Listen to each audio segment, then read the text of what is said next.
Welcome, everyone. I call the February 15th, 2022 regular City Council meeting to order. I now invite Councilmember Zorns to recite the Pledge of Allegiance. If you are not Councilmember Zorns, please stop the video and mute your microphone. Ready? Begin. I pledge allegiance to the flag of the United States of America and to the republic for which it stands, one nation, under God, indivisible, with liberty and justice for all. Thank you, Councilmember Zorns. Before we move on to the agenda items, I'd like to acknowledge our remote meeting format. Proclamation 2028 regarding open public meetings is still in effect. Therefore, this meeting will be held entirely remotely. Public comment will be allowed both in writing or verbally. Sign-up sheets were provided by the clerk's office via link from the agenda. The video of this meeting will be streamed live as well as recorded and available for later viewing on the city's YouTube channel. A call-in number was provided on the meeting agenda for members of the public who wish to call in by phone to listen live to the meeting. If you've called in, we ask that you mute your device so as not to interfere with the meeting. If a participant fails to mute their connection and causes a disruption to the meeting, the connection will be terminated. For our phone-in callers during staff presentations, staff will make every effort to specify which materials they are referencing so everyone can follow along. At this point, we'll take a moment to take roll call of the council members by position number. Please say here when the city clerk calls your name. Councilmember Zorns. Here. Mayor Thompson. Here. Councilmember Alders. Here. Councilmember McNeil. Councilmember Menke. Councilmember Dorr. Deputy Mayor Alcabra. Here. Thank you, Mayor Thompson. All present with the exception of Council members McNeil and Dorr, who are absent and excused, and my understanding is that Councilmember Menke is on his way. I believe Councilmember Menke will be here at any point in time to join us. Next, I'd like to reiterate some meeting guidelines. For all meeting attendees, please speak clearly and pause frequently. State your name each time before speaking. Mute your microphone when not speaking. If you're also streaming the live video feed, please turn the sound off as there is a delay. For council, please use the raise hand feature in Zoom or your yellow card when you wish to speak, and I will call on you. Speak clearly and pause frequently. Remember to mute your mic when not speaking.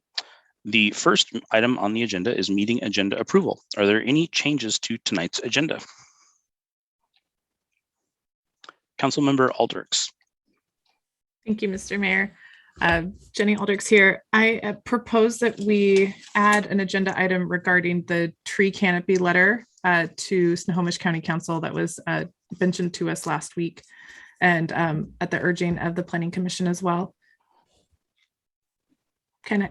Yeah. I think that. Oh, sorry. I think that's a second. Councilor. Oh, perfect. I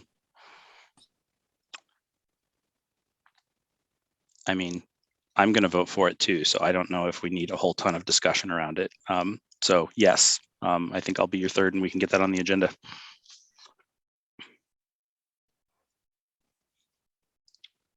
Councilmember Aldrich? Oh, nope. My apologies. We can talk about it when it's up. All right, moving on to presentations, reports, and briefings. Public engagement opportunities. We are still accepting applications to join a City of Bothell board or commission, make a positive difference in our community, and apply online by February 18th. The City of Bothell is planning improvements to make Bothell Way safer. You can share your thoughts during our online Bothell Way Widening Project Workshop, taking place February 17th at 7 p.m.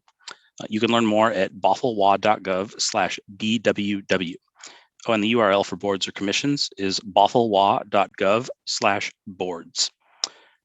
Waste-mobile returns. You can drop off hazardous household waste products at UW Bothell anytime between February 25th and 27th from 10 a.m. to 5 p.m. for free and safe disposal.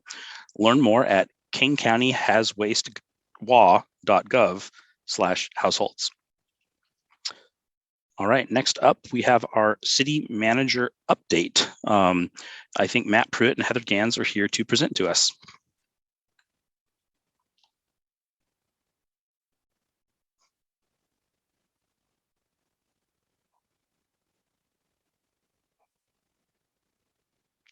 There we go. Good evening. How are you today? Good. How are you? I'm good. It's good to see everybody. Thanks for allowing me to join the meeting this evening. Wanted to provide an update on the recruitment process. Let you know that we've reached out to just shy of 1,000 candidates. So we're engaging in some really wonderful conversations. We have 17 applications as of earlier today. So that's growing. It's grown actually in the last day by a couple. So that's good news. As Matt's smiling, I can see.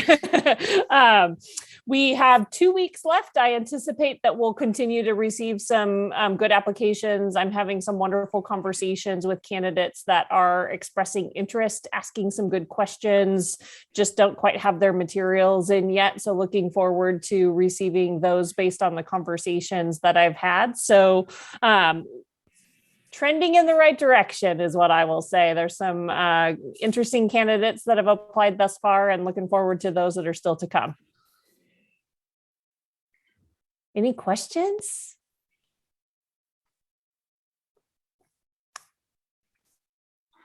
We'll be looking forward to presenting to you. I know we just adjusted the time of our meeting on the 8th, but that's when we'll come together in executive session to discuss candidates. 4:30, right, Matt? Do I have that right? Yeah. 4:30 to discuss candidates, and you'll receive them ahead of time, of course. Councilor Aldrich, do you have a question? Yeah, thank you. Yes. Jenny Aldrich here. My question is, what are some of the sources where you've been getting your leads from? Is that something that you can share, or have you compiled that information? I haven't compiled that information yet, but I can tell you it's a combination of the ads that we placed in addition to our direct outreach. I'll certainly have that completely compiled for you when we get together on the 8th. Along with demographic information and all the other goodness that comes along with our candidate pool. I have a question just in general. Sure. Any impressions on how this is progressing compared to the last go around? I'd say it's about the same. I think, Matt and I had a conversation on Monday, and I'll reiterate with you that we tend to see candidates apply towards the end of the closing period, which is the end of the month. So we still have a couple of weeks left. Candidates are spending the time asking questions, putting their materials together, making sure that they have all of the proper information to put forth the strongest application. So I anticipate that will continue to grow, and I'm positive outlook on where we are in the process. Matt? I just would add to that. Heather and I were talking the other day. We certainly wanted to come to you and just give you a brief update on what was going on, so you knew how many applications were coming in. This is, as a recruiter, this is always the most frustrating time in any recruitment process, kind of the dead middle of it, because the way that it works in most public sector executive positions is that a lot of people wait right until that last week to get their applications in, and so it's really kind of hard to gauge things like that. But I think Heather and I generally felt positive after our conversation the other day. Great, thank you. Great. Any other questions? I guess not. Heather, thanks for coming. Thanks, it's good to see everybody. Take care. Have a good evening. Bye. All right. It looks like next up on our agenda, we have council committee reports. Councilmember Zorns.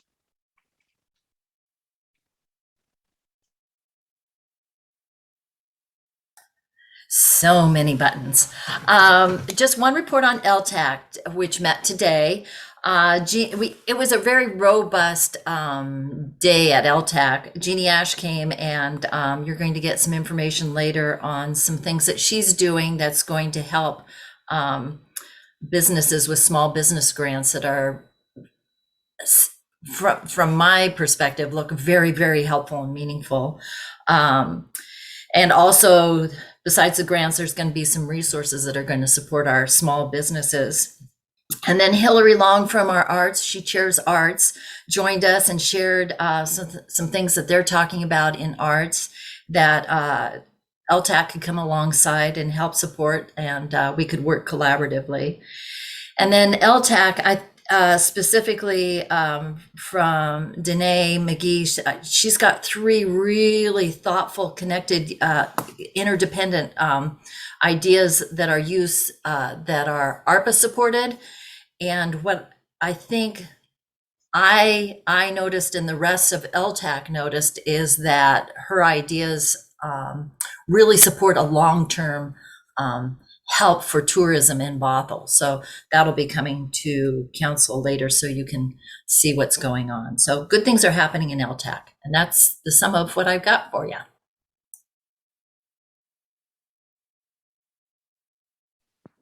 Councilmember Alders. Jenny Aldrich here. My notes were sent to you from 2 of the committees that I attended in the last week or so. And I think just of top of mind, the one that was sort of the most eye-opening was North King County Coalition on Homelessness, and the just massive disparity between the number of housing vouchers issued to North King County residents and the number of people who've been able to use those vouchers to actually secure housing. One of the efforts in the area is to make sure that people are able to live in the communities where they have ties to them. So that means where their kids go to school, where their family members are, where they've grown up, where they've lived and are embedded in their community. And what we're finding is that people are, and when I say like 94% of people who have a voucher have not been able to get into housing with that voucher. The kind of block point, the thing that's getting in the way is property managers aren't accepting the vouchers. And we were asked as city council and as elected to encourage and work with local property managers to accept those vouchers so that people can be housed and stay connected to the communities that they are living in. And that might be a big ask, but that is something that we can do as electeds. And I thought I would bring that up here tonight. Thank you.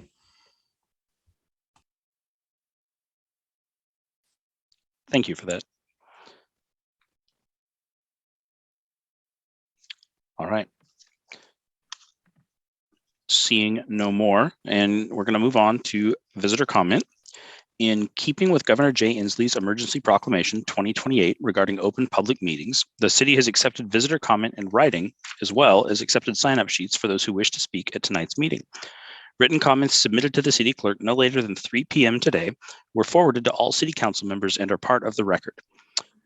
City clerk, could you announce visitor comment sign-ups?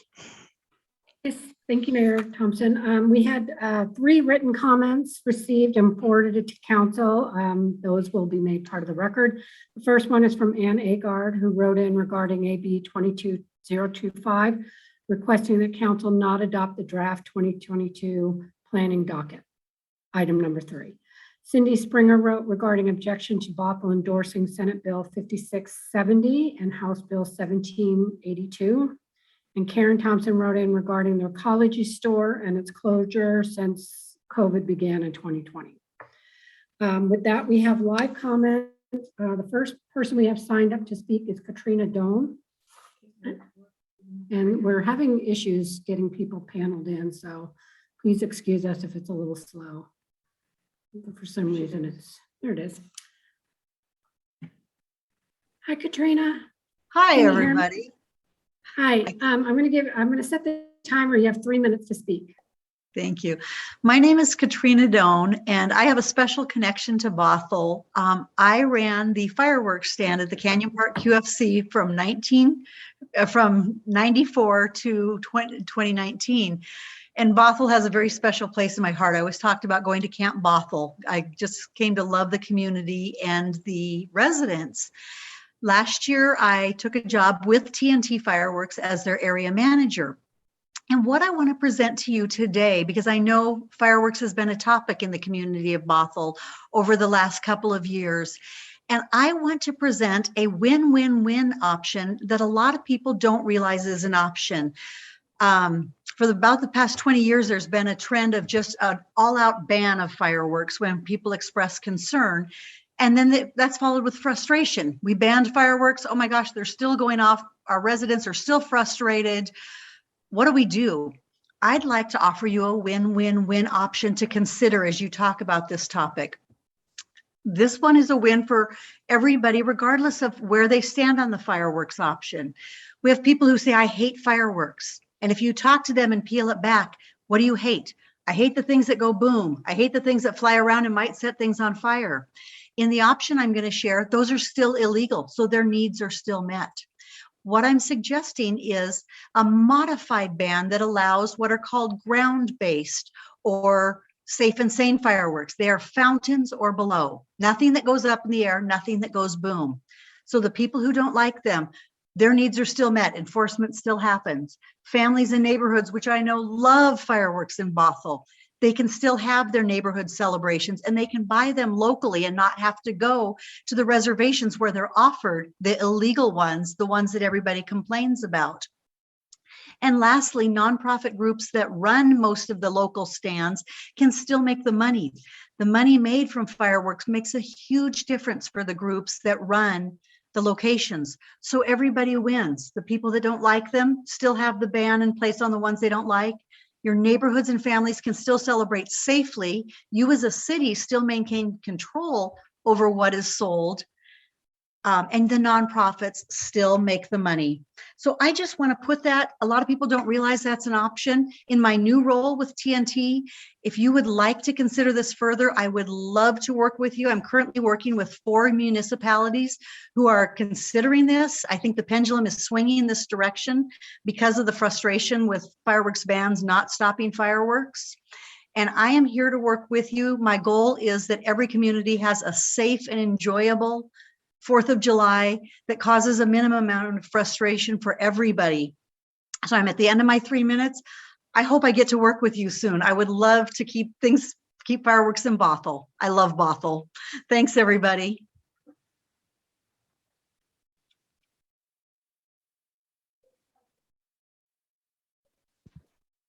City Clerk, you're muted. Sorry. Next, we have Ann Agard, who also signed up to speak in addition to her written comment, but I am not seeing her there. So Ms. Agard, if you're in the audience, please use the raise your hand function and we'll panel you in. I'm going to give her a moment to do that, but I'm not seeing her.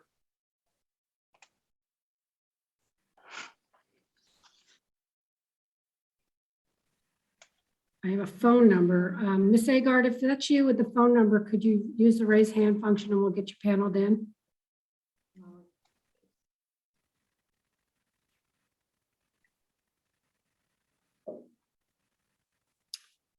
Not seeing anybody. If anybody else in the audience wishes to speak, please use the raise hand function. Hello? There she is. All right, thank you. Hi, Ms. Agard. Can you hear Yes. us? Okay, great. I'm sorry, but I cannot, I would like to connect to the Zoom Connect and it's not working. This happened at the Planning Commission also. When you put us in the waiting room and I hit the connect button, it will not connect into the Zoom meeting, the pictorial one. Okay, well, we can look at that offline, but you're here now, so I'm going to start the timer. You've got 3 minutes. I'm sorry, I can't hear you. Could you say that again, please? We can hear you and you have 3 minutes to speak. I would like to speak at the time that the item is up on the agenda. It's not a public hearing, that item. Well, it's a study session. Yeah, it's a study session item, so typically we don't have public comment. Could you hold on a minute, please? I'm having trouble understanding you. Just a minute.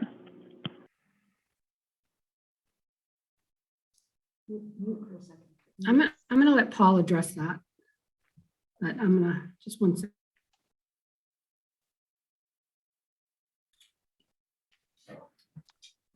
I'll wait for her to return.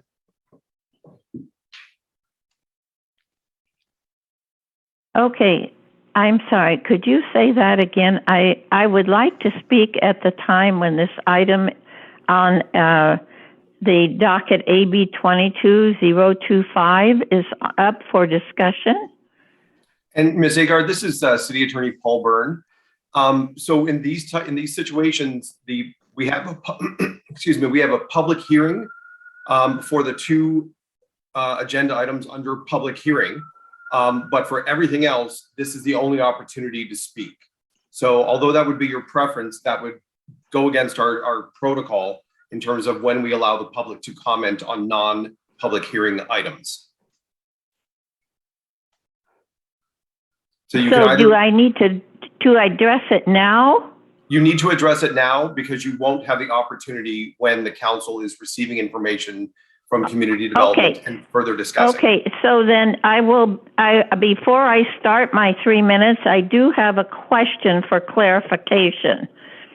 On the agenda docket, on the agenda, it says that they are seeking council direction this evening on the docket. But on the docket and the agenda item, it also says that they ask that they approve the docket this evening. So that is one of the reasons I am confused. Hey. Because my understanding is that this is a study session and it is not a public hearing for approval. So you have two contradictory statements in the agenda item. Could you please clarify that, and then I will proceed with my 3 minutes. Yeah, Ms. Agard, this is Mason, and what we're doing is we're essentially determining the work plan in terms of what we want to work on. We're not approving or denying any of the individual things that we talk about in the docket. We're just saying, here's what we're going to work on. So you're approving a work plan, yep, and seeking input, but you're not approving anything. Correct. So there will be more opportunity to speak directly to any of the matters that are in the docket when those come back to us in the future. Yeah, but the docket won't come back to you. Correct. So we do need to get going though. So like you okay. I needed that clarification. Thank you. No problem. Okay, I will begin my 3 minutes then.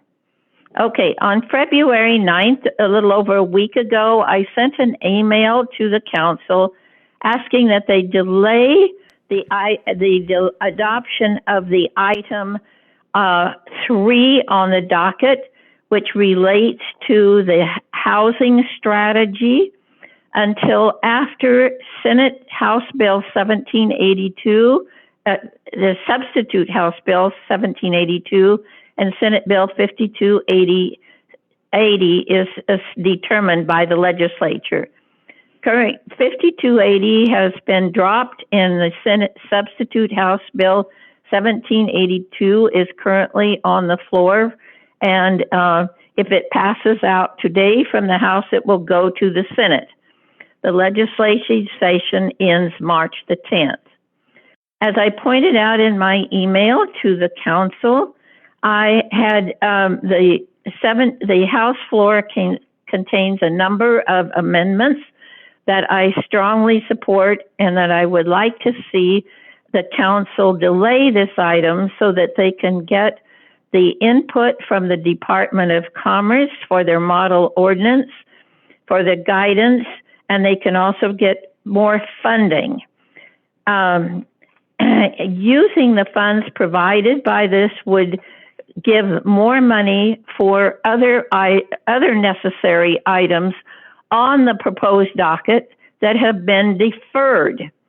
So, for example, now that I have been able to see the entire docket, which was not available until Thursday, I see that item 8, which is increasing protection for trees, scheduled for 120 hours, or the items from Chair Kerman, which I have not heard yet, so I cannot comment on, or the landscape regulations, or the annexation north of 228 between 35th and 39th, all of which either may be or are being suggested for deferral could be considered if the council waited until substitute House Bill 1782 was determined on March the 10th.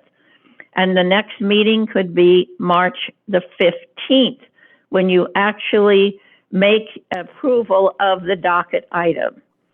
In addition, by delaying this either until after the 10th or until you have the direction from the Department of Commerce, it provides opportunity for the council to use funds from the transportation budget, which has been approved by the House, for coordinated planning for WashDOT's active transportation planning, which provides Ms. Agard. connectors to trails and rapid transit.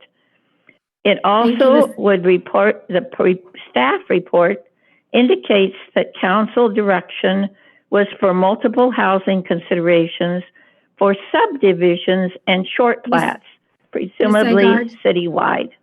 Ms. Agard, your time is up. Thank you very much. Thank you. I will conclude by saying that this also would meet our climate change bill, for which our Councilwoman Dewar is a prime sponsor, because the provision for the 1/4 or 1/2 mile radius would meet the goal of Bothell's climate change. Thank you. Thank you, Ms. Agard. Mayor Thompson, I'm going to ask if anybody else in the audience wishes to speak. We have quite a few people in the audience, so please use the raise hand function. I've got Dave and Connie Drews. I'm going to panel them in. I don't know which one it is because it says both. So if you give us just a second, we'll get them in.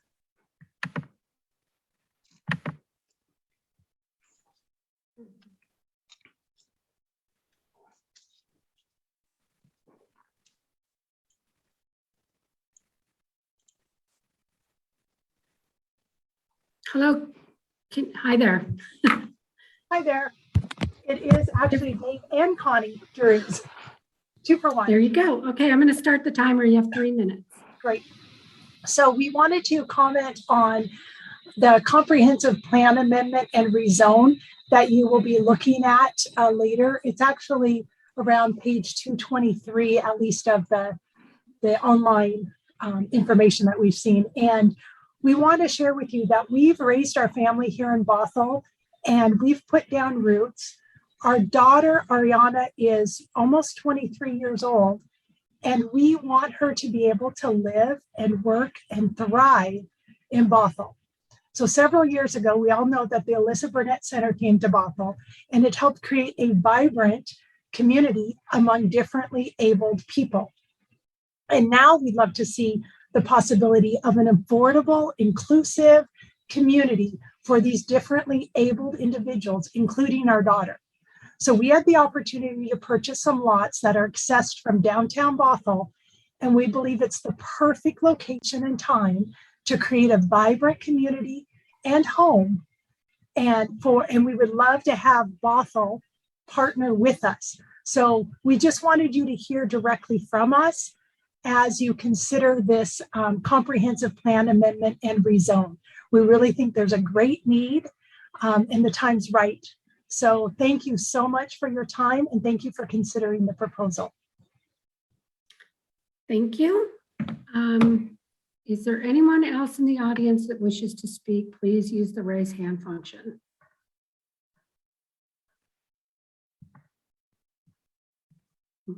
I am not seeing anybody, Mayor Thompson. Thank you, City Clerk. All right, Interim City Manager Linhart, do we have any items for projected agenda discussion? Thank you, Mayor. No, there are none. Thank you. All right, moving on to the consent agenda. Do I have a motion to approve the consent agenda? Deputy Mayor Alcabra? You are muted, but I'm pretty sure I know what you said. I know. Again, been only doing this for 2.5 years. And yeah, I move to approve the consent agenda. Councilmember Zorns? I would like a chance to make a comment about one of the items. May I do that at the end? when we approve it. It's not really, I don't need to pull it to finesse any points except to Tell make you a what, comment. why don't you second and then speak to the Second. motion? Okay, perfect. I have a motion and a second. Would anybody like to speak to the motion? I'd love to speak to that motion. Thank you for that setup.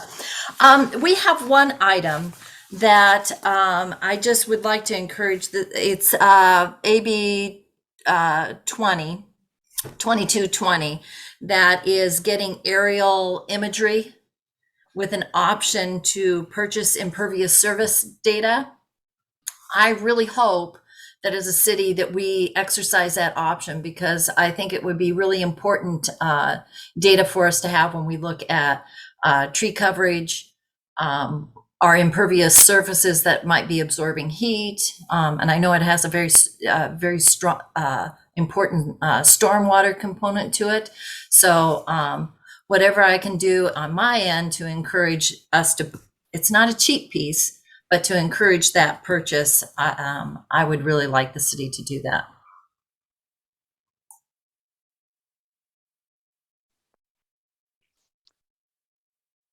Interim City Manager Linhart, actually, we can probably talk through this later since we're probably going to approve the consent agenda and then we can have that conversation at a different time.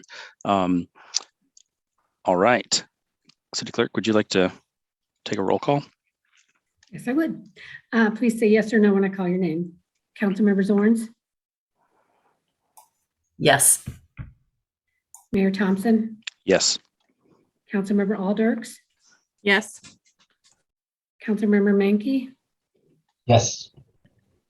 Deputy Mayor Alcabra. Yes. Passes 5-0 with council members Dorr and McNeil absent and excused. Thank you, City Clerk. All right, moving on to Agenda Bill 22021. It's a public hearing, consideration to move table a couple sections of the building permit fees from the BMC. So I'm going to open the public hearing and call on David Swayze to present and entertain council questions. Good evening, Mayor, Deputy Mayor, and members of the council. What we are bringing to you today from the building division are two items out of the BMC that we're asking to have removed, actually. The first one is a fee table that contains our building permit fees. And this was actually relocated to the fee resolution last year. And the plan is to continue in consecutive years to do the same thing. So it would not be necessary to have it in there. It could cause confusion. So the idea is just to remove it from the BMC because it'll be in the fee resolution. The other item is a provision in the BMC for ambulance stretcher size requirements for elevators. This item has been in the BMC for quite a while. I actually don't know how long. It was before my time. And the 2018 code removed some language when we adopted it in February of last year. This language indicated or four or more stories below grade plane or in any group R1, R2, or I occupancy building provided with an elevator regardless of the number of stories. I know it's a partial sentence, but that language was removed from the code. We did the same thing when we adopted the 2018 International Building Code and its provisions last year. Well, in October of 2021, the State Building Code Council had an emergency ruling and they added that language back in. So I talked with our fire marshal and we believe that this could end up becoming a code that is added and removed in consecutive code cycles. So we felt that just removing it from the municipal code would be appropriate and just follow the building code as it is adopted by the state.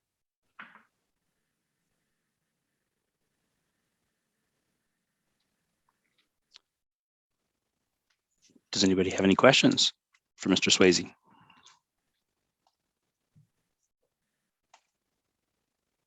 Councilmember Zorns.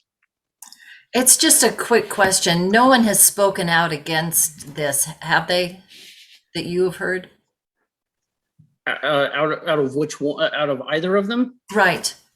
Not that I'm aware of. Okay. That was the one checkpoint that I was concerned about because it makes sense to me. Thank you. You're welcome. Clerk, did we get any public comment on this? We did not. However, I will ask if anybody's in the audience wishes to speak, please use the raise your hand function at this time.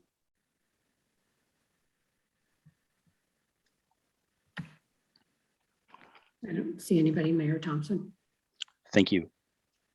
I will entertain a motion. Deputy Mayor Alcabra. I move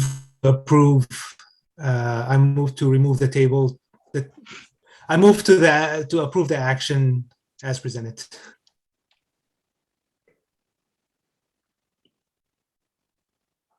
Councilmember Aldrich. I second the motion. Fantastic. Well, we have a motion that's been made by Deputy Mayor Alcabra and seconded by Councilmember Aldrich to remove table 20.02.155A and section 20.04.050 from the Bothell Municipal Code.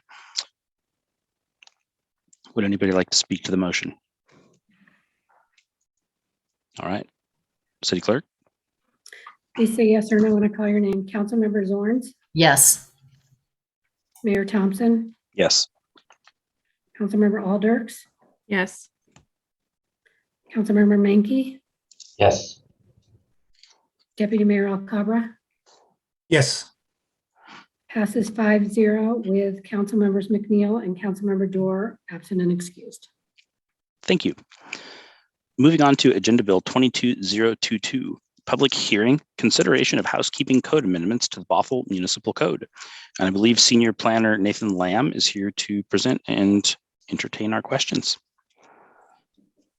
Hey, good evening, Mr. Mayor and members of City Council. I'm going to share a short presentation here. Just 1 second. And Mr. Lamb, if I could interject, Mayor Thompson, did you open this public meeting or public hearing?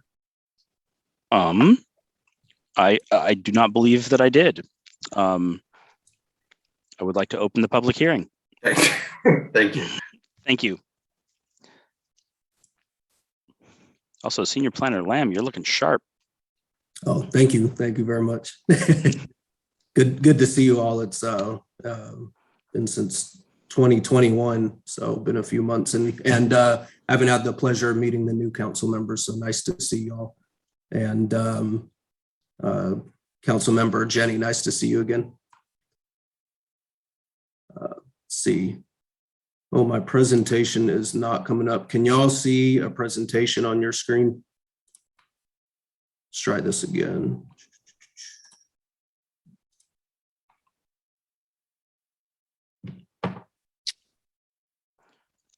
Nothing yet. All we see is that you have started screen sharing. Interesting. It says my screen sharing is paused. And I click resume share, but nothing is happening. Let me back out and try once more.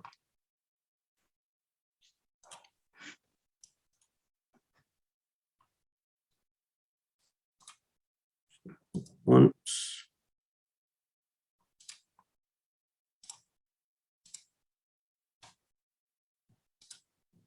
There we go.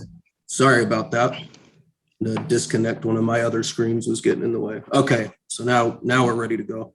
All right, so what I have for you tonight is the 2021 Housekeeping Code Amendments. This should be a short presentation. These are not substantive changes to the Bothell Municipal Code. These are seen as routine and done on an annual basis. It's just items that are identified throughout the course of the year during the land use application and development review process that just make the code clearer for our users, for the general public, and also for our development review staff. And so we'll jump right into them. So these are initiated by the planning docket each year. For 2021, we had 12 items on the docket, and we ultimately ended up deferring 4 of those because they were identified as needing some more discussion and a little bit more complex than just a housekeeping amendment. And so we are proposing to roll those over into 2022.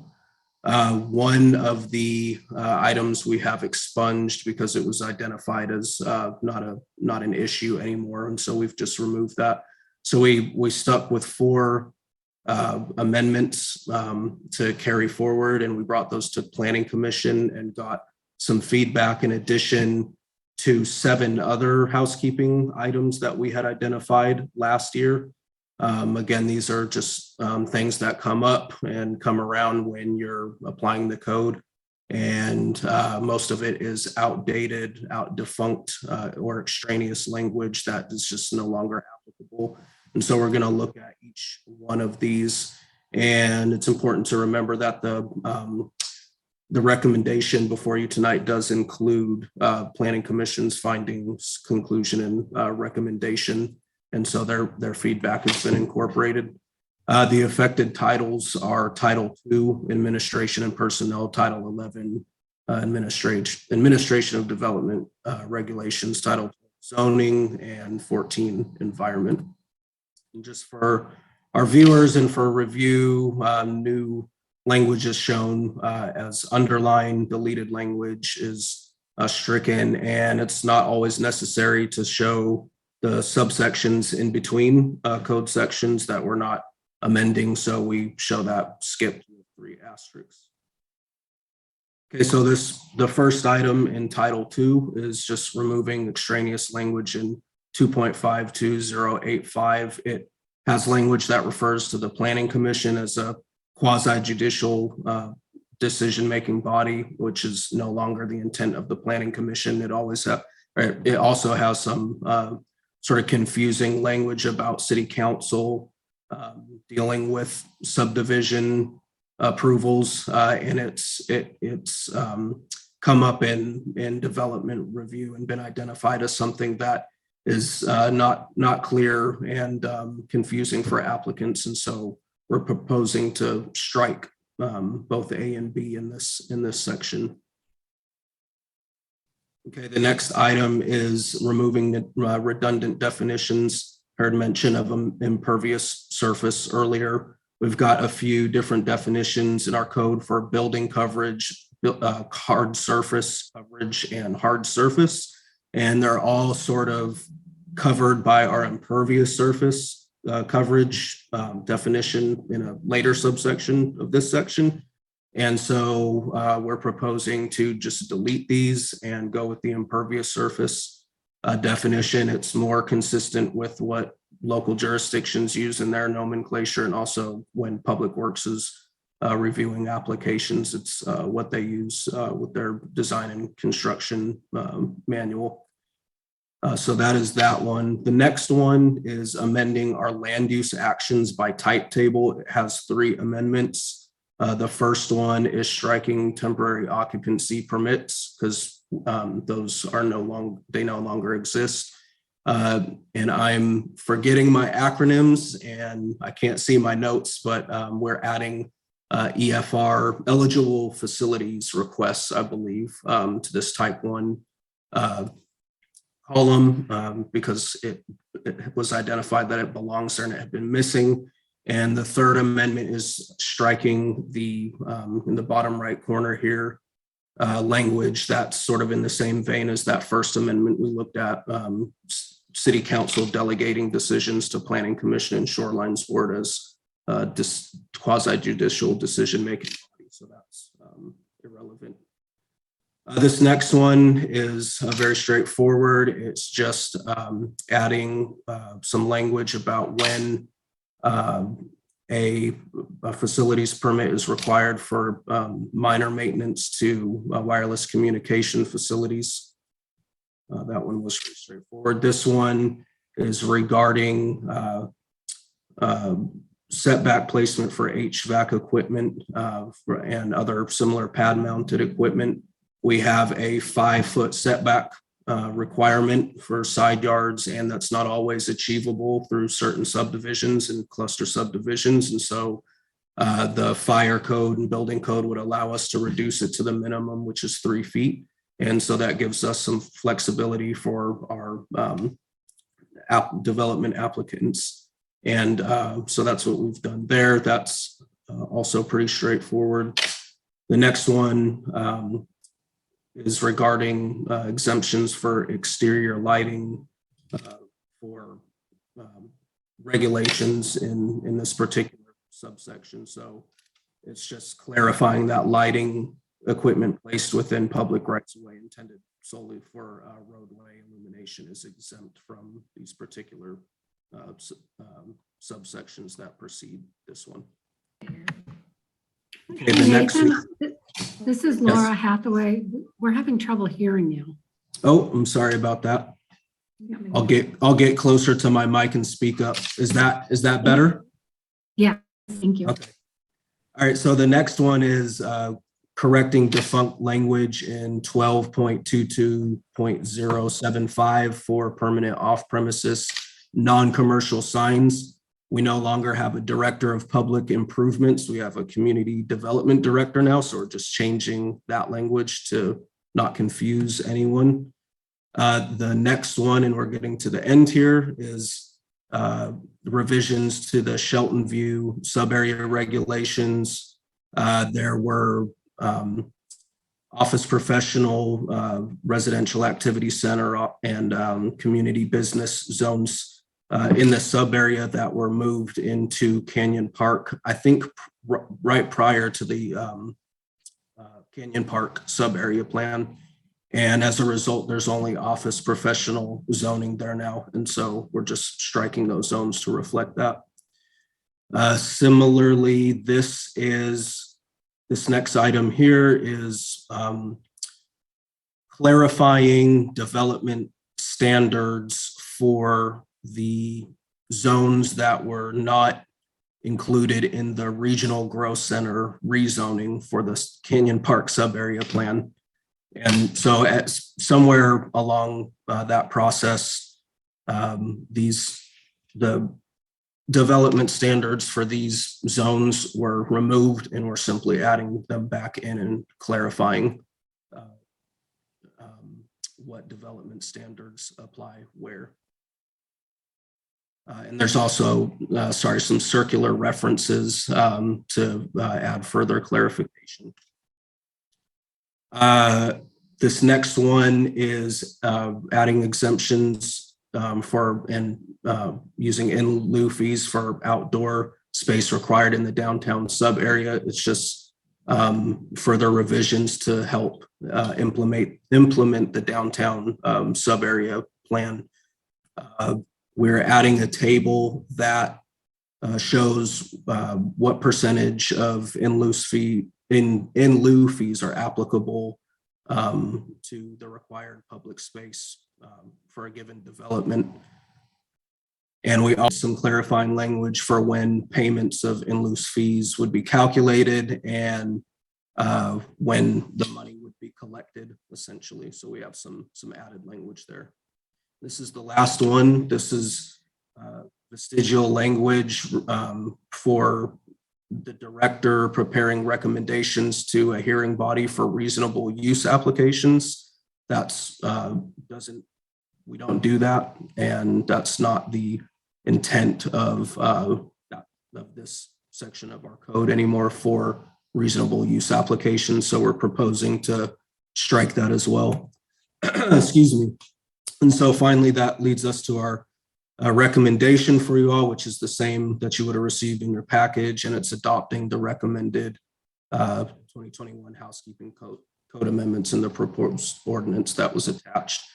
And I'd be happy to take questions, and I'll just leave my presentation up in case there are any questions, and I can go back to those slides. So thank you. Councilmember Zorns.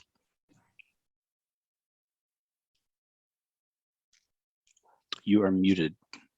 You're right. My hand just gets blended in with my background. So thank you for being on top of it. I have no objections with this agenda bill, and the items of it, I think, are keeping, my impression of many of the items are in keeping with state and federal standards. But I do have to ask the question about HVAC, because I have heard a couple times from people who either have HVAC or service HVAC that it's hard to get into these spaces and serve it, do service on it. So I guess my question is 5 feet to 3 feet. I get it. We're doing cluster housing. Things are closer together. But has anyone physically gone out to say 3 feet works, for someone who has to come in and service this? Or have any HVAC service providers weighed in on moving from 5 feet to 3 feet? When we had that discussion among staff, we ultimately decided that it was doable, but we did not have any HVAC service providers weigh in at any point, either at the study session for Planning Commission or the public hearing for Planning Commission. But what we did hear from planning commissioners was that at some point, and it's actually one of the items on the docket, I believe, that we're deferring because it's opened up a discussion about placement and screening of HVAC equipment in general. The modern equipment is much smaller, and so the planning commissioners wanted to revisit that at a later time and not really do a piecemeal approach. Although, we brought this forward, this was somewhere to start, but they want to look at HVAC equipment and screening and rooftop mounted equipment more comprehensively at a future date. So that's what I would say about that. All right. Well, thank you. And thank you for looking at roof/attic space, because I hear that that's a booger to get in and try to service as well. So I'm glad that discussion is continuing. Thank you for doing this, Nathan. Yep, thank you for the feedback. Councilmember Aldrichs. Thank you, Mayor. Jenny Aldrichs here. And thank you, Senior Planner Lamb. It's good to see you again. Some of this looks familiar from my time on the Planning Commission. So it's nice to revisit that. Things are looking really great. I really appreciate the presentation. But I do have a question about the slide that I think is titled 12.14.020. Find that. No, it was zero. It was that one. There you go. Okay. So you have the cross out for the C Bothell Municipal Code. And I'm wondering if that's just moving it from the beginning to the end. Is that the proposed change there? Or are you wanting to remove both references to the code? I think it was a circular reference, if I'm not mistaken, because I think what the confusion was in actually what it says here in designation, in areas where multiple zoning designations exist, the commercial development regulations in 040A would apply. And I can't speak, I might have to get my buddy and counterpart Dave, Senior Planner Dave Boyd, if he's in the audience, to back me up on that one, because I think he has a little bit more intelligence on that, but that's what I understand for that amendment. If that is the case, and based on what you presented, that's consistent, then do you need the second reference to the municipal code down below too, or would you want to strike that as well? Oh, I see what you're saying.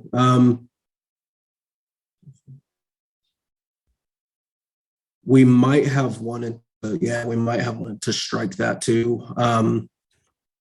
You know what? I am going to, and see, we would want to, if we're going to do that, that would be sort of an amendment, and I might have to ask the city attorney to weigh in, because if that's something we can do or on the fly here, or what I would propose is to leave it as is. Staff can then research whether or not that was meant to be a strike through as well. If it was meant to be a strike through, then that is a Scrivener's error that we can correct on the back end. Also provide some clarity. This is Dave Boyd. What happened here is we had the same language in two adjacent cells. We merged the cells and just took out the extra reference to the code section. So that was intentional to strike out the one reference and link. Thank you, Senior Planner Boyd. Councilmember Alders. My question then, is it also intended to strike out both references to the same code since they're both in the same cell? Or do you want one of the references and not the other? I believe one is stricken and one is underlined, which indicates that it's a hyperlink. So you want the second reference to stay? Yes. Got it. Okay, that's my clarification. Thank you.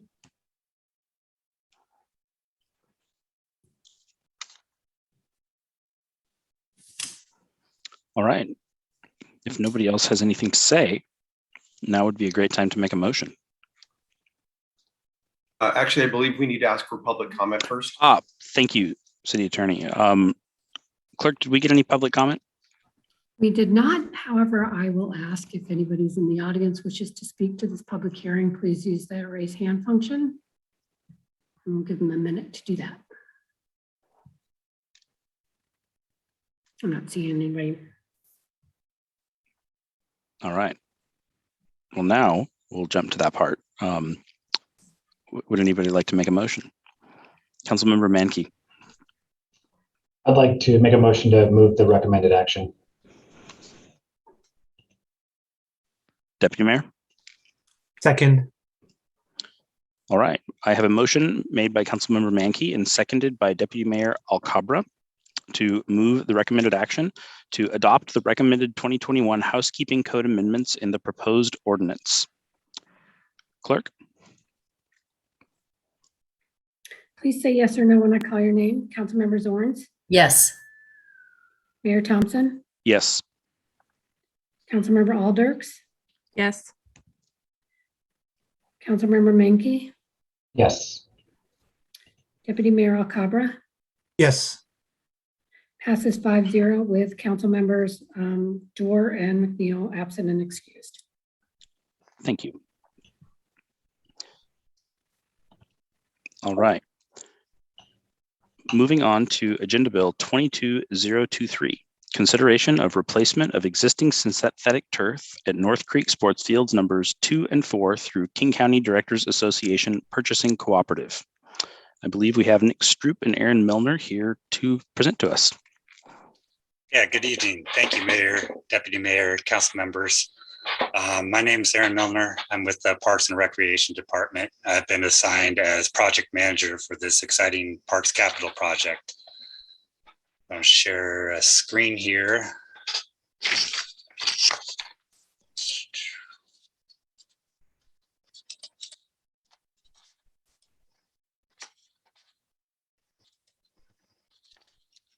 Okay. So the project I'm here to talk to you about this evening is the North Creek Sportsfield Turf Replacement Project. Back in November of 2021, Council directed the use of proceeds from the sale of Lot D to be used to fund the synthetic turf replacement at the North Creek Sportsfield Complex on fields number 2 and fields number 4. So just to give you a brief history of the site, the city owns and maintains 4 sports fields out at the North Creek Sportsfield Complex. We have 3 synthetic fields and 1 natural turf field. The complex is located within the North Creek Business Park. So the public spaces, they were dedicated to the city as part of the original mitigation for the required of the developer for the construction of the business park. In 2005, Field 4 was converted from natural grass to synthetic turf. In 2009, Field 2 was converted from natural grass to synthetic turf. Both these fields currently are cushioned with a material called crumb rubber. Crumb rubber is a really common infill material for synthetic fields. It's essentially ground up tires, old recycled used tires. These crumb rubber pellets are distributed as infill in between the artificial grass blades of the turf. And they provide cushioning for the turf to allow for safe play. So with crumb rubber, there's growing concern about the potential health and environmental effects.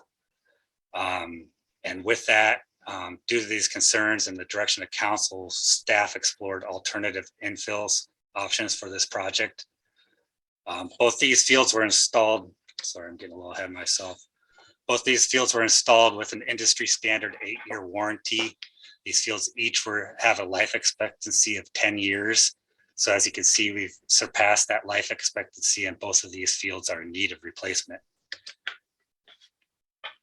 The city intends to enter into a vendor direct contract with King County Directors Association, KCDA. KCDA is a purchasing cooperative that provides cities, counties, and school districts and colleges predetermined preferential pricing by approved vendors. That RCW that you see there is a 2019 state law that allows for purchase through KCDA. So staff solicited 4 vendor proposals from these pre-approved vendors.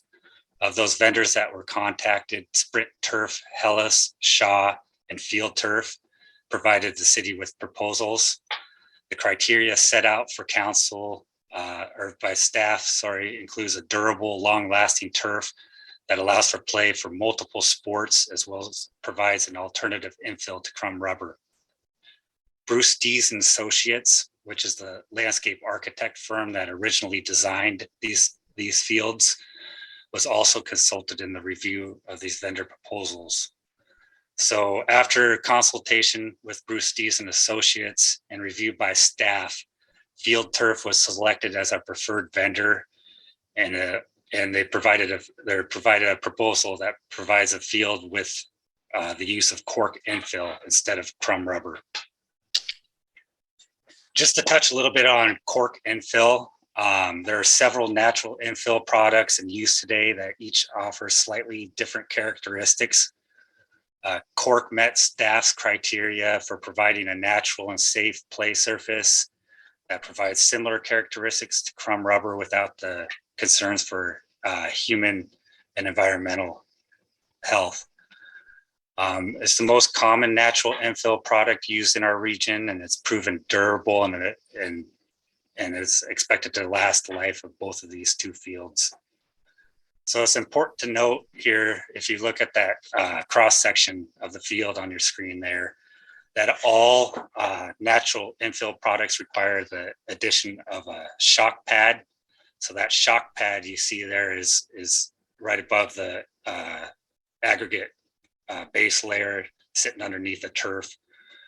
This shock pad ensures that this field will meet standards for safe play. So a shock pad is not required for crumb rubber fields. However, it is needed for this project and all other natural infills projects constructed. So this shock pad in our preferred vendors proposal has a warranty of 20 years. And so that will last us the life of two field replacements. So what do we get out of this project?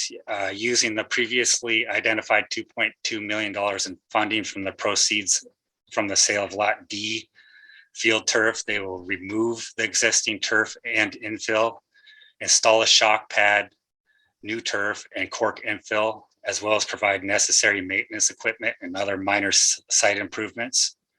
And provided council authorizes procurement for this project through KCDA, construction will likely begin in spring, roughly May, and last about 10 weeks into our summer months, and we'd be open for play in the fall for our busy fall sports season.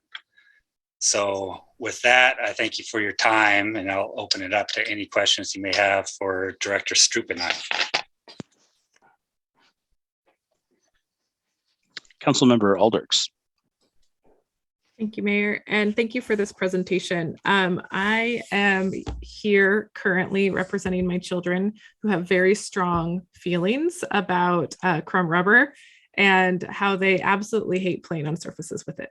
And this is because we've spent a great deal of time out on the soccer field with local soccer leagues, and And also my kids were students at Edmonds Heights at the time where there were student-led protests to prevent the installation of crim rubber fill and turf. So this is something that has come up in our family before. And so I have at least the take of the younger generation on this topic.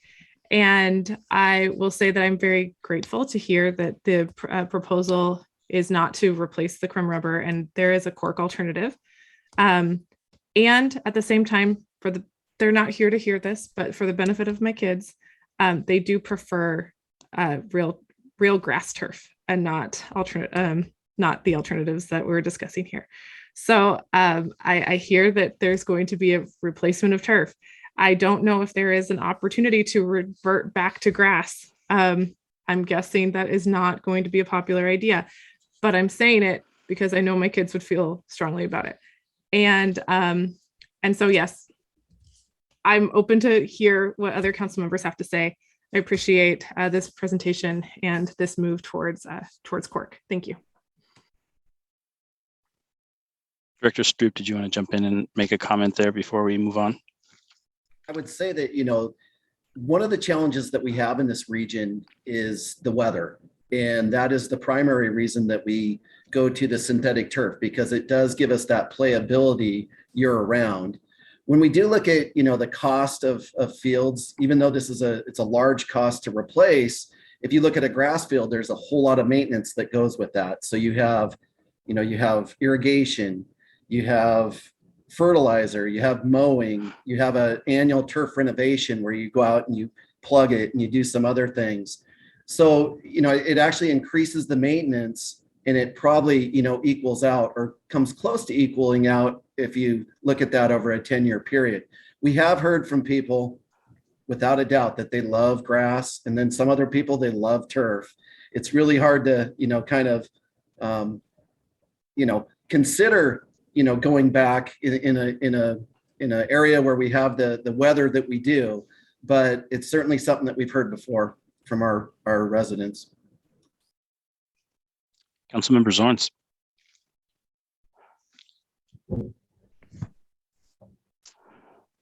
You're muted. Doggone it. Thank you. I love real grass as well. I have one child who has grass allergies, so I'm sure those who have grass allergies appreciate the synthetic. Have we ever heard of allergies related to synthetic fields at all? Just out of curiosity. I'm not aware of any. I think what you tend to see on synthetic fields is you'll get like rug burns, things like that when you're sliding. But as far as allergies, I would venture to guess that they probably do exist, but I've not heard of any, widespread issue with the use of synthetic turf. Okay, that's good to know. I do have to ask, because I do love the natural piece of using, the God-givens that we have around us and taking advantage of them, and the opportunity to recycle and compost. But I do have to ask, where is the cork sourced? Because, there are cork trees and only so many of them. Are they able to source cork from scraps from the wine industry? Help me understand where the cork is sourced from. Most of this product actually comes from either Portugal or Spain. So it's imported. It is naturally harvested from cork oak trees on a cycle of every 7 years without damaging the trees at all. So it is essentially a renewable resource in that sense. So they have basically cork orchards in Portugal that are just kind of pasture lands basically for cork trees. Well, that's good to know, and thank you for finding out. We have what is the tree that is that just cottonwood.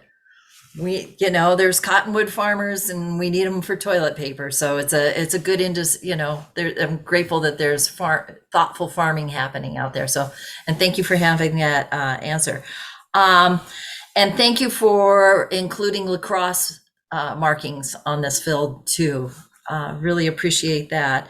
This has my full support.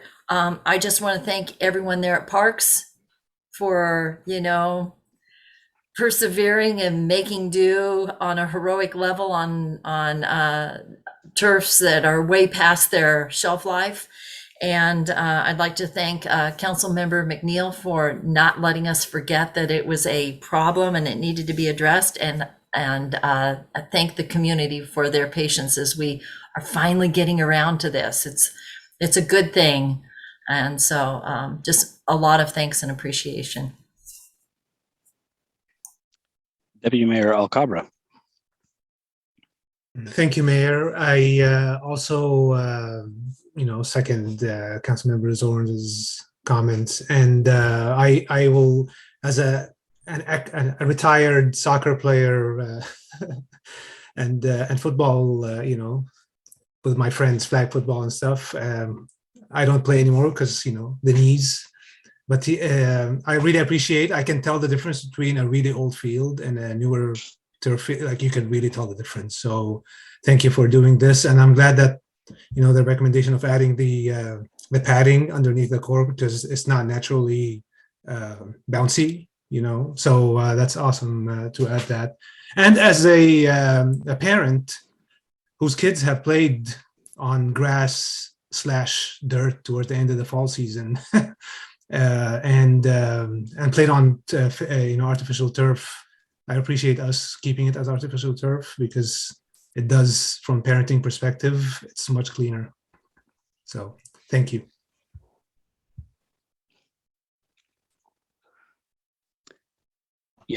My big question about this was how long does it last? Because if the crumb rubber doesn't compress, is the pad better?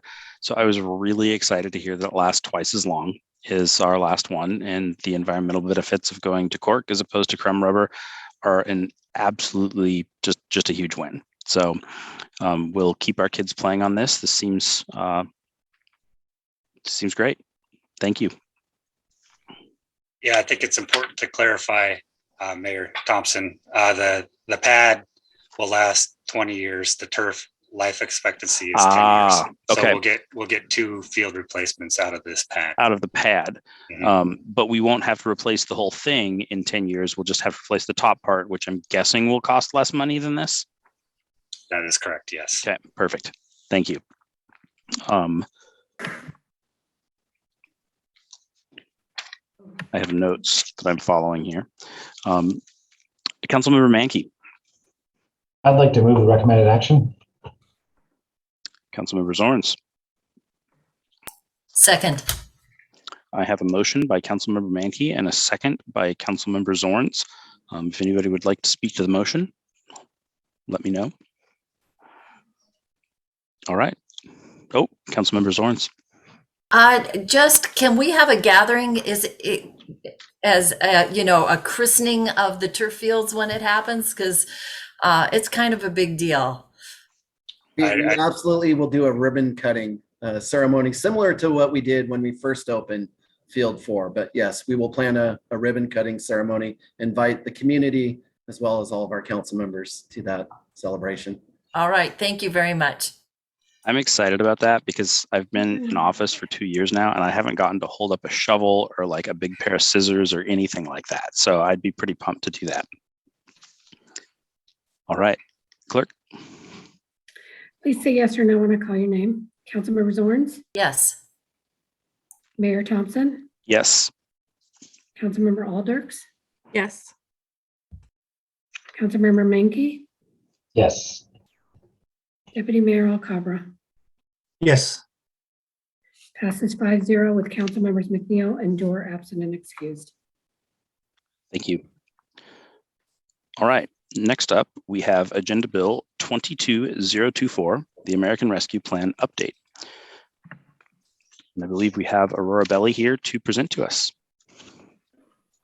Good evening, Mayor and Council members. Let me share my screen.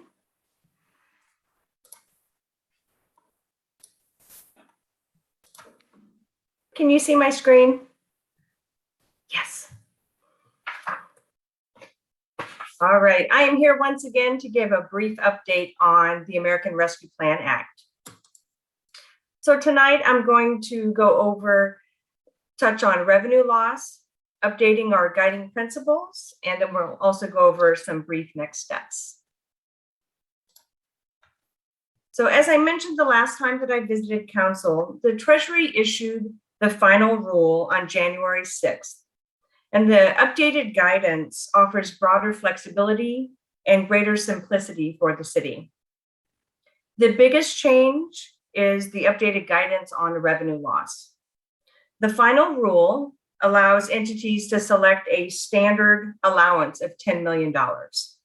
And these monies can be spent on government services such as police and fire, general government administration, and roads.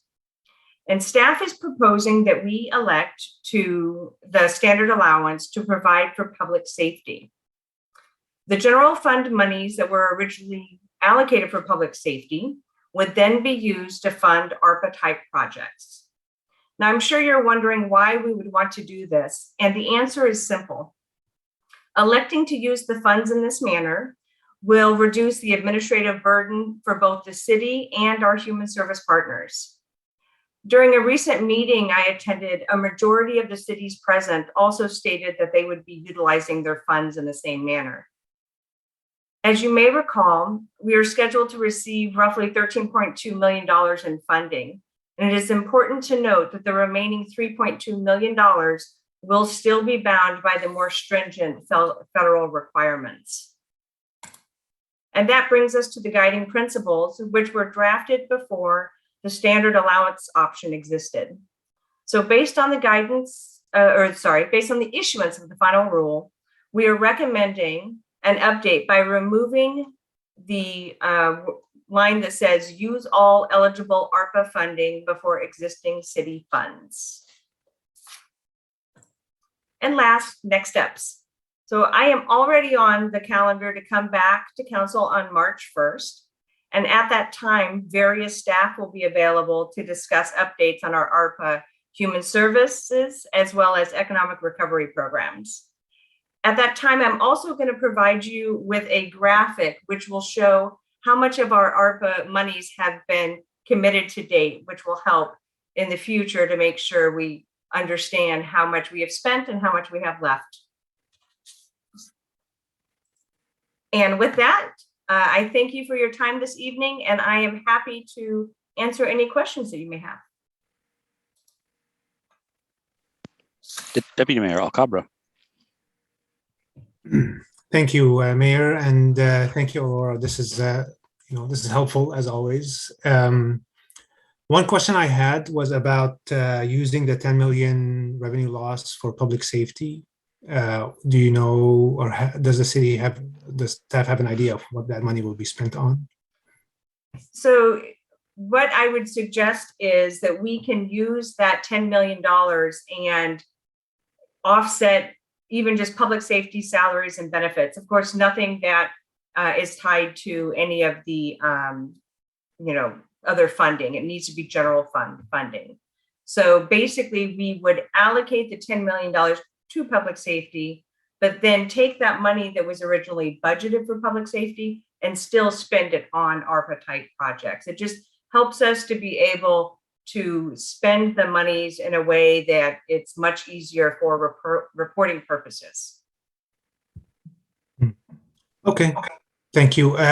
When the final decision is made, can we have a review of how that money will be spent? Or is that an intergovernmental staff, executive branch decision? Of course, our intent has always been to have this money, come to the council and have the council approve how the money is spent. By taking this $10 million and allocating it to public safety, we are not changing the intent of how that $10 million will be spent. it will still be spent on ARPA type projects, which is of course approved by council. I appreciate that. It's just for transparency and for the public to see how we're doing. I have a second question, though. It's a quick one regarding the funds chart that you're going to be presenting in a couple of weeks. Is it possible to also share that ahead of time or in the agenda packet so that we can view it as council members and the public can view ahead of time? Of course. Yeah, I appreciate it. Thank you. Councilmember Zorns.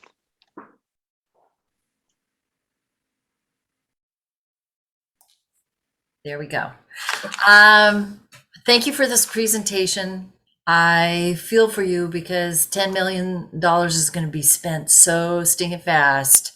Where it's going to be a challenge to get it all in the best buckets. In the back of my mind, I am feeling. I mean, we're already being hit with double-digit inflation on a lot of our things that on a personal level we have to consume, and I know that it's also impacting city expenditures of inflation. So we don't know how long this inflation is going to last, but I will confess there's a little part of me that's panicking of, getting things done that we really need to get done before inflation makes us out of reach for us. So one, thank you for what you're doing. A lot of pressure, I know. The second, the other thing is just a question. Last week we were talking about regional fire authority and needing to have a study of how it is our options for impacting the city. Is there, could we use ARPA money to hire a fire consultant to do that study and get us information? I would say that for the $3.2 million, which will still be under the federal requirements for spending, I'm not sure that would qualify. But with the $10 million, that would in essence be changed into general fund money. That would be something for the council to determine if they wanted to spend that money in that manner. Okay, that makes sense. Thank you. Councilmember Alders. Thank you, Mayor. Jenny Alders here. Thank you for this presentation, Aurora. And my question is probably a newbie question in the sense of I'm just getting caught up to speed on this, where you are in the steps of this process.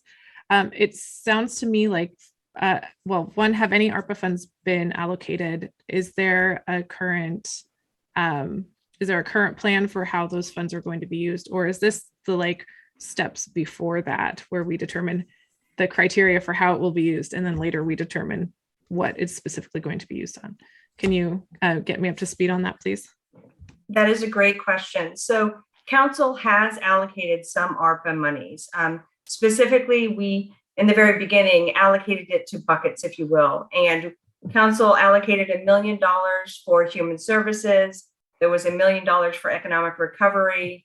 And then a little over $500,000 for city expenses. And then there were a couple of one-offs. There were bollards that were going to be on Festival Street and Main Street for $1 million. There was a parks position rehire of approximately $135,000. So we do have some monies that have been allocated. We have also, and my position was one of those in the city recovery. So we have spent some monies. Obviously, my salary is getting paid. One of the things that we started as soon as council approved us spending money was we started a utility assistance program in City Hall, and we have given out some funding that way as well. So there has been monies that have actually been spent, and definitely we have, I believe it's approximately 3.6 million allocated at this time. Councilmember Mankey. Thank you, Mayor. And thank you, Aurora, for your presentation. I have no concerns with this at all. It's just a way to alleviate administrative burden, which I think we should do if we can. It frees up staff time. We're still going to spend the money on what it's intended for. So no concerns with that. I just think overall, as a council, I think we need to have a serious conversation about the ARPA funds that are remaining and come up with a strategy for how to spend them. The money, as Councilmember Zorn says, goes very quickly, goes even faster if you don't have a plan. So I think we need to create a plan for our money and figure out how to best utilize it for the community. I think that's a big conversation. It's a big discussion. There's a lot of ideas. I'm sure there'll be passionate conversation and we'll have a lot of fun doing that. But I think we really need to talk about that.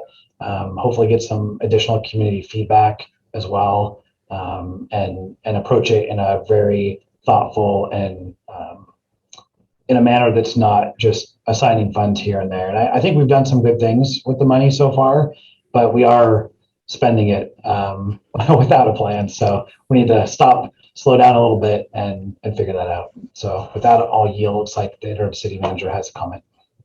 Interim city manager.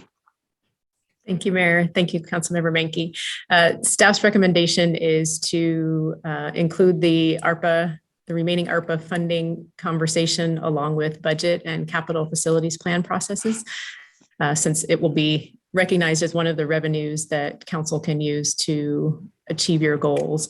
One of the one-time revenues, essentially, that we will need to spend in ARPA. I mean, Aurora, if you can clarify that the $10 million in revenue, the revenue loss, if that is also we're guided to spend that by 2024 as well, or is that no longer an issue?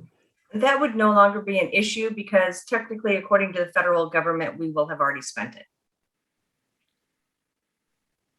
Thank you. I echo a lot of thoughts that were said previously, and I appreciate what Councilmember Mankey just said, because I kind of feel the same thing sometime where they're like, it's this precious one-time money, and I want to do really cool things with it that like we can remember in Bothell for a long time. And the longer we go without like figuring strategy out, it just feels like, is it slipping through our fingers, even though it's not? So I appreciate that, and I'm looking forward to having those conversations as well. All right. Do we need to do a motion on this? We probably do, since we're changing guiding principles. Yes, please. Fantastic. Would anybody like to make a motion? Councilmember Aldrich. Motion to approve the recommended action. Deputy Mayor Alcabra. Second. All right, City Clerk. Please say yes or no when I call your name. Councilmember Zorns, Yes. Mayor Thompson, Yes. Councilmember Alders, Yes. Councilmember Menke, Yes. Deputy Mayor Alcabra. Yes. Passes 5-0 with council members McNeil and Dorr absent and excused. Thank you, City Clerk. All right, from here, before we get started with the docket, which is our next item on the agenda, we are going to take a 15-minute break, stretch our legs, use the restroom.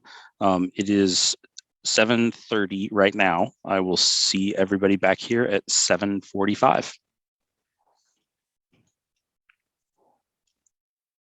Recording stopped.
Next up, we have a study session.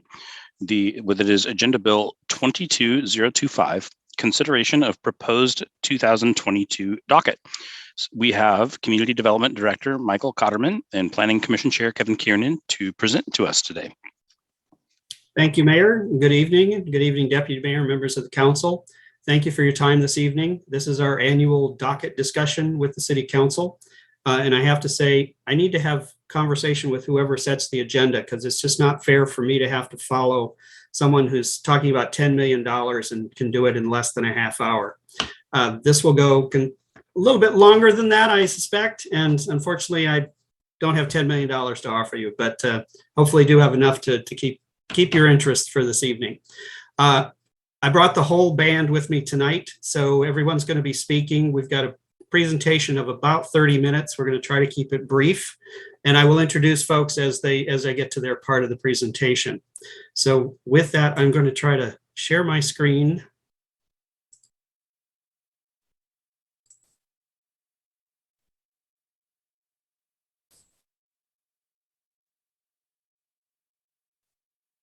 And is that, it's not, come on, there we are. Good, thank you. Okay, so this, actually we're starting on page 139 of the packet this evening. And this is to talk about the proposed 2022 docket. So I'm going to talk to you about the purpose of this evening's meeting. You're going to hear from Chair Kevin Kiernan of the Planning Commission to talk about what was accomplished in the 21 docket, as well as any comments that the commission offered up on the 22 docket.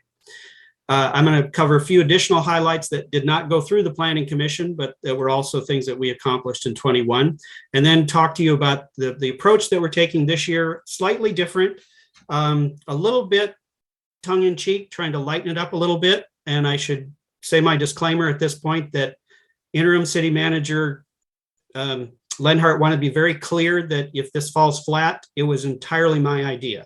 So just to be clear about that. Then the rest of the staff is going to talk about the proposed 22 tasks that we have for you.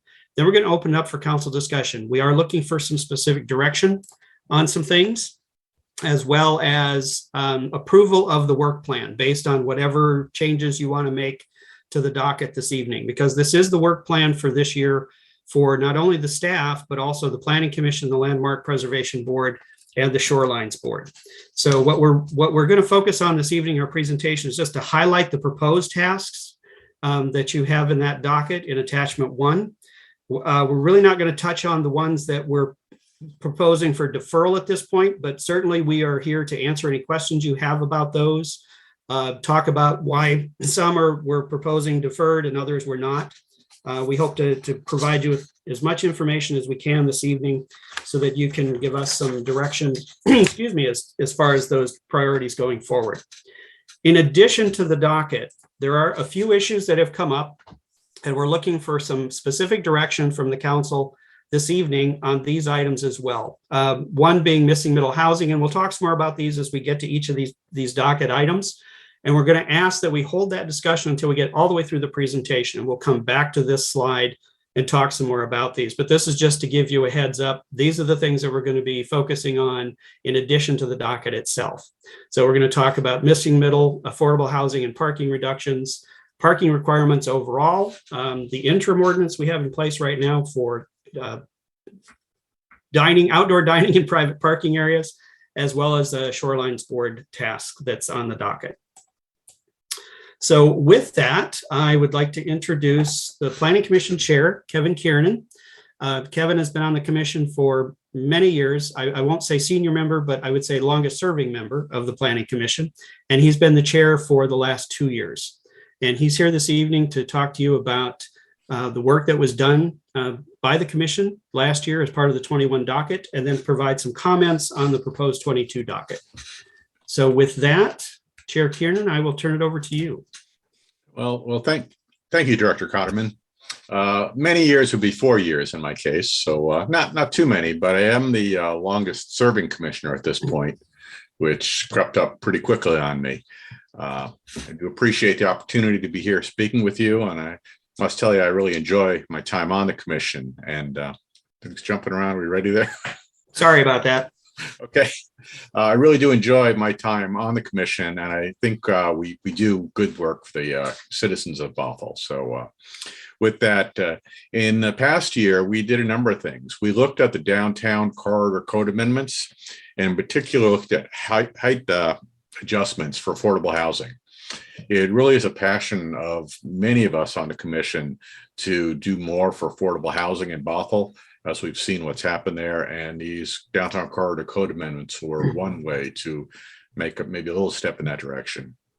We also looked at the micro apartment code amendments, hoping to have a similar effect, getting some affordable housing, lower priced housing into the area. Increasing short plats to 9 lots, it's an efficiency, making it less costly for developers and also consistent with other areas of the code. So where we can cut through some of the process, we really favor that. Looked at adding corner lots, duplexes, and single family homes. And I hope, and I think this was just a first step in increasing this type of housing. It was consistent with some actions on the state level, and we were pleased to look at that and move it through. Also talked about parking reductions for housing near transit. Parking is a huge issue. Again, a passion for a number of us on the commission, looking at having the right amount of parking in the right place, provided in the right manner, is something we're very interested in. But by lowering the amount of required parking near transit, where people have other options, we can again take steps to reduce the cost of that housing. So we believe that's important. And as you heard earlier this evening, we discussed the housekeeping code amendments. It was a fascinating part of the process, going through the minutia on the code and looking at outdated portions of it. But it is useful because it, for one thing, again, contributes to efficiency, and the other, it sparks some conversations. And there is at least one item that we talked about adding based on a conversation looking at the housekeeping code amendments. So next slide. Work underway right now. Canyon Park bonus incentive system. Canyon Park, and I'll just lump in with the Canyon Park Transfer and Development Rights Program. There's been a tremendous amount of work on Canyon Park going on for a very long time, and it is a great opportunity for the city to develop this large parcel in a way that contributes both to economic growth and available housing.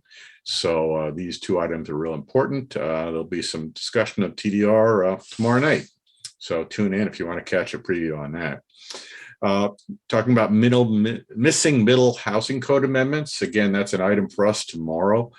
Missing middle, again, moving forward on the interest in bringing more affordable housing into the city, more housing alternatives in the city so that people can have choices. And finally, parking reductions near transit and affordable housing requirements. Again, parking is a cost. Requiring space to be provided for parking increases the cost of the developer and therefore increases the cost of the development. So we are looking at what the appropriate reductions are. And I will say it's not quite on our plate yet, but then what's next is real important on parking. There needs to be a broader discussion of parking in the city, and that's me talking. It's not on the slide or a commission statement yet, but I know that that's an interest to many of us. And another. So is that you, Director? No, sir, that's still you. It's still me. Okay.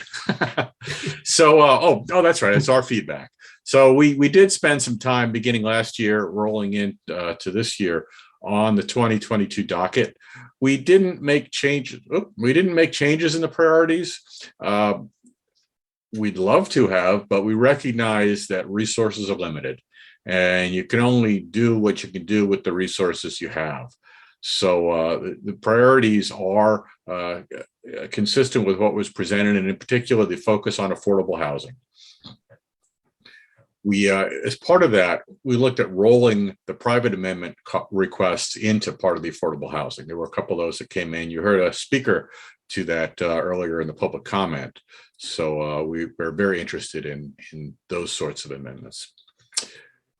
We added task 7B, again, looking at best practices and more efficient use of parking citywide. We're a little concerned that some of the changes in parking are pushing private vehicles into public spaces, getting a private benefit of a public resource. And we think that needs to be addressed, but that is a larger question. And it's going to require some significant resources and probably some discussion with the council on policy direction. So that's a big issue, but just couldn't get to it this year.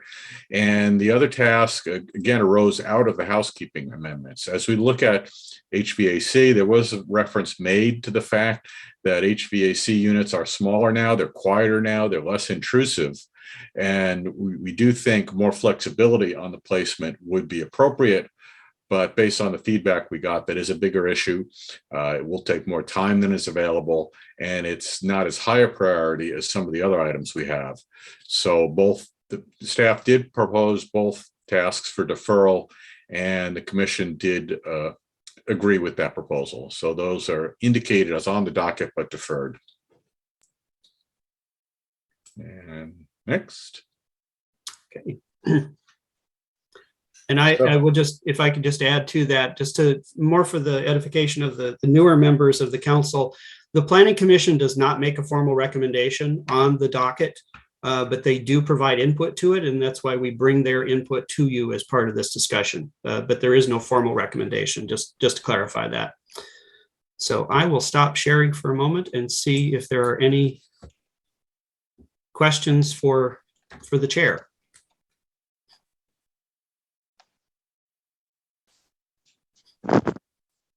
Councilmember Alders. Thank you. It's good to see you, Chair Kiernan. My question for you is about the deferred items. When you said that the HVAC and then the parking, is that deferred to 2023 or is that deferred into this year? It is deferred. And Councilmember Alders, it's good to see you as well. I hope you're enjoying your new position. We certainly enjoyed having you with us on the commission. So congratulations. No, both of those items are deferred off of this year's docket and would come at a later date.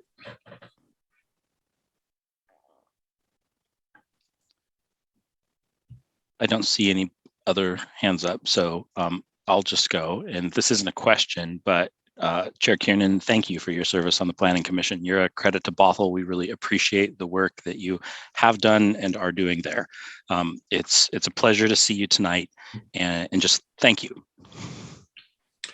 Well, thank you, Mayor Thompson. As I said at the head of the start of the meeting, or my presentation anyway, it is a pleasure to be on the commission. I really do enjoy the work we do. It's crazily enough, I think it's fun.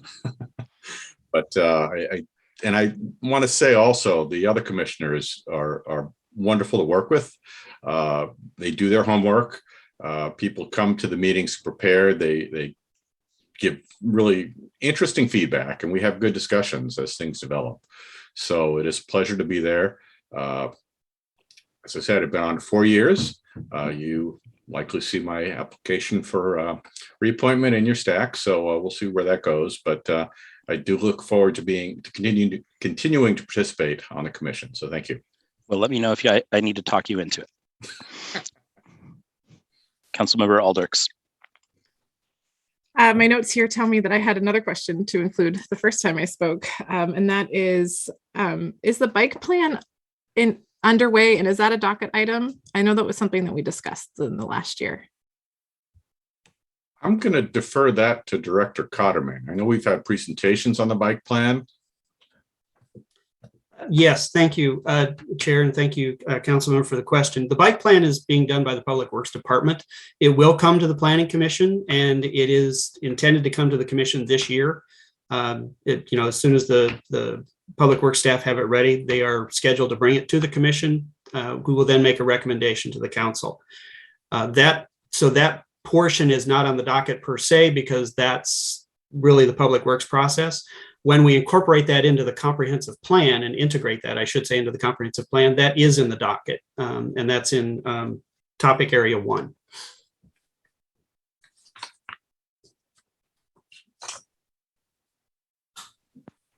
I'll just jump in and say thank you for the clarification. I know that that was, I saw the mention in it and I was like, but where's the bike plan? So thank you very much. Okay. I don't see any other questions for Chair Kiernan. All right, I'll go back to our presentation. Thank you, Chair Kiernan. And if you want to stick around, you're certainly welcome to. If there are other questions come up, appreciate your help in answering those from the commission standpoint. We'll stick around, but mute and turn off my video. Thank you. So just a few other highlights that these items did not go through the Planning Commission, but wanted to highlight them for the council because we're as excited as this little person right here about getting his picture of a color of a horse on the refrigerator. This was our horse picture on the refrigerator this year. We had the multifamily tax exemption that was adopted by the council last summer. School impact fees, there are actually a couple aspects to that were accomplished in 21. We got through the buildable lands growth targets and countywide planning policies processes in both King and Snohomish counties. For the most part, there's a little more to do that is on your docket that we'll talk about a little bit later, but that was a major lift in the last year. And then we were successful in getting downtown designated as a candidate countywide center in King County, which is important for future transportation funding for the downtown area. And all in all, we secured over $225,000 in grant money and other non-grant monies, but non-city monies that have been funding some of the work that we've been doing in the past year and also into 22.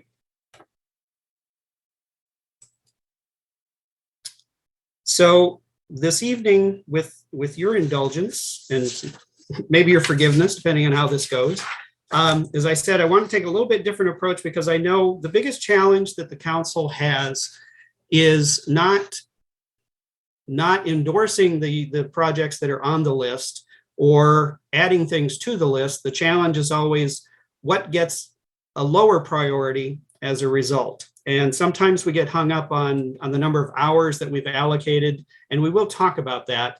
But I want to try to see if we can put this in a little different context for the council as we work through this evening. So I'm unfortunately, Councilmember Doer is not here. As she's pointed out on a couple of occasions, what we're talking about is really boring. But she also adds it's important, and I would agree with her on both counts. It is boring, but it is important, and appreciate the council's willingness to sit through all of this information that we have basically downloaded to you this evening. There's a lot to sift through, and hopefully what we have given you is the right balance of information so you have enough to be able to ask questions that you want to know more about and also make some decisions in terms of priorities. I'm going to try to avoid too much planner speak this evening, and please stop me if I do that or if I ramble too much, one of my other faults. There certainly are difficult choices before you this evening, and we recognize that. And there are limited resources. I'm not here this evening to ask for more resources. We have what we have, and that's the basis for what we're proposing to you this evening in terms of the docket itself and the work that needs to be done this year. But it is your docket, and what we've proposed is based on our understanding of things that we think are necessary to do, as well as things that we think are priorities of the City Council. So what I'd like you to think about is I'm going to try this evening not to dwell too much on the resource issue and how many resources we have. So with the tongue-in-cheek approach, I'm calling this the 22 Docket Wine Festival. So think of this, and not in terms of hours, but in terms of some resource. Maybe it's bottles of wine. You're a committee of 7, and you have a series of events to plan throughout the year, and you have so much wine that you can allocate to those events. So think about how much you want to allocate to those. And these are the 10 varietals that you have before you this evening. So these are basically the priorities. If you look at the far left-hand column of the docket, you'll notice they're numbered 1 through 7, I believe. And those are the main priority areas. So each topic area or each varietal is that priority. So we're starting out with the Imagine Bothell Comp Plan periodic update. This is an attachment 1 on page 149 of the packet.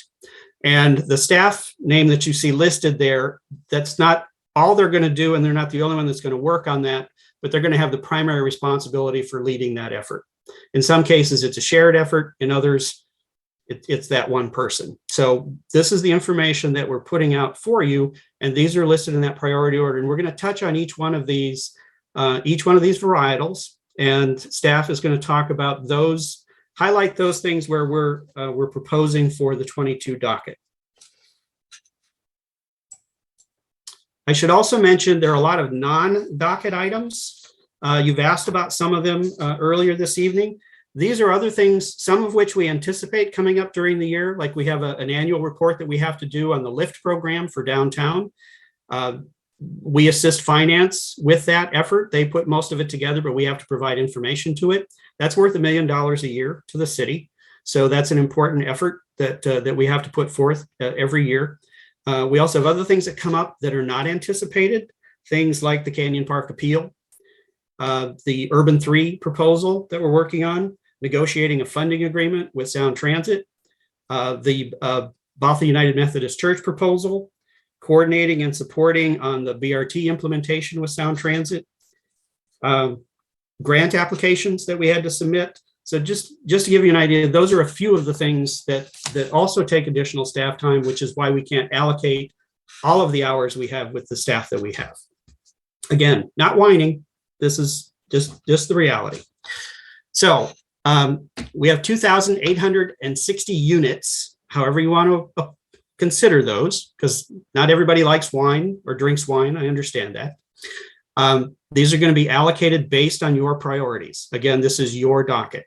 So we have listed the highest priority topics first, and then the lower priorities we would do as time allows. So for example, we have things in priority 1 and 2 and 3, and you'll notice we have subtasks in each of those. So the first priority is what we're proposing is on the comp plan, but not everything in the comp plan, that category is going to get done this year. We've identified those that are 2022 items, but those would be our highest priorities within that topic. I'm hoping that makes sense. The other thing to keep in mind is that nothing drops off of the list without council approval. There are a few that we're asking you to drop this year, and we'll get to those a little bit later. But otherwise, if we don't get to it in 22 or it's not a priority in 22, it stays on the docket and you'll see it again next year. So are there any questions about, I'm going to put this down for just a second. Any questions about the approach or any of the wine varieties? Deputy Mayor Alcabra. Just a number my brain couldn't handle. There's two different kinds of wines that were shown. One says 2,841, and the table says so 2,900. If you go back to the last slide with the tables, yes, there's two different numbers for the number of units available. I was waiting for someone to catch that. Okay. So what we've done is the availability we have is 2,860. What we have proposed is actually more than that, over by a small amount that, we can probably dip into the credit card just a little bit and get maybe a few more bottles. But that's why the difference. Okay. And the other thing that I should note is, and I'll go back to that now, I meant to highlight for you in the previous slide, this table that you see on the right-hand side. I've got a table at the end of the presentation when we talk about these priorities where the council you can change the amount for each of these tasks. If you want more hours on certain tasks or less hours on certain tasks, and it keeps a running total. So that's why that 2,860 is important. That's the number, that's the budget that we have. I've got one question, Director Cotterman. Yes, sir. I was going to bring this up later, but it seems appropriate to bring up now when we're talking about resource allocation. I really appreciate that you said the council's struggle is always what gets left out, because everything we do here, I mean, a lot of it we have to do. And it seems like most of what we're doing is kind of we just have to do this. We have a comp plan update. There's a lot of extra work that goes into it. Mm-hmm. And we come to you with a lot of asks and we have a lot of expectations, but we've resourced you, it seems like, not in line with our general expectations.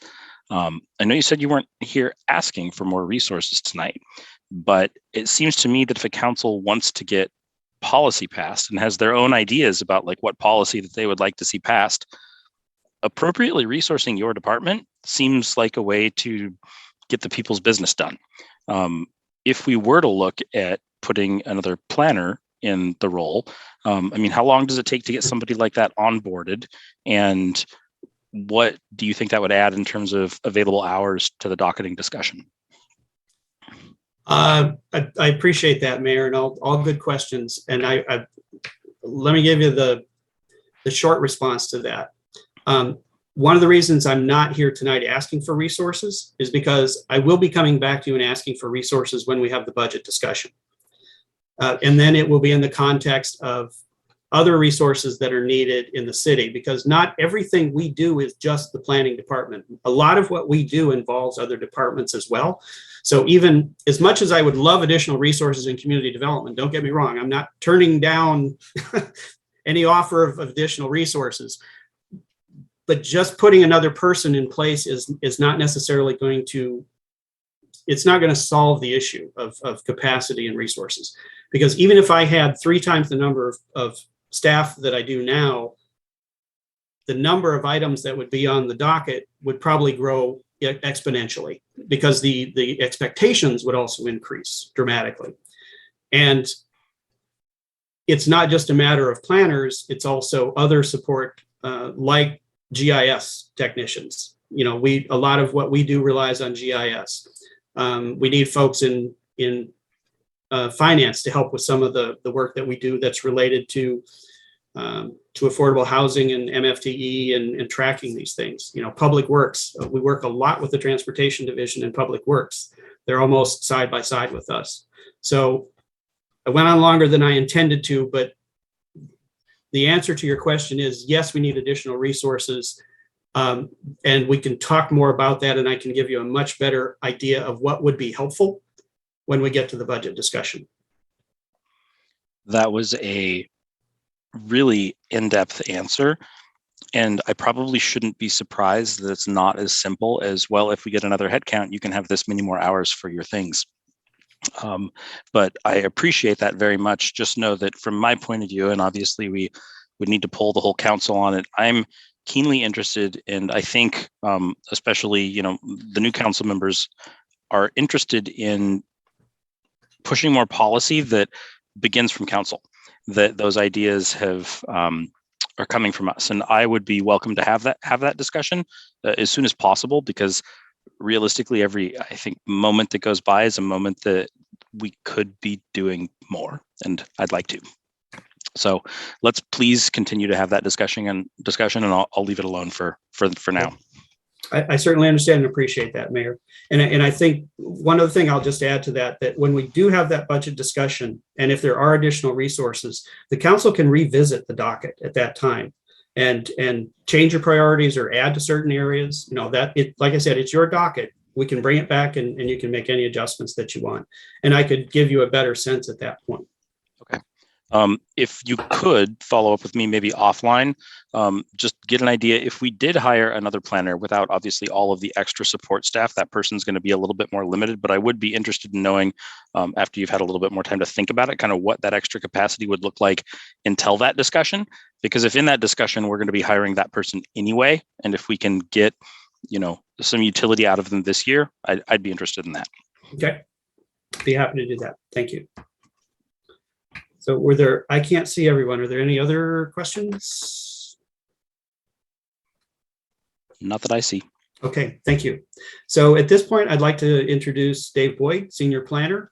So he's going to talk about these 4 areas. So these are priorities 2, 3, 5, and 6. So with that, I will turn it over to Dave. Thank you, and good evening, all.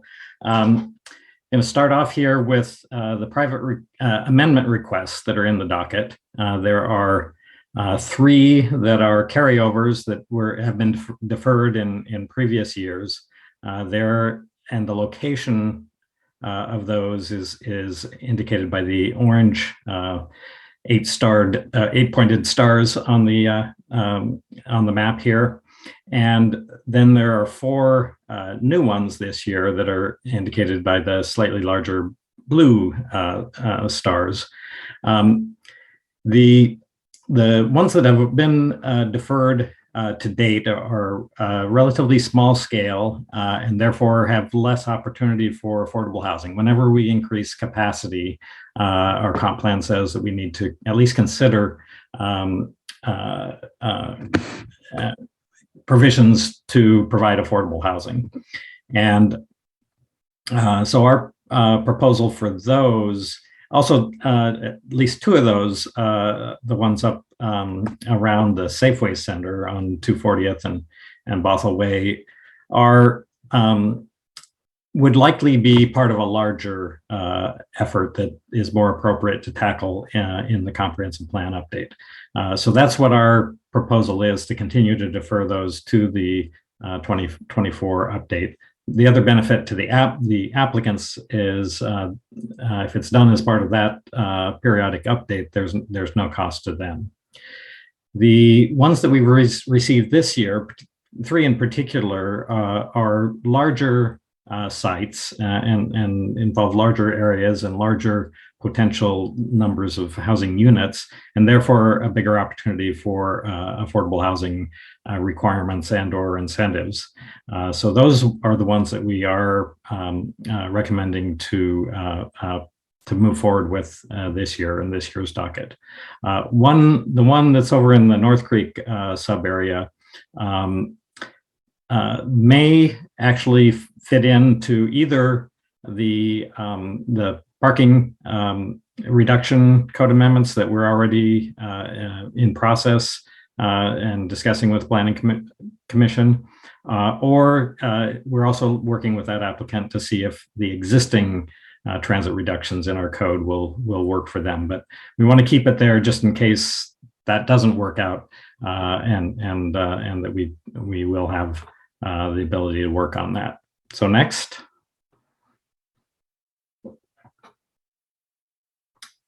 So we've talked already about the middle housing code amendments, and I have started dropping missing from that because we have a tour here in town that shows some of the middle housing that actually exists in Bothell, particularly in Lower Maywood neighborhood. So we've already started work on those. In fact, we've already completed the first phase of that with the corner lot duplexes in single family zones. Those were done with a Department of Commerce grant. We've applied for and received another $40,000 in a Housing Action Plan implementation grant from Commerce. So together we have about $60,000 to work on the next phase. And when we brought the corner lot duplex issue to Planning Commission and to Council, both groups indicated a desire to go further than just corner lot duplexes. So that's what we're looking at doing now, taking the next step of looking at other forms of middle housing, which is really a term that is used to describe housing types in between single family homes and larger apartment buildings that tend to be more naturally affordable housing types.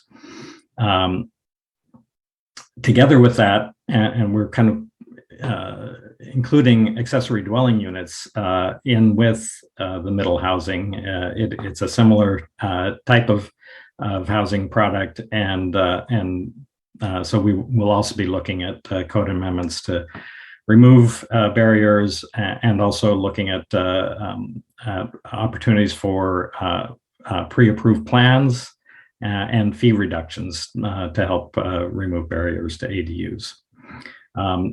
So what we're looking for tonight is some additional direction in how broadly to allow middle housing.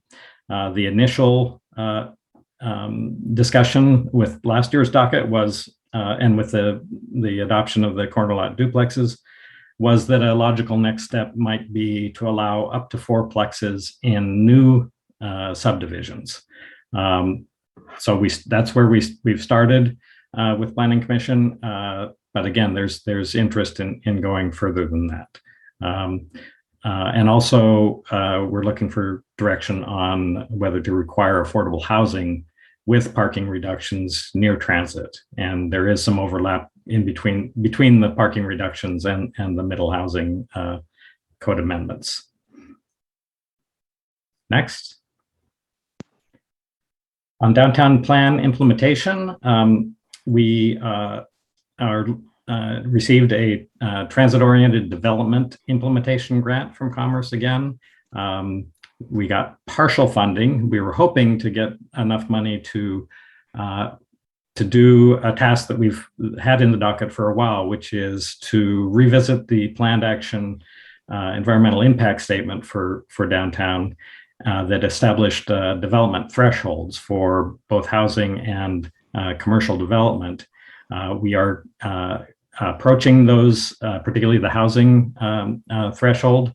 So we want to do a supplemental EIS to take into account factors like the coming bus rapid transit and the improvements to Bothell Way and Bothell Everett Highway that will allow the Swift bus rapid transit line to come down from Canyon Park to downtown in the campus, and justify raising those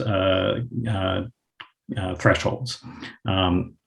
So we'd hope to go beyond that and also look at targeting some studies of key sites like the current park and ride site and lots E, F, and G, but we're going to have to look for other funding to do that.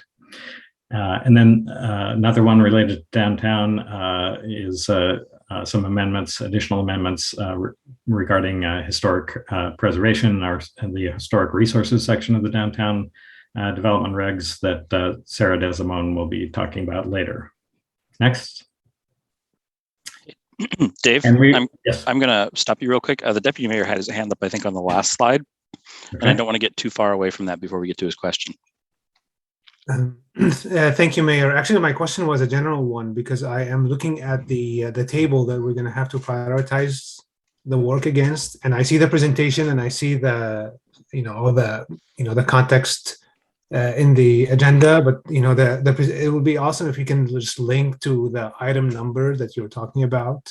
I can infer it by looking at it, from my understanding, but it would be good so that we can just put some context around the items we're going to have to eventually prioritize, if that makes sense. I'm going to ask Director Carterman to help me with that because if he I think so, Deputy Mayor, at that point when we start to work on that table, then I'd recommend that the council go back to attachment 1, which is the docket that has all of those numbers as well. Mm-hmm. So we can go back and forth between those, and then we can expand or provide any additional information. Fair. Thank you. Mm-hmm. The private amendments numbers were indicated in the PowerPoint, but I don't have those numbers memorized. So I think this is the last slide for me. Is we are reconvening the Shorelines Board. They completed work to update the Shoreline Master Program in 2019, and then there really wasn't any work for them to do intervening, but they did at that point identify one task that they wanted the council to consider, which had to do with the buffer enhancement incentives that are in the code. And since then, we've made some amendments to the critical areas code that were related to FEMA's floodplain requirements, and we need to make the shoreline code consistent with those. Our stormwater team has also done some great work on stormwater planning, and their consultant made some recommendations for streamlining the shoreline code. And a recent project that went to our hearing examiner resulted in some recommendations from the hearing examiner to re-examine some of the variance language that is in the code. So we have some remaining Department of Ecology grant money from the 2019 update, just over $20,000. And so we are working to with that to have the consultant that worked with us on those updates help us through this limited suite of amendments for the Shoreline Board to consider. And the docket includes bullet points for each of those. So we're looking for council approval of the docket to also imply approval of those work items tasks for the Shorelines Board. Next. Yes, that was the last. So welcome any questions. Councilmember Zorns. We are going to be prioritizing when we're all done, correct? I just wanted to be doing some thinking out loud. There's so much noise going on in my head right now with all the things that we're addressing. So I'm apologizing for being scattered. Shorelines and stormwater discussions opening up. Yay! I'm very excited about that. And fourplexes in new development makes a lot of sense because that's how we make it fit and work in, right?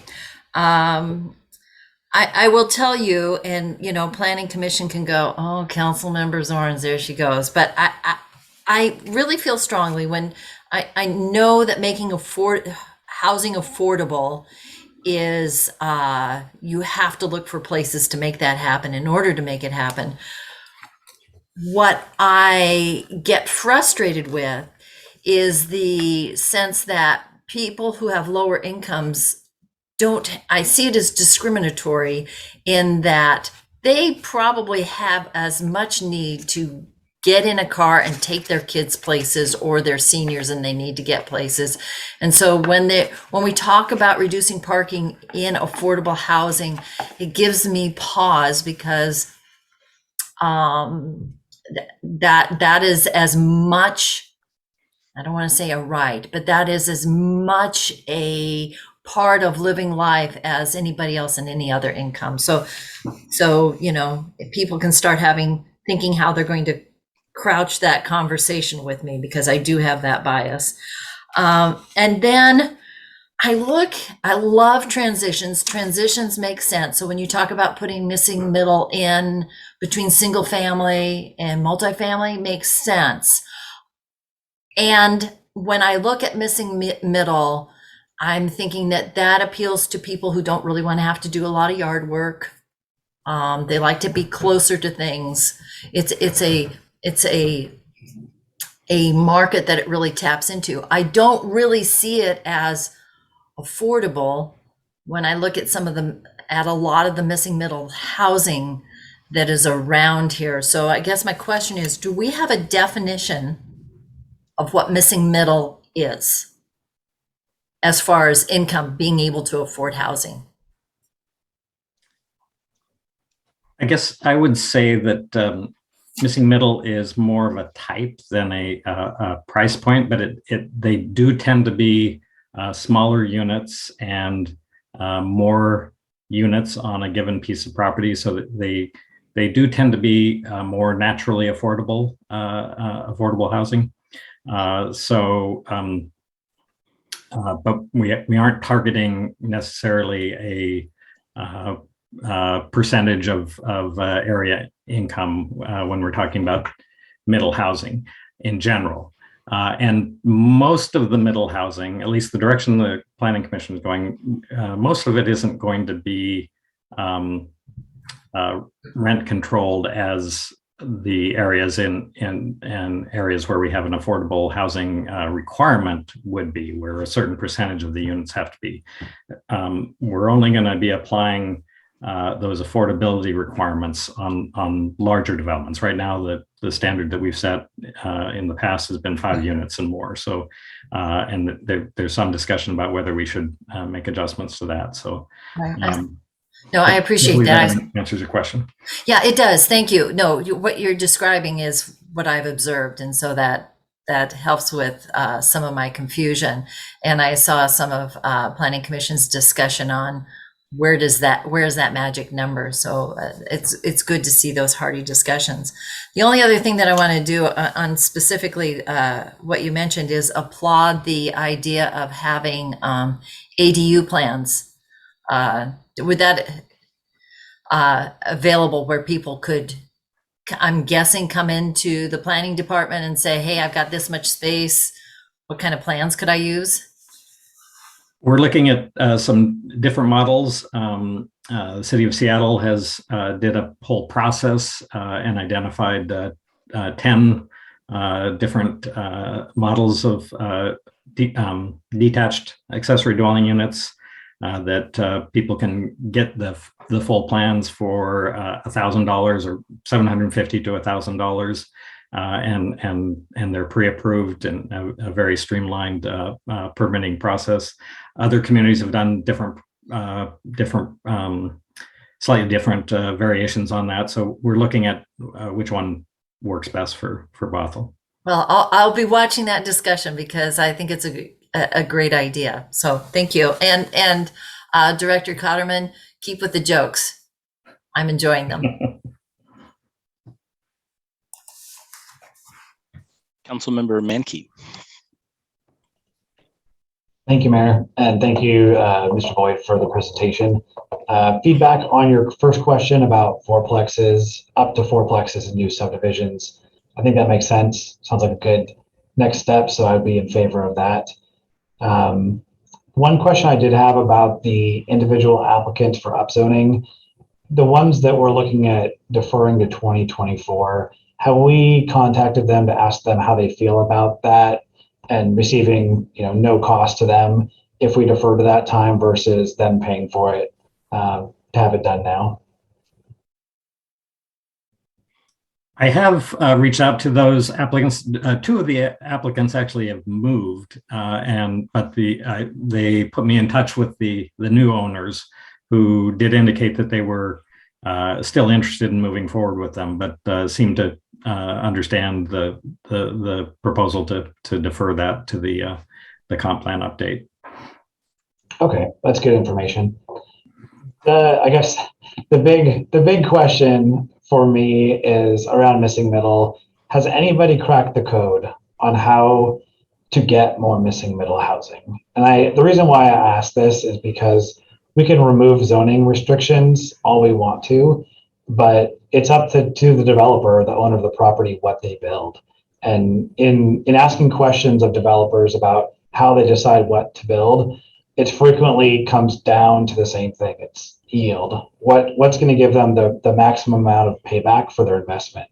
And that generally is single family homes. Just because there's not enough and the demand is so high, they can tear down a $700,000 single home and build a $1.5-2 million home, 2 of those on the property. So I would like to see us get missing middle. I'm just wondering, how do we do that? How do we ensure that we do that by upzoning certain areas without also, I'm guessing we would be restricting if we were to upzone it and give it a new zoning designation that's not single family. That would then restrict what we get, and we may get what we want, but I don't know. I've been wrestling with this and looking at what the state was doing. I don't believe they were going to get what they were hoping to get. I think they would have gotten more single family homes, unfortunately. So as we're going through our process, I would like to know that the changes we make are going to result in what we're intending them to result in. So I don't know if you have any thoughts on that or any information that you can share, I'd love to hear it. We are working on that, and that's a great question. And that was really where we started with our consultant, is researching what other jurisdictions have done across the country, really, in this light, and how successful those have been. And many of the jurisdictions that have introduced new code to allow middle housing and single family zones have done so in the last couple of years. So the results are skewed by the fact that we've been in a pandemic for most of that period. So it's hard. It's a hard question to answer. What in terms of exactly what are the most effective ways, but that's one thing that we're grappling with. I meant in my presentation to address the notion that we should wait for the state legislation, and the fact is that we and the funding that may become available with the state legislation.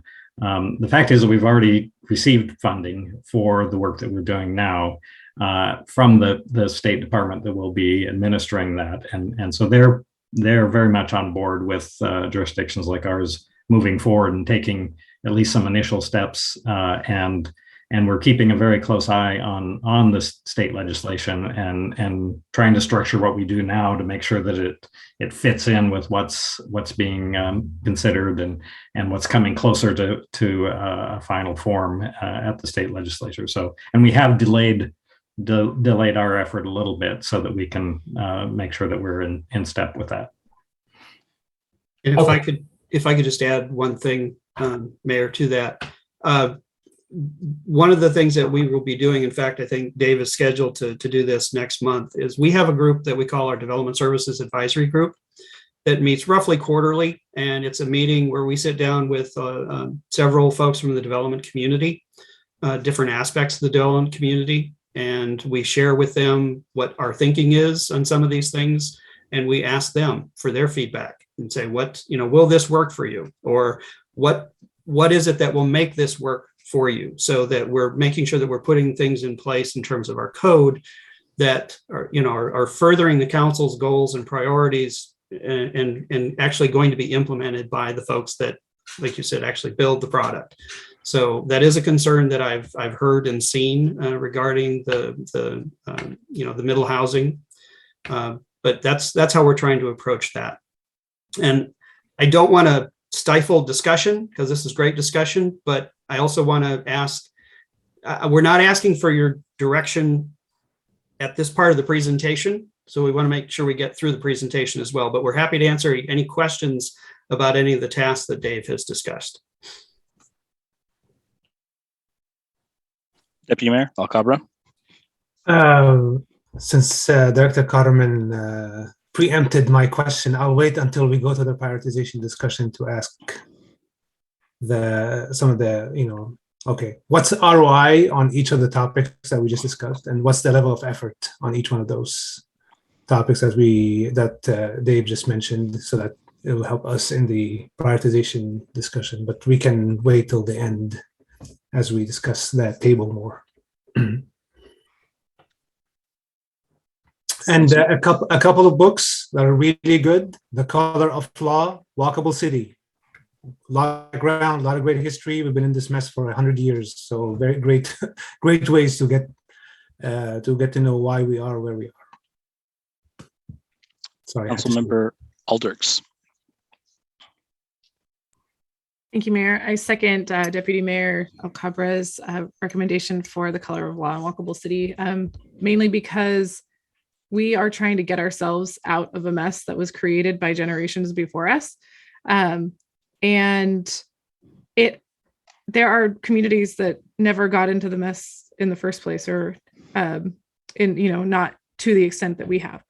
So I think that there is a lot of learning that can be done around the country, just in terms of looking for duplex communities and the types of things that we're discussing here.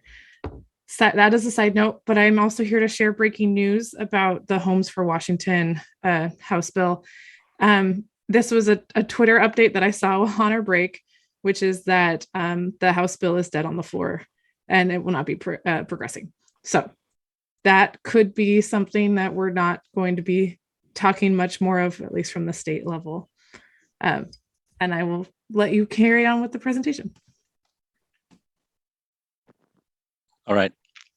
I have a couple quick feedback things, and I will not get into direction just yet, but I wanted to say, in terms of private development, I think you absolutely chose the right projects to move forward with, especially the community for people of different abilities. It's just up the hill from Alyssa Burnett. It's people that live in Bothell that cared enough to come and talk to us directly about it. I am super excited about that. I think we're super lucky that we have people here that are willing to do that. And thank you for choosing that. Everything else I have is direction. So let's move on. Okay, thank you. And we're proposing that. It's up to the council to choose those, but thank you for that feedback. And also thank you, Councilmember Zorns, for appreciating my humor, but I'm sure all of my colleagues are wishing you wouldn't encourage that. So we'll move on. Back to the presentation.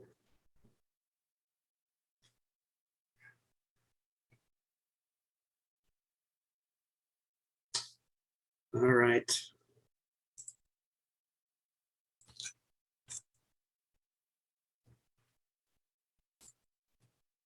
Lost my share button. There it is. Apologies. Get us back on track here.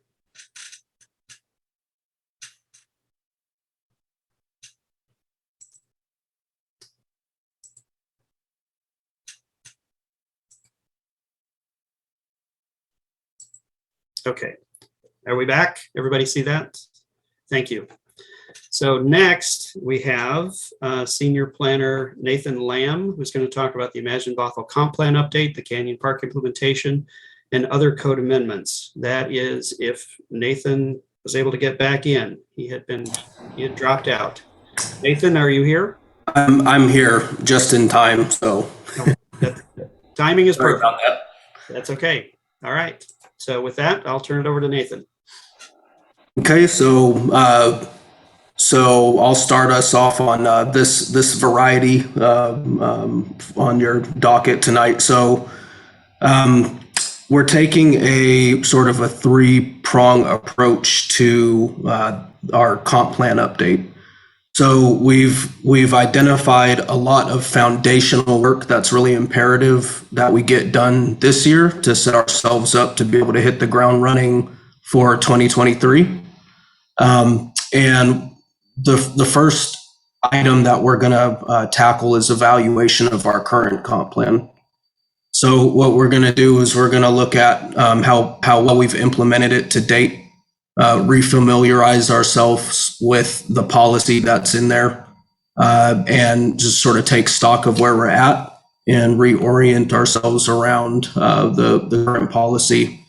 The next thing we're going to do is apply an equity lens to those policies to see if there's any sort of inadvertent discriminatory language or policy that needs to be eliminated. And so that's where we're going to start. The next part of our framework for scoping for the comp plan update is a community engagement plan, and that entails a lot of and Sarah Frost is going to talk in more detail about that a little bit later. The next thing is just scoping in general. You see this growing list on the right side of the screen, which is full of mandates from the state level, from the regional level, and the county level that we have to either comply with or show that we align with. And those are all being are going to have to be built into our framework for how we think about the new policy that we'll have leading up to 2023 and 24. The last thing that I'll mention on the list here is the ratification of the King County CPP. So we're going to be coming back to you next month, actually, because the King County Council has approved the amendments to the CPPs, and it started the 90-day ratification process. And as part of that, I believe it's 70% of the population and 30% of the jurisdictions in King County, either by affirmative vote or by taking no action, essentially vote on ratification of those CPPs. So we're going to come back to you and talk a little bit more detail, particularly about the CPPs with new language dealing with racial and social equity, public health, and climate change. Okay, so next slide, please. Real quick, Nathan, just to interject. So the planner speak CPPs is countywide planning policies. No, thank you. Too many acronyms. Okay, so the next thing I'll talk about here is Canyon Park implementation. So the first thing on the list, excuse me, that we have some staff time dedicated to is certification for the Puget Sound Regional Council Executive Board. And we've worked on that extensively this past, 2021. And it was halted by the appeal, but we were able to continue to work on it, and we're nearing the end of being done with that. So that takes about a month to go through PSRC, through a couple committees, and finally their executive board. So we should be done with that early in the year, early this year. The next thing is the transfer of development rights, the TDR program that Chair Kiernan touched on earlier. So we've just passed phase 1 of a 2-phase study with Burke Consulting and with Sound Transit using their bus space North in Canyon Park as a case study for a program feasibility, or for the feasibility of a TDR program in Canyon Park. And what we did find was that it is feasible, and we're going to report those findings to Planning Commission tomorrow night. The TDR credits would be we'd be able to replicate the case study for the bus space north site for other essential public facilities that don't meet the minimum requirements that were established by the Canyon Park subarea plan regulations. And so we're going to be looking at what code amendments we need to do to make that program a reality. There's the feasibility report did indicate that other incentives would need to be tied to a program like that to get some uptake, and that one of the biggest or more significant ones would be parking reductions, as it is a significant cost to developers. And Director Cotterman mentioned that development services advisory group meeting that we'll be having next month, and we plan to get some feedback from developers then on the viability of this program. The next thing is the bonus incentive program, and we did get quite a bit of insight actually from the TDR study, some good technical insight on what bonus floor area ratio would look like in Canyon Park and how to make it feasible. And we have taken this to Planning Commission, and they indicated that they would want to see any kind of incentives for developers used directly for deeper affordable housing and affordable commercial space in Canyon Park as per the Canyon Park Subarea Plan policy recommendations. Okay, next slide, please.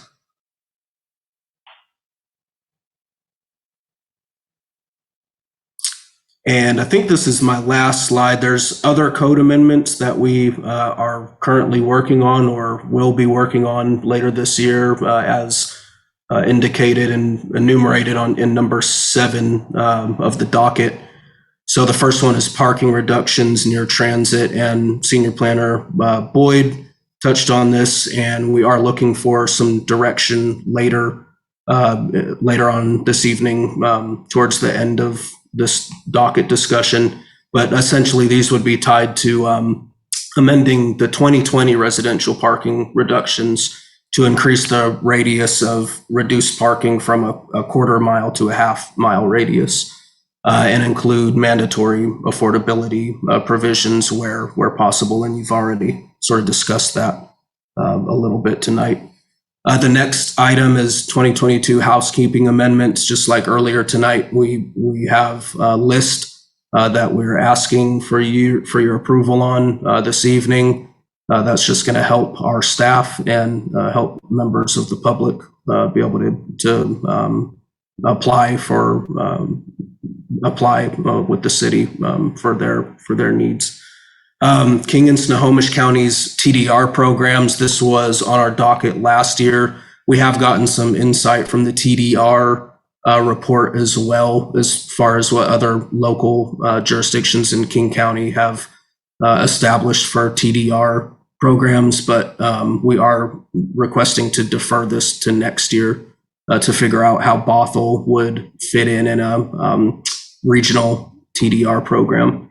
And then the last one here is hobby beekeeping. This was initiated last year as a result of I think a complaint about a hobby beekeeper, and we realized that we only regulate beekeeping in our agriculturally, but not in a residential urban context. And so we have some hours dedicated to that, and our code compliance team has been researching that and has assured that it's not going to take too much longer to conclude that one. So with that, I think it goes to questions, and be happy to field any questions that y'all might have. Thanks.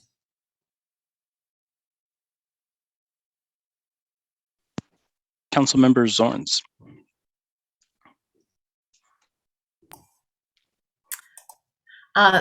Thank you. I'll try to be as brief as possible. Thank you for doing the hobby beekeeping.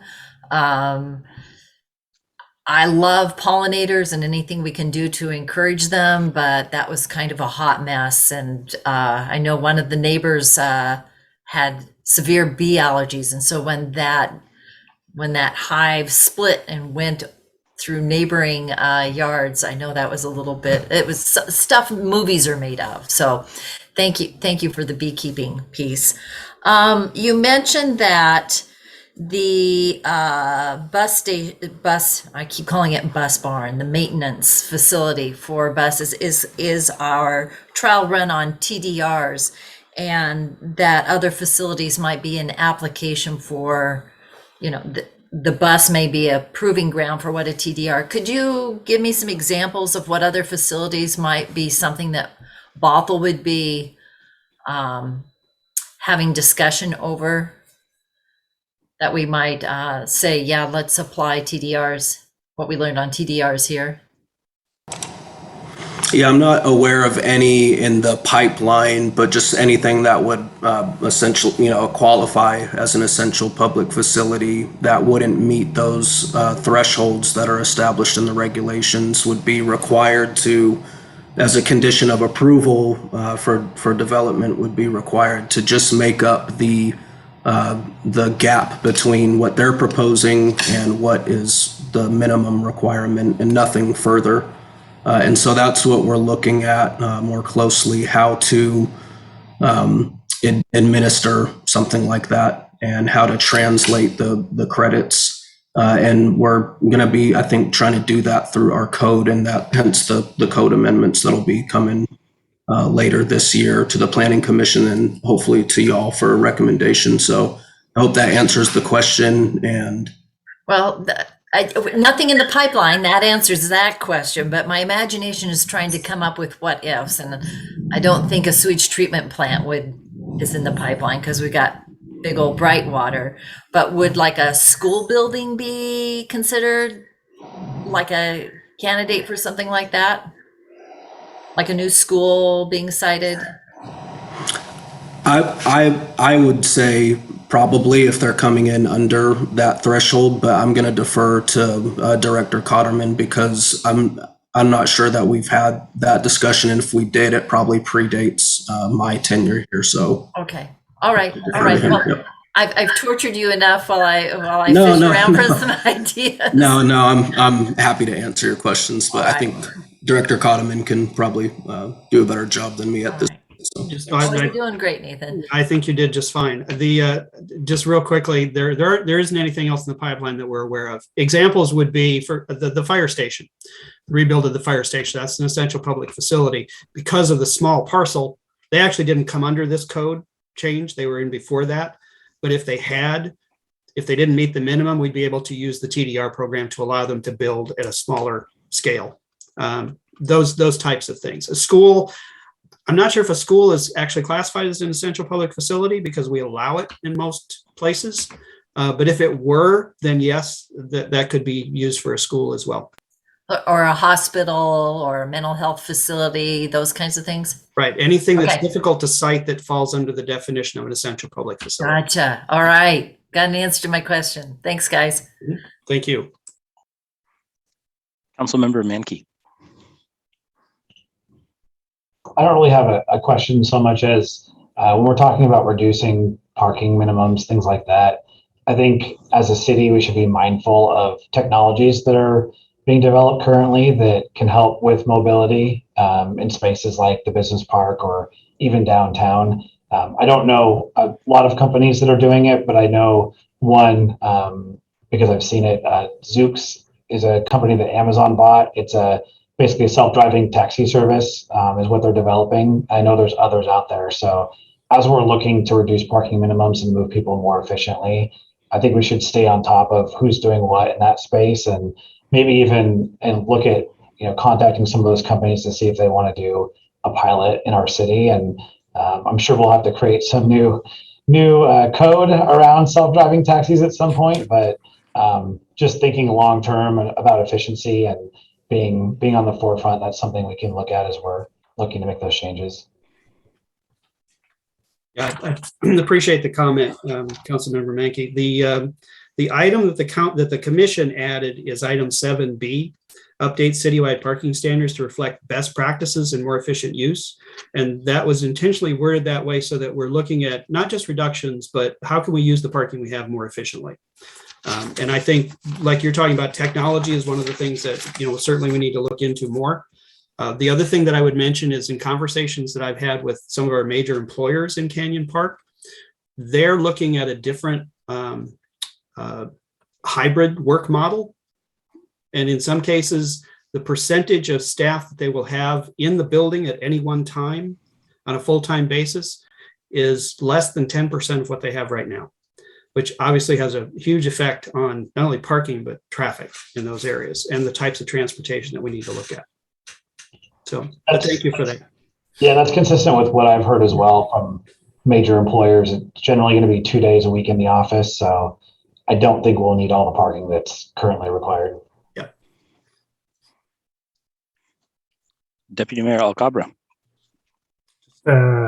Comment that means more parking eateries than so I have a question actually. See, my jokes are better than yours, Director Carmen.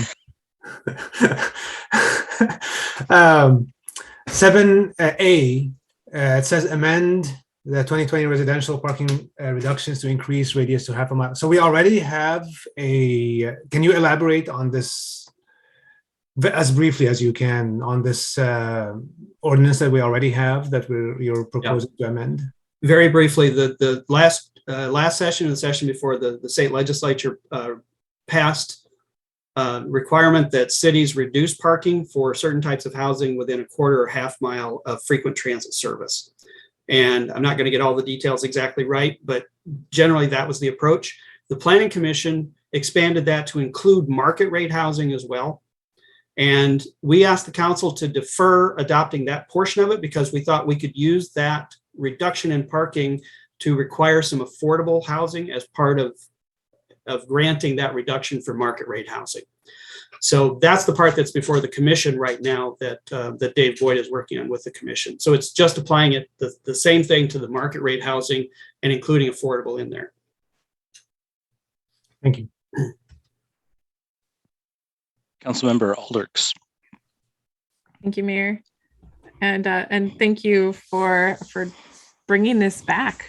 These are all conversations I was able to be a part of in Planning Commission. And so it's just a continuation of that conversation for me. And one, I think salient point to transfer into this meeting is that the idea of parking minimums is mandated parking, and it can often get lost in the conversation that developers have a pretty clear sense of how much parking their building will need, and we can trust them to do the studies in the sense of they will want to maximize the amount of parking if that's what their priority is, and often it is. The challenge comes from when we tell them that they need to provide more parking, we end up with uncomfortable situations like the parking garage at UW Bothell, and how that has been both a source of, I think, what is the word? Source of frustration for neighbors in the area. And it was a direct result of having to require the amount of parking that is written into our code. We are able to prevent some of those situations from occurring in the future when we look at the actual needs of the development, the actual needs of the residents of that unit, that building, that development, and put that responsibility on the developers themselves. So I just want to throw that out there as something to take into account, where when we say remove parking minimums, we're not saying get rid of parking. We're saying let the market decide how much parking is needed and necessary, and we don't necessarily need government intervention to create more parking where it may not be needed. Did I get that accurately? Did I state that accurately, Dr. Cotterman? Yes, the one thing I have a question about is whether we required the campus to build that parking. I don't believe we did, but we'll check on that. I think that was just part of their master plan. I'm getting a nod from Councilmember Zorns, and she was much closer to it than I. So, but yes, you're correct in that what we're looking at and what the commission talked about as far as best practices was really more about removing those minimum requirements and relying more on the market to determine just how much parking is necessary in those cases.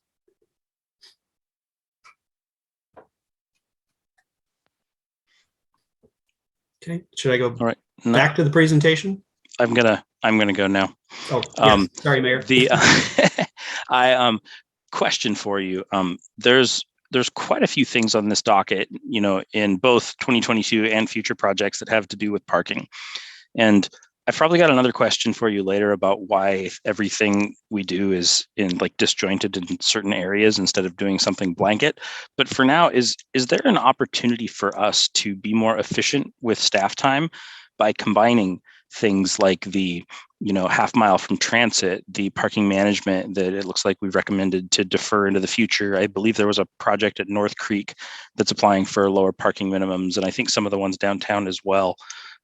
Is there an opportunity for us to wind this into something bigger and save time? Yes, in some cases. And we do look at that, and we try to. For example, the private amendment request for the parking in North Creek, that we're folding into the parking work that Dave's doing right now with the Planning Commission. So, that we do look for those opportunities where we can. Sometimes it makes sense to combine different items into a single one.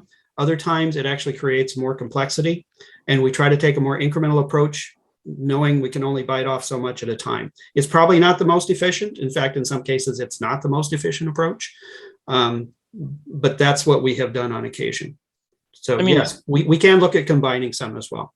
That actually makes sense to me, because when you approach every single issue, you're going to know whether or not it's more efficient to combine it or more efficient to do it on its own if more complexity is added. I would also note that is something that I also believe about parking. It's more efficient for a developer to determine how much parking they need for whatever use that is, for whatever segment of the market they're trying to find. And I think they would also be a lot more efficient choosing that than we would giving a blanket one-size-fits-all solution for parking. Mm-hmm. A couple things that folks have said, I'd really like to differentiate in these discussions between affordable housing, with an AMI requirement that is subsidized, and just less expensive market rate housing. Whereas that's not necessarily going to be affordable. Like we can't guarantee affordable housing when we make less expensive housing, but almost everybody in Bothell has got to be living in market rate housing. Like I don't know how many subsidized units we have here, but it can't be that many. So for me, having and allowing less expensive market rate housing is a huge win, even if we can't guarantee that it's going to be affordable. So I think more housing and more less expensive housing is a big win. And I almost feel like we need different phrasing around this, because we get in this weird, like, well, but is it going to be really affordable discussion when, well, to whom, but it's going to be less expensive. And that's a win. I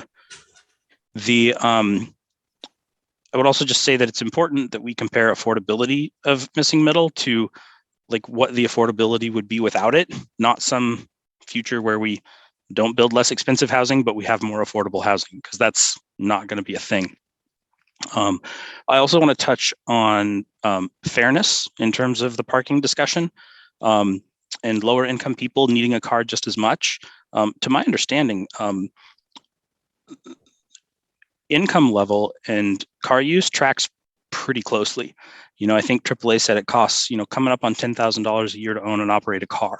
So I don't actually believe that it's should be assumed that lower income people use a car just as much. But in terms of fairness, what we do right now requires everyone to pay for the cost of storing a car, even people who don't have one. And that to me is definitely a fairness issue. And again, those folks generally average a lower income level. So reducing those requirements could relieve a burden on somebody who's right now paying for something that doesn't need it. And I also appreciated Councilmember Aldrich's comments about simply allowing the market to market. Just like we're smarter figuring out, should we combine everything or should we do this one on its own because it would create more of a problem? I think the market's going to be a lot smarter than us trying to just give that blanket rule. Councilmember Mankey also said, I really appreciated this comment about how can we actually get some of this built? Like, we don't want to make a rule around, hey, we can build this thing now, but do it in a way that doesn't actually result in housing getting built. And I think that's really the crux of the thing, is what can we do to make sure this stuff actually gets built? I would suggest two ways generally: fewer restrictions or requiring it. And I know which one I generally like. I generally like fewer restrictions. So I think the less we require of, parking setbacks, all of those things that we talk about, and the more places that we allow it, the more of it we're going to get.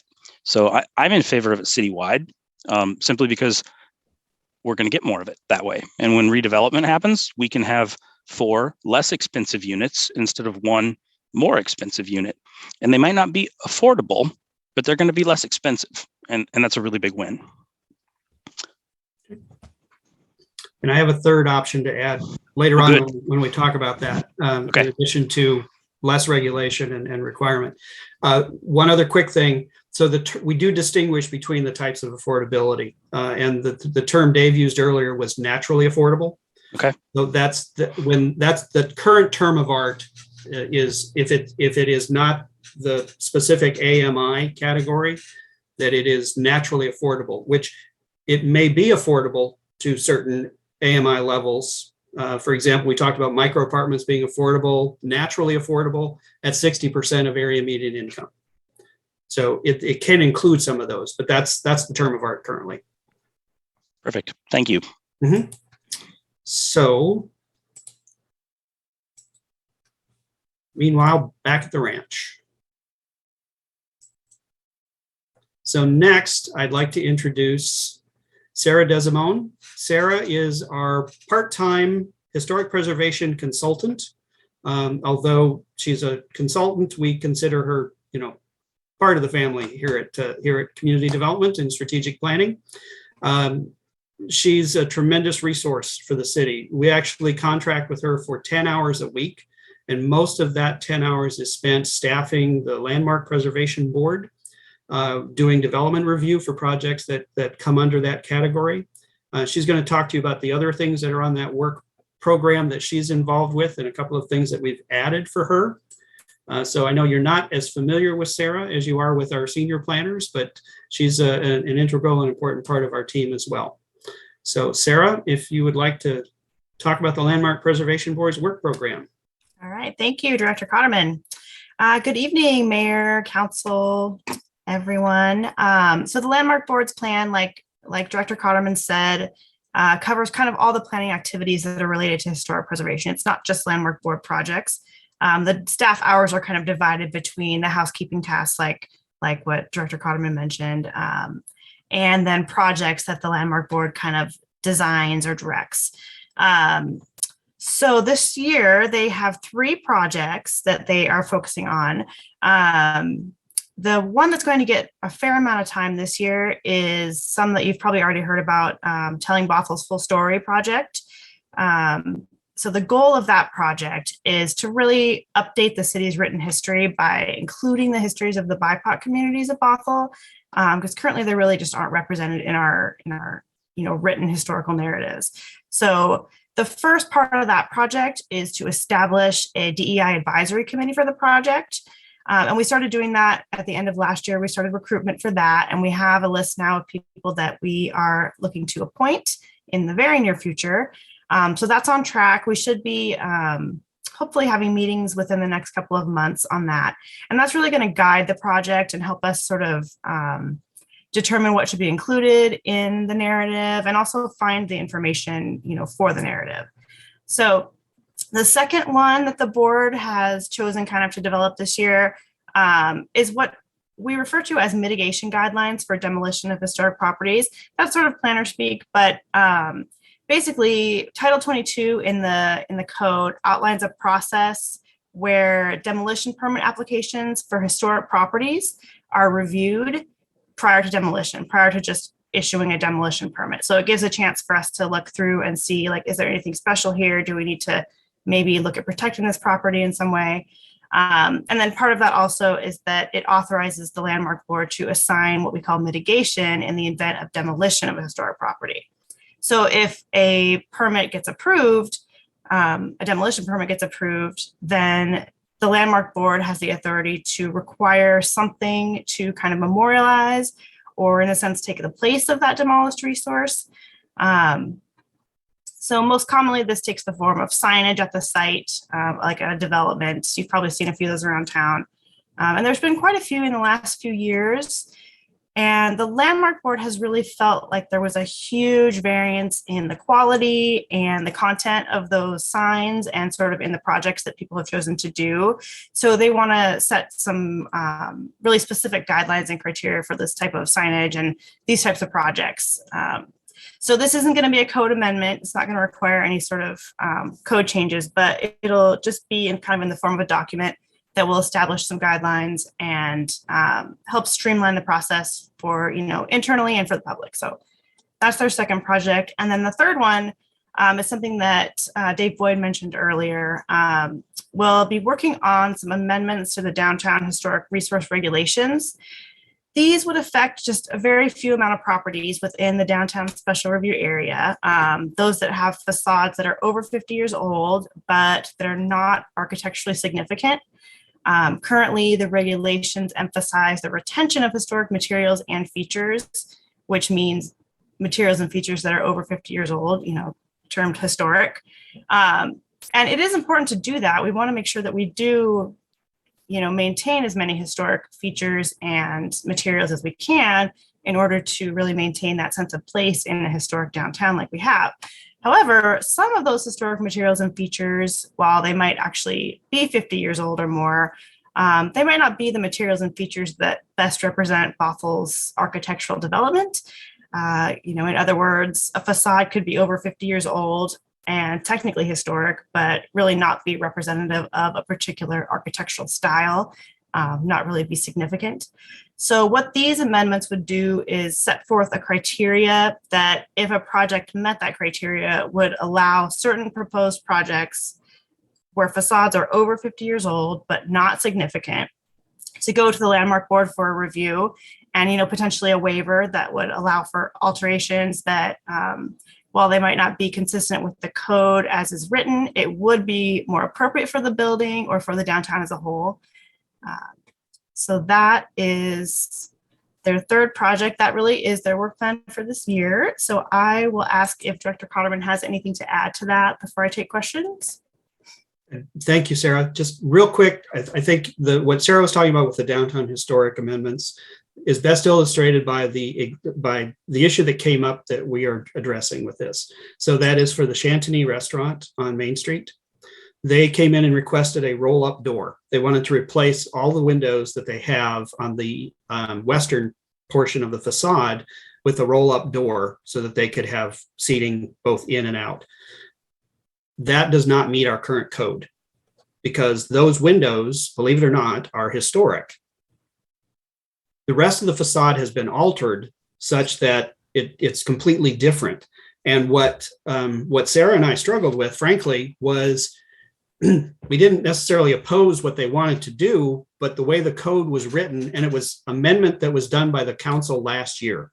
So this was a fairly new amendment that was intended to make sure that we were preserving even facades that had been altered, because the newer stuff even has some historic value to it as well. We felt in this case, we made a director's interpretation. So under my authority as the community development director, that the facade had been altered so much that what was left really didn't represent a particular architectural style as Sarah described. So we made that determination. They're able to go ahead and do the roll-up door, but we also felt in that discussion that it really wasn't appropriate for the community development director to make that call. And we know there are going to be more issues like this that come up. So we took this to the landmark board. We explained what we had done. They were supportive of that. And we said we want to do a code amendment so that all future requests like this actually come to the landmark preservation board for you to make that determination. And they also liked that approach. So that's just the example that Sarah so graciously avoided mentioning names on, but I'm not quite that shy. So if you have any questions for Sarah about any of those tasks.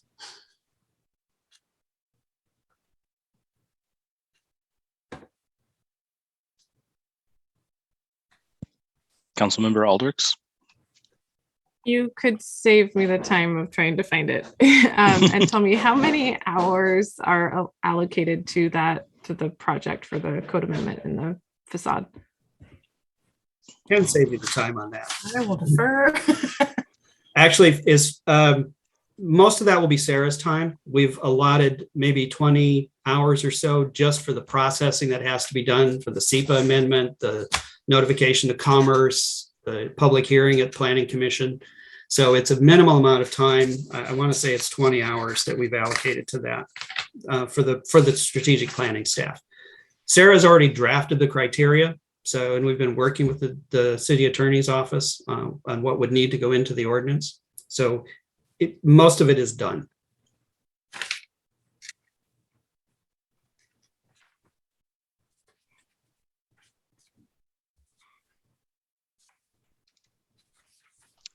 I am not seeing any other questions.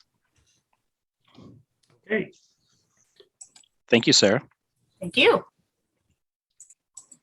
So last and certainly not least, I would like to introduce the other Sarah on our team.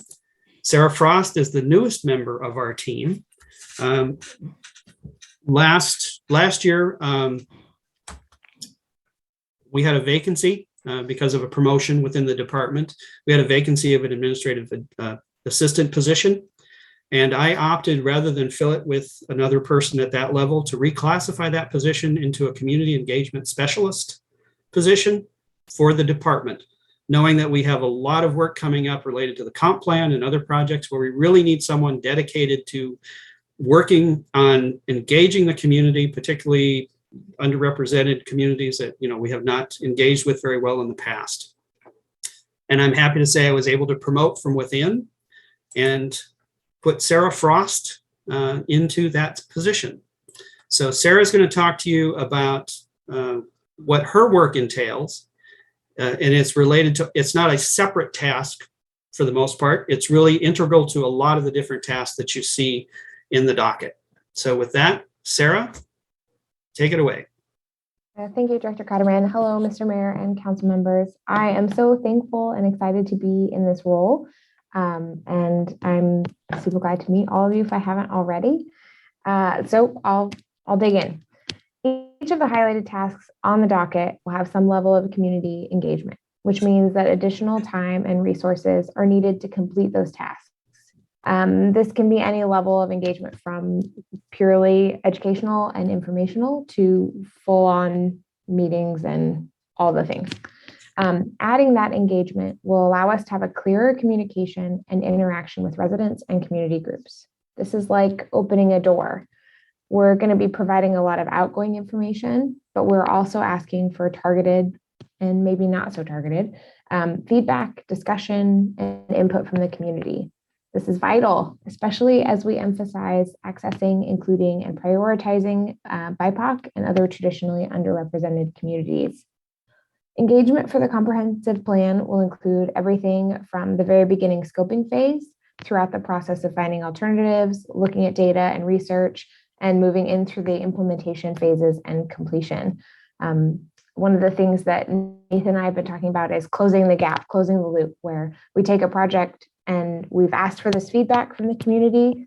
We've done all the things, and sometimes it just gets left open and the community is like, wait, we talked about this, what happened?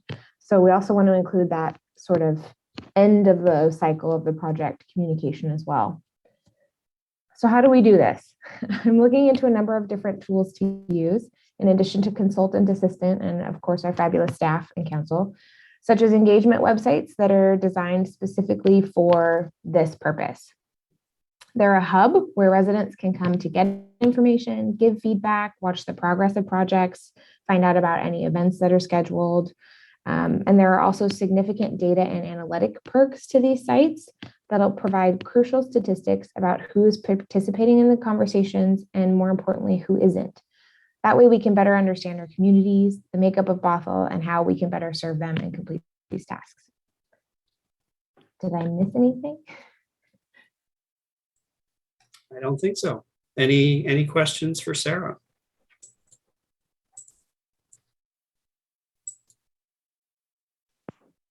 Deputy Mayor Alcabra. Thank you, Sarah. I think, no, with all due respect to the others, I think this is my favorite one. Outreach, especially to the traditionally marginalized communities, creating places where people can find the information, making the process more transparent, easier for the lay people. I'm new, it's a month and a half here on council, so would have been much easier if I had a resource to go to and learn about these. So this is awesome. Thank you. Councilmember Aldrichs. Thank you, Mayor. Thank you, Sarah, for this presentation. I thought Deputy Mayor was going to say that it's his favorite because it was the shortest. But no, really important topic. And I just wanted to ask you about, strategies that you're aware of or that you might be considering to take City Hall to the people. Like you mentioned kind of the door, like opening the door and welcoming people in. And that's a great thing to do. But there's also, building trust and in some cases rebuilding trust and creating those relationships and those connections with marginalized communities. And I'm just very taken with the concept of City Hall to the people. And I'm wondering what you might be considering in that regard and how we could support you in those efforts. Yeah, I think a lot of that comes down to accessibility, right? Like not everyone is on a computer all the time and has access to that. Not everyone can attend a virtual meeting in the middle of the day on a Tuesday. We have to meet people where they are. And I think that's going to come in the form of a lot of different types of engagement. I think the trust building is crucial. Like you said, totally, absolutely crucial. You have to lay the framework, right? You have to say like, look, we provide information. So now you know about the project. Maybe you didn't even know about the project until it was 90% done previously. we want to make sure you know as much as we can have you know. We want you to know more things up front. We want to have that educational aspect of it, the informational aspect of it first. That lays the foundation of trust. And then I think it's really about finding out what people, when and how people are available to interact. Is it virtual? Is it hybrid? Is it in person? Is it a survey? Is it mobile, like on your phone with a text message as opposed to a computer thing? I think that there's also been a lot of conversation with, like we met with the Puget Sound Regional Council. We met with him, and one of the things he talked about was when you have, I'm forgetting the name, but like a small group of people that you're working with out of the community that you need feedback from. What is that word? Focus group.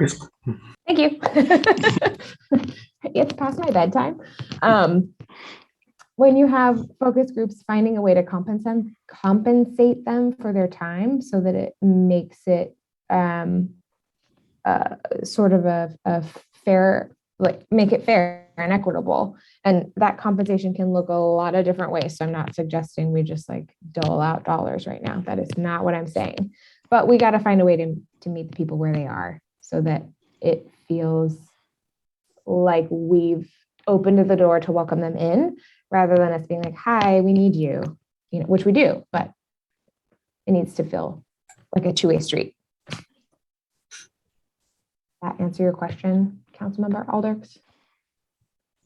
Yeah, it does. Thank you. And one thing I would add is just face-to-face, person-to-person. I think about some of our small businesses and especially in food service. We have really, really great diverse food choices here in Bothell, and the owners of many of those establishments work all the time. And and really, really hard. They're very dedicated to their work. And really the best way to get a hold of them is to just show up and like sit down and, invite them over for a conversation. And if you like a food tour of Bothell, it's a great way to do it. I mean, I do. Right. And I don't think that it all should fall to one person in the city. And so I would just say, take a buddy and find a council member. I would volunteer and let's do it. I love it.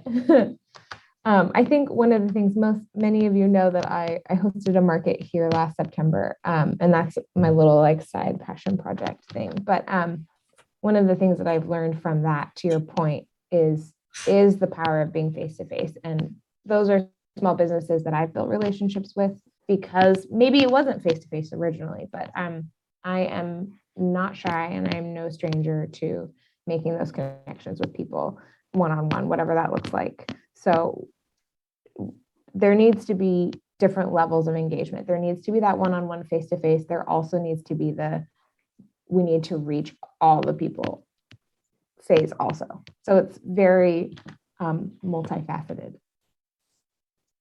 One of the things that Sarah and I have talked about is that, for a really effective engagement program, you have to meet people where they are, wherever that is. It may be electronic, it may be virtual, it may be face-to-face, it may be at work, it may be in school. The plan we're doing is for 2044. The kids that are in elementary and middle and high school right now will be in their 30s and 40s, when this plan comes to fruition. So that's another group that is typically underrepresented. We want to figure out how to talk to them too. And one other thing I would like to note in Sarah's presentation is all of the things that are highlighted in the docket she mentioned. When we do public engagement and when we do it well, that will take more time and resources for those projects. So, there's a trade-off. It's important that we do that, but I just want to make sure that the council is aware of that. Good public engagement, good community engagement, effective community engagement takes time and effort, which is one of the reasons that I created this position and put Sarah in it. As you can tell, I think I made a really good choice there. as enthusiastic as she is about it, I'm more excited that she's in that position. So, but that's an important thing that this department, not being critical of any of the work that's come so far, we haven't done as good of a job as we can or should do in terms of engaging the community in the projects that we're involved in. So I'm hoping that we can start to do better. And I know with Sarah, we will.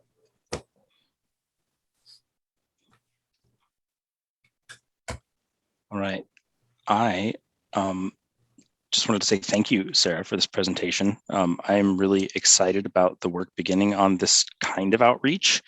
I really enjoyed what you had to say, how you said it, and I agree with Director Cotterman that you're the right person to do this work. You've shown a ton of initiative in your side hustle, and initiative and creativity is going to be really important to doing this work that has historically not been done at all. And Director Cotterman, I think you also deserve a shout out for showing the vision to reclassify this position and get this work going. So thank you for that specifically. The other thing I'd say is kind of to piggyback on what Councilmember Aldrich said, let us know when you're doing this kind of outreach. I think you have a council that probably has a greater understanding of how planning has impacted historically marginalized communities than most. And I can't speak for everybody, but I can say that this is something that is a huge passion of mine. Yeah, let us know. I'm sure I'm not the only one here that would be happy to join in that public outreach. And Rami too. Yes, definitely. I suspect there are probably 7 council members that would be interested in that. So yeah. we will certainly keep you informed of all of those opportunities. Fantastic. Thank you. Yeah, thank you. So I have just a couple more slides, Mr. Mayor. All right. Thank you, Sarah. And I should say the whole band is still here as we get into the discussion. If you have other questions, follow-up questions, they're here to help answer those as well. So there are the other varietal that we have in the wine selection this evening is the miscellaneous task category. And you'll notice all of these are deferred, or we're asking the council to remove them from the docket for future consideration. And I want to touch on at least the first 3, and I can touch on the others a little bit as well if you have other questions. Tree protection, this came up last year. It was one of Councilmember Zorn's suggestions and additions to the docket. And we deferred it then because we had a lot of other things on the docket. We're still suggesting that this be deferred. And I want to provide a little bit more information about that because, and Councilmember Zorns, please correct me if I'm mischaracterizing the discussion from last year. But as I recall, the request was that we needed to do more in terms of tree protection, that we really weren't doing much in the way of tree protection. And I looked into that a little bit more, and we actually do have quite a bit in terms of tree protection in the code. We can always do better, and we can always enhance that. We're not as strong on tree protection as some other jurisdictions. Where I think we really are lacking in tree protection right now within our existing code is in the permitting process. We don't really have a very robust permit process for people coming in and getting a permit to take down trees. So that would be part of what we would want to look at, and why I think it would take a little bit of time to develop that. And we would need to do some public engagement on that as well. So even though we didn't highlight these in the miscellaneous categories, the hours that I've put in there do reflect some additional time for public engagement, because we're talking about requiring people to come in and get the city's permission to cut down a tree that they might think it's my tree, I can just cut it down. And that's not always the case. On the gateway design regulations, this was actually Councilmember Dewar's request last year to add, and it really was about the block E, F, and G, because we were already well into block D sale at that time. And the concern was, these are gateway parcels. They're not really going to be the quality of design that we would like to see on those. So the request was to really beef up our design not just guidelines, which is mostly what we have right now, but actually come up with some design regulations and standards. So that would give the staff more leverage and put some more teeth into our code than what we have currently for the downtown. More specifically, that city property. We had recommended deferral on that last year and again this year. And primarily it's about the timing because that parcel, the EFG parcel, is still under contamination and cleanup efforts. And I got some additional information today. Theoretically, it could be available for sale sometime later this year, providing someone would be willing to work with the city through the process of getting the cleanup and the no further action, which would still take a couple of years at least. So even though it could happen sooner, we don't think that's realistic. And because the city owns the property, we actually control a timeline for that as well. It's more likely that that property won't be available for sale, and certainly not development, for at least a couple more years. So that's why we're still saying we've got a little more time on that, and we'd like to defer it in lieu of something else. But again, this is the council's priorities, and you can move any of these around. The map that's on this slide is the annexation request that we received from some residents of this area. It's between 300 and 400 houses. I've done a couple of different rough estimates and driven around the area. It's all single family, detached. And they are right next to the city limits, and they have expressed interest. And the advocate for this had looked at the last election that was held to annex, that included all of our annexation area in Snohomish County. This area actually voted in favor of it. So unfortunately, the whole thing didn't pass, but this area was favorable. The residents are willing to do the legwork and take the petitions out. We would be looking at a petition method here. But even with that, there's still a significant amount of staff time that's involved, especially if the boundary review board invokes jurisdiction. And then there's a lot more work that has to be done. That's why I have a range on that particular one, and why we're also suggesting deferral on that. This would also be a situation where the council and or the boundary review board could decide to expand that area, which would possibly make for even a little bit more work. Sign code, landscape have both been on the docket for a few years. Both important work that needs to be done. It's just from a staff standpoint, we feel that other things are a little bit higher priority. The last three items, the parkland dedication is one that was added just 3 years ago, I believe, at the request of a council member at that time, actually the mayor at that time. And that was to make sure that any parkland that was being dedicated to the city came to the council for approval before we approved the project, and basically forced the hand of the council. So we think we've dealt with that through our internal procedures, and we don't really need to do a code amendment to make that happen. Adult entertainment had to do with the term used as bikini baristas. That had come up several years ago. That was actually on the docket before I came here, and it has continued on the docket and has really not risen to the level of a priority for the council. Private streets was something that the staff added a few years ago. We were getting a lot of requests for private streets, and staff had some real concerns about those, and we were going to look for some guidance from the council on that.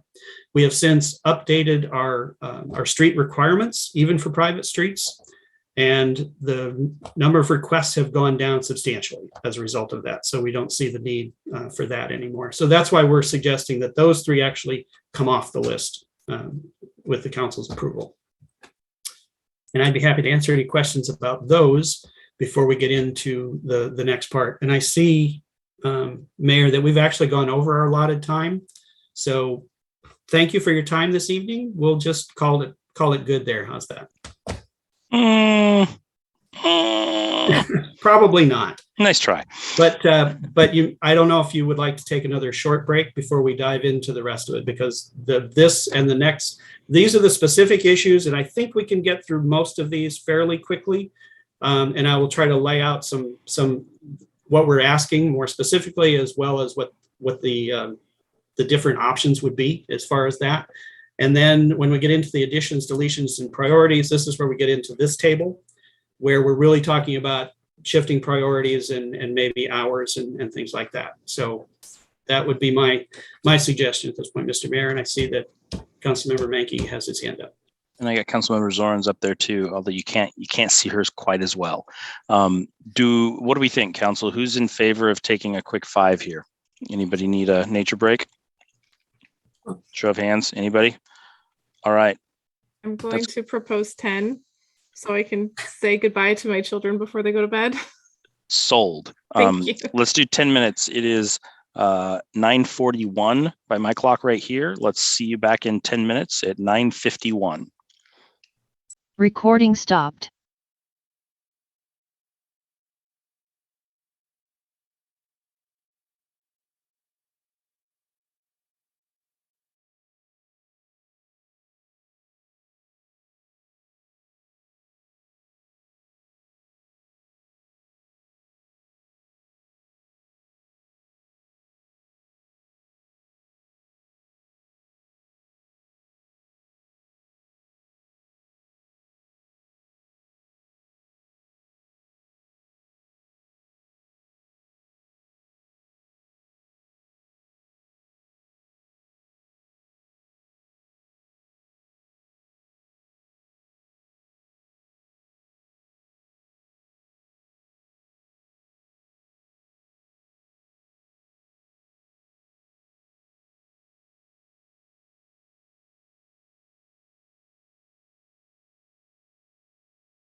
All right, Director Cotterman just presented, and I believe Councilmember Zorns had a question. More of a comment, of course. From what I understand on tree retention that we have in Bothell is one is around our critical areas, and the other is cluster housing. Cluster housing has not achieved for people who have watched it go into place the kind of tree retention that we were hoping would happen. It's very insignificant, except for the one project, and I drove through it. It was just absolutely fabulous. We had a presentation. Someone remembered the name of it. It's kind of behind Safeway. They preserved one of the old farmhouses. It's very incredible, but also tied into critical areas. So I have to say, when I asked about for tree retention, my comment then was born out of frustration of, I don't care what it is. It's just, we've got to come up with something that's better. And we say we care about the environment, and yet something that's so important to, we say we care about carbon sequestration, we care about soil retention, we care about keeping our ambient temperature down, and trees are the piece of doing that. So if you're hearing frustration, I'm frustrated. If you're not hearing it, then I'm not communicating my message very well. So I'm very frustrated about where our trees are. Part of the question, a reason why I asked about making sure that in our aerial data is, from what I understand on tree canopies, we have old data on trees that exist. We did a tree canopy study, and that I see that information as an important part of whether we're doing counting significant trees. I have 3 huge trees in my yard that took over 100 years to get where they are. I would hate to see them go just to go. But if that's not the standard, then canopy. And there are municipalities who have canopy code in place. So why can't we look at that? We need to put our efforts where our values are, right? We say that all the time when we challenge each other. And trees are a huge part of that. So that's one piece. And then the other one, I'm speaking for Councilmember Doer and a little bit myself on the gateway design regulations, because I will tell you, I know staff worked really hard because we did not have code for Lot D to get something in there. And I'm sure the efforts to finesse that discussion were more than heroic, and I'm very appreciative for what happened. I have to tell you, the poop will hit the fan big time if lots E, F, and G sell and we have a repeat of what happened to Lot D. So, and I was trying to, as you were talking here, my apologies. There was a comment, I think it's on page 143, the downtown Sudbury implementation of moving, that we have our residential numbers up where they should be, but there is the using office. Am I understanding that right? Hang on a second. I didn't use my highlighter enough here. But there is a question between Kaesner and EF and G on how to zone that to allow for other density other than just residential, if I understand that correctly. There are a couple of components to that. So for the grant application, which was a Transit-Oriented Development Implementation Grant, or TODI grant, we included in the scope for that to look at the TOD potential for lots EFG and for the Kaesner Park and Ride as two potential areas that we wanted to look at in the downtown as ways to, make better use of those properties, make them more TOD friendly. That was one piece of it. That's the part that really wasn't funded by the state. So we're going to be asking the council for some additional funds in the budget to expand that. The other piece of it that is the more critical piece, at least from the staff's perspective, is to update the planned action EIS, or environmental impact statement, for the downtown, because when that was done back in 2009, the way a planned action EIS works is it analyzes what it basically does the environmental review for future development, so long as it's consistent with the plan and the environmental review that was done. It assumes a certain level of development. So in this case, for the downtown, it assumed a certain level of residential development and a certain level of commercial. We actually separated into retail and office, but commercial development. And so we track that. When we get an application, we say, okay, you're complying with the plan, and there's this much capacity left in that analysis for those residential units that you're proposing. So you don't have to do environmental review. We're getting close to running out of that past that threshold or capacity for residential, so that at some point, if we get a residential project that comes in and it's over what we analyzed, they would have to do their own environmental review. And that includes on city-owned properties. We have plenty of room still in the office and commercial category. It's really the residential that's becoming a little more critical.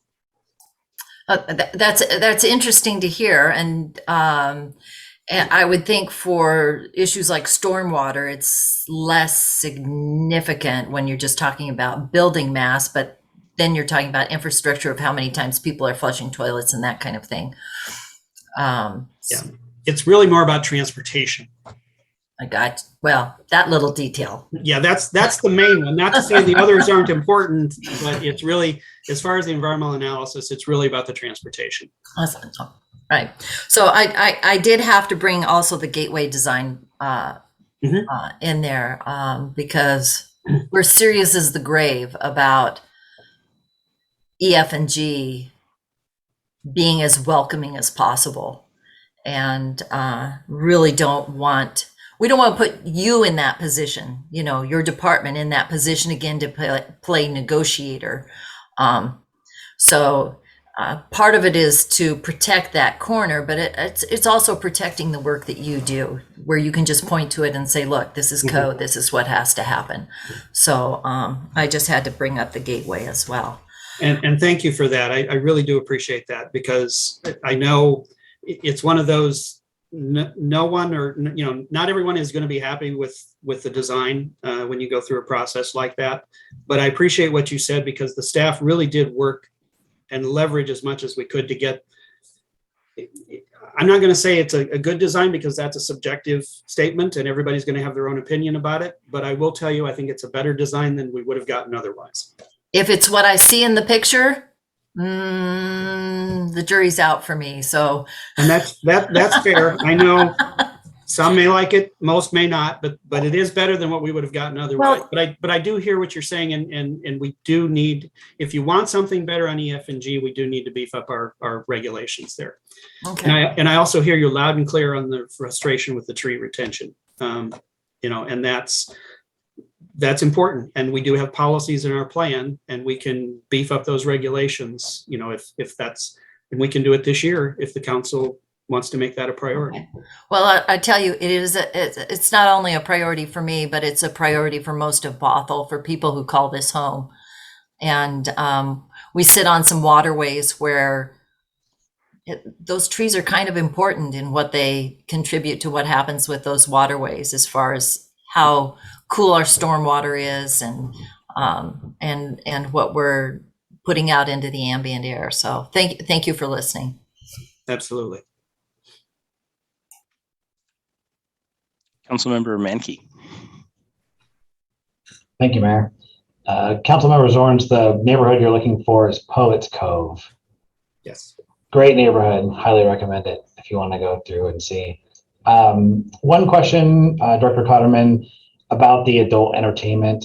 I'm guessing you said it was for the coffee stands. I think one of them has now been bulldozed over and there's townhomes on it. The other one, I think, is going to be going away with the construction on 522. I don't know if that's true or not, but given that we're taking it off the docket, if there is some kind of adult entertainment that comes into town or is looking to come into town that the council does not approve of or does not think is in the best interest of our citizens, would we still be able to enact something like a moratorium while we figured out potential code changes? Or are we basically stepping back and saying, whatever comes to town, and it is what it is.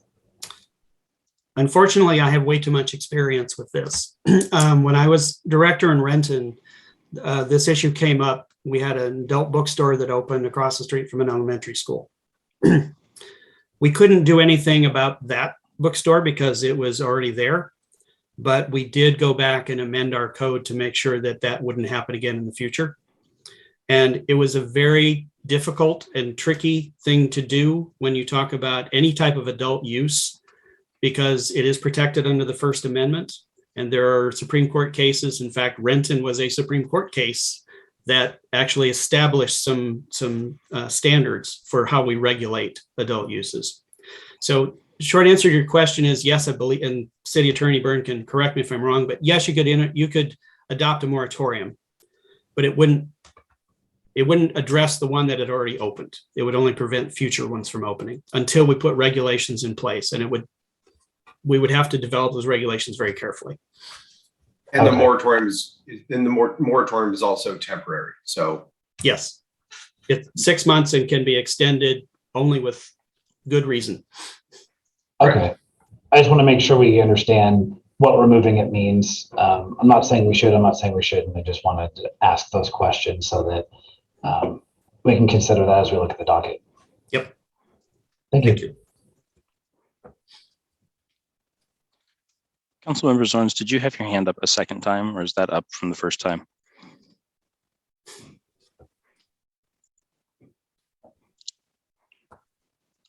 What hand?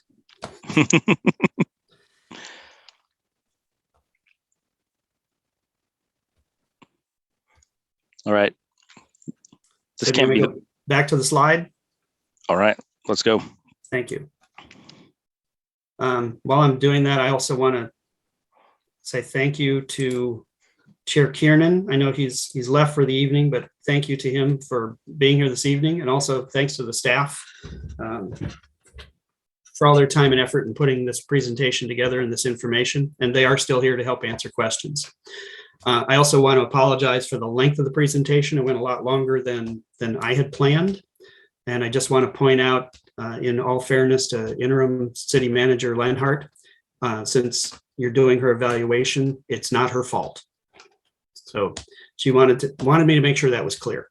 I also say that because her evaluation for me is coming up in about another month. So all that aside, these are the issues, specific direction we're asking for from the council this evening, aside from the priorities themselves. I'm going to start from the bottom because I think that will be the simplest, and we'll work up from there. So the Shorelines Board scope that Dave Boyd talked to you about, there are 4 items that we have on that. And all we're asking for from the council this evening is a simple nod, if you will, that is the scope that we want to apply, so that when we go to the board, we can say, this is the direction from the council. These are the parameters. This is all we really have time to do. And this is all that we're going to be doing with this particular effort. So is that okay with the council? And I can't see everybody, Mayor, I'm sorry. Is there anybody that's not nodding? How about that? All right. Great. I think we're good. Real quick question, Director Cotterman. If you're going up from the bottom, that means that you've moved on from additions, deletions, or priorities. And we're coming back to that. Okay, good. That's the big one. That's the one. That's all the other stuff. And then I didn't put it on here, but by the same token, we should also have a nod from the council about the landmark board's work plan that we presented to you this evening. So if everyone's okay with that, great. Thank you. I did see at least 4 thumbs on that one. Thank you. Okay, interim use of parking for outdoor dining. So this is an interim ordinance that we have in place, that we put in place because of COVID, that allows for dining establishments to use the private parking areas for outdoor dining.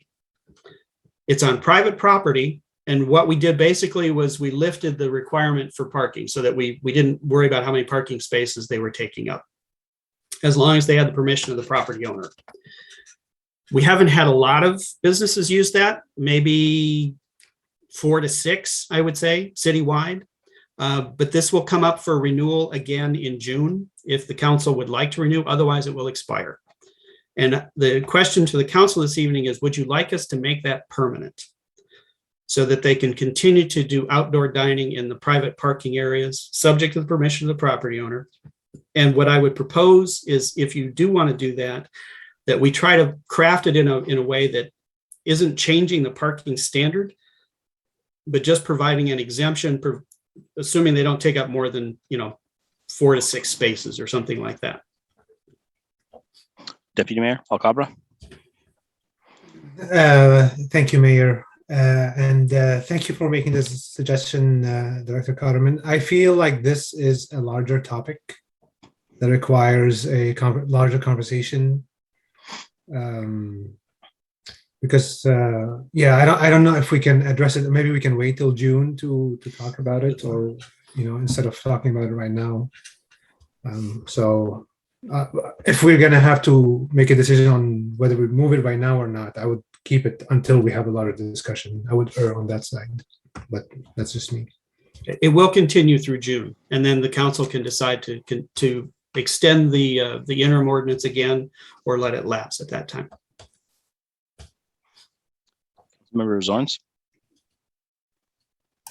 My druthers on that are let's look at this again in June. My gut says, if you made me decide now, I would probably say no, not make it permanent.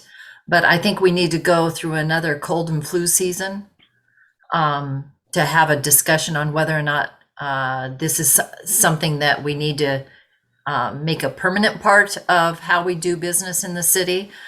So I would like to keep it temporary, at least through, and we can talk about this in June, at least through the next cold and flu season of 2022, 2023. And then we're going to know how COVID's behaving.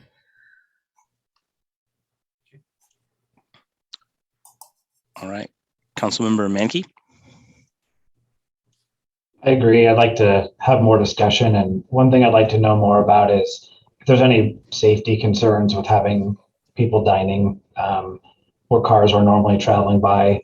I don't know if we currently have any regulations about that right now. I know along Main Street, we've got the bollards, which are a really good safety mechanism, but in parking lots, I don't think we have that. And I'm wondering, is there any concern from fire EMS about that? And if not, are we going to, as part of our work, would we create some kind of safety standards for keeping those people protected? To my knowledge, that has not been an issue so far. And I don't know that we have any particular standards because it is on private property.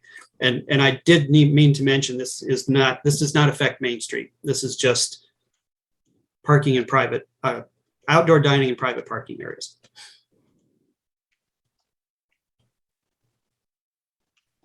So I'm hearing you want to get some more discussion on that in June, which is fine. This was just an opportunity to ask if you wanted to do anything with that at this time.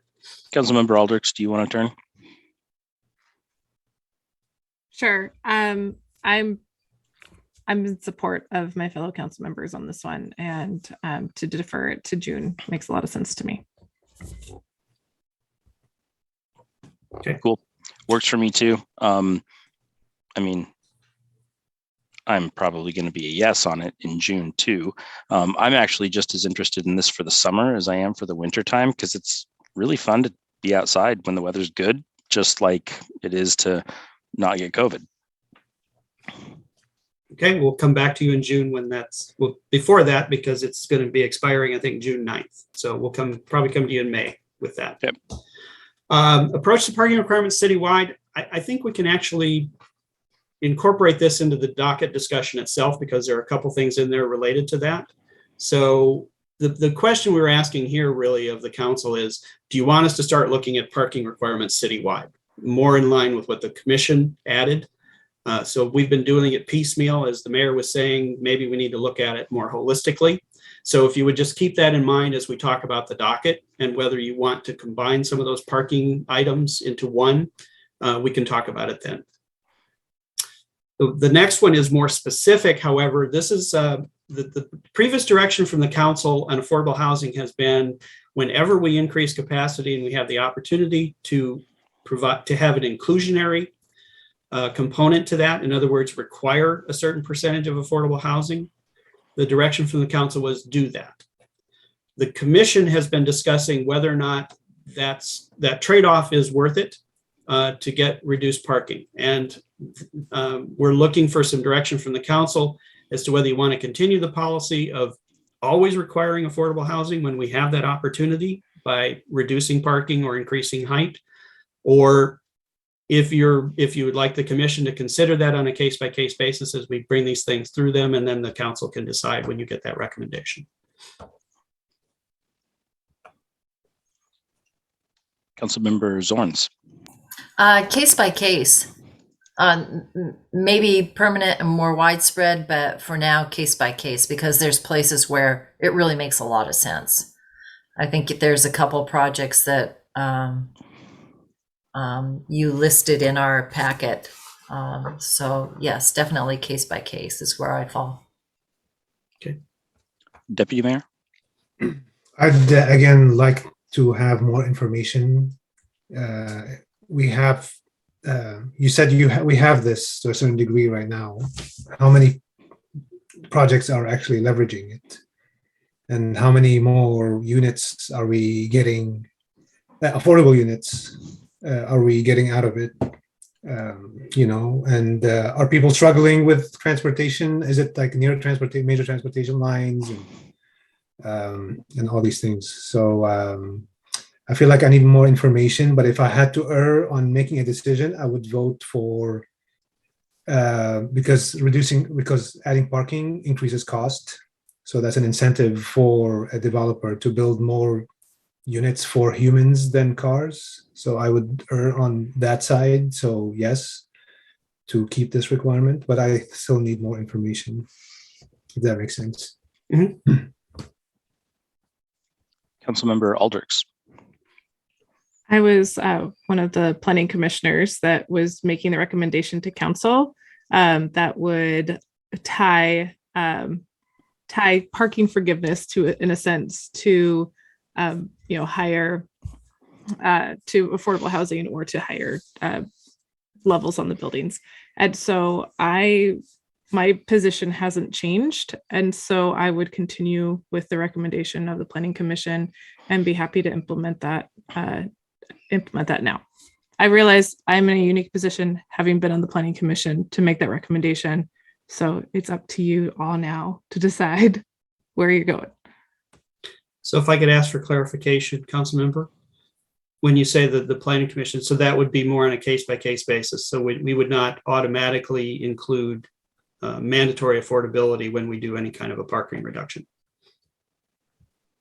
My understanding was different. It was in the sense that that there were recommendations getting sent to council for making like a formal arrangement between those trade-offs.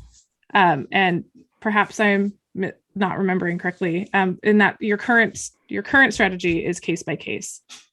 And current strategy is anytime we can, we require affordable housing. Okay. And this would change that to, we wouldn't necessarily do that in every case. We would look at it on more of a case by case basis. I'm still of the position that we would do it every chance we can. Okay. Thank you. Thank you.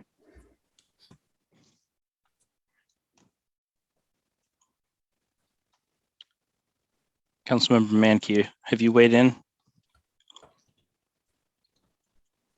I've been trying to think it through. I would also like more information. The idea is appealing to me that we get something out of it by providing something to the developer. But I would like Deputy Mayor Alcabra, I'd like to know how frequently is it being done? Where is it being done? Things like that to consider in addition to what we know right now. And I don't have a lot of information for the council in that regard at this point, because it's fairly new that we have been requiring affordable housing in any of our zones in the city. It's only been the last couple of years that we've started to institute that. So I can't point to a specific example. I'm sure there is one, and maybe Dave Boyd can help me with that one. But two things I would note that are sort of the same thing, but what we're looking at is if we don't do that, if we do it on a case-by-case basis, then it could be missed opportunity for creating more affordable housing. And once we do that, once we give it away, whether it's increased height or whether it's reduced parking or whether it's something else that would give us the option or the opportunity to create that affordable housing, once we give it away, we can't get it back. Not on those, because when we put it into the zoning code, then that's the expectation. We can't increase the height somewhere, not require affordable housing, and then come back later and say, well, we changed our mind. You can do the extra floor still, but now you have to do affordable housing. We can't do that. Is the affordable housing for a limited duration, or is it in perpetuity of the building? It's for the life of the project in perpetuity. So yeah, this is not like the MFTE. Okay. It's longer lasting, and then depending on how much of a reduction or how much of a benefit that the developer is getting, and this is where we work with Arch to determine what's the private benefit of those additional units versus what's the public benefit that we can get from those.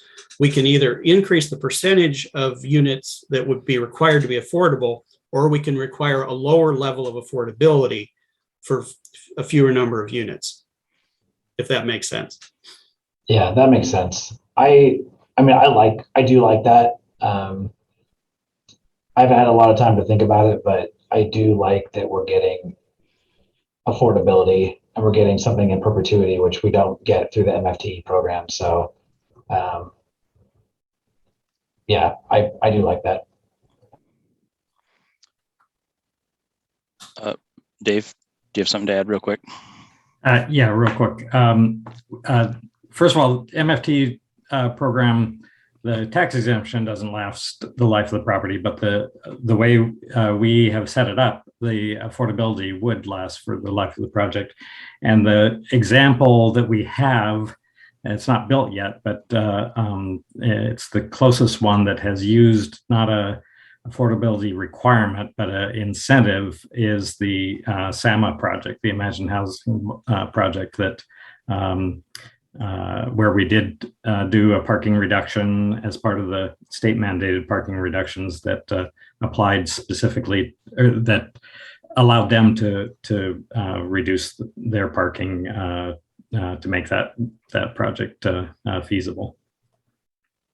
And with very low and extremely low affordability for seniors. So I'm going to jump in on this real quick, and then we can come back for seconds, Deputy Mayor.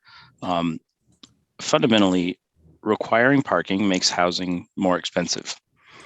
It doesn't really track to me to have a requirement that makes housing more expensive. So hopefully we can require some that's less expensive.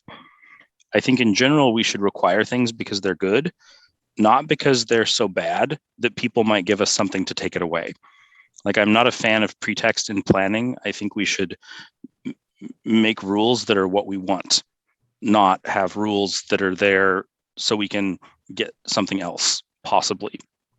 I'm more okay with it if we combine it with more capacity.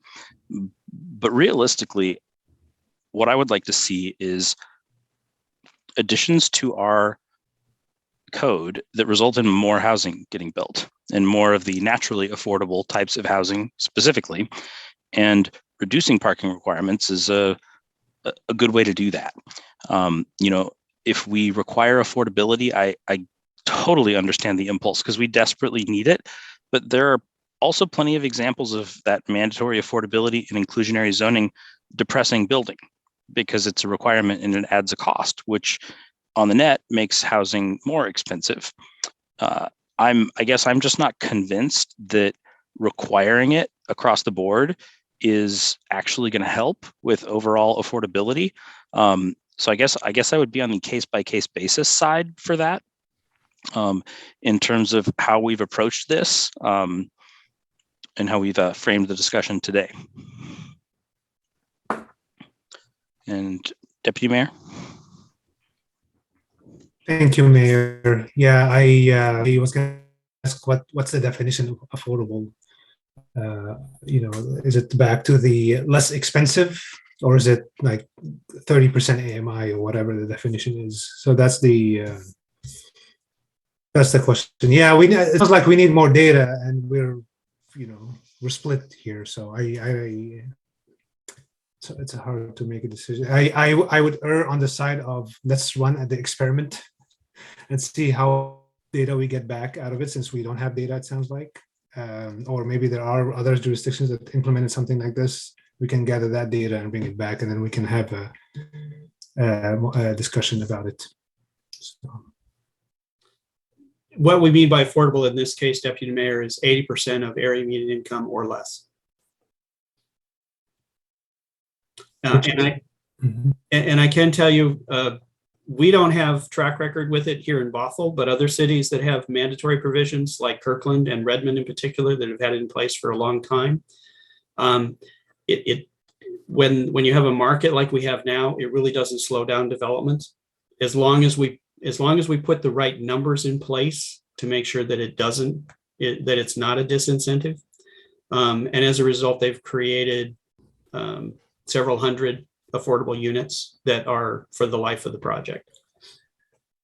Yeah, and 80% of AMI, I mean, still high. It's less expensive than you having to offer $1 million over $1 million over the ask price. So yeah, it still establishes that marketplace for that type of housing. So.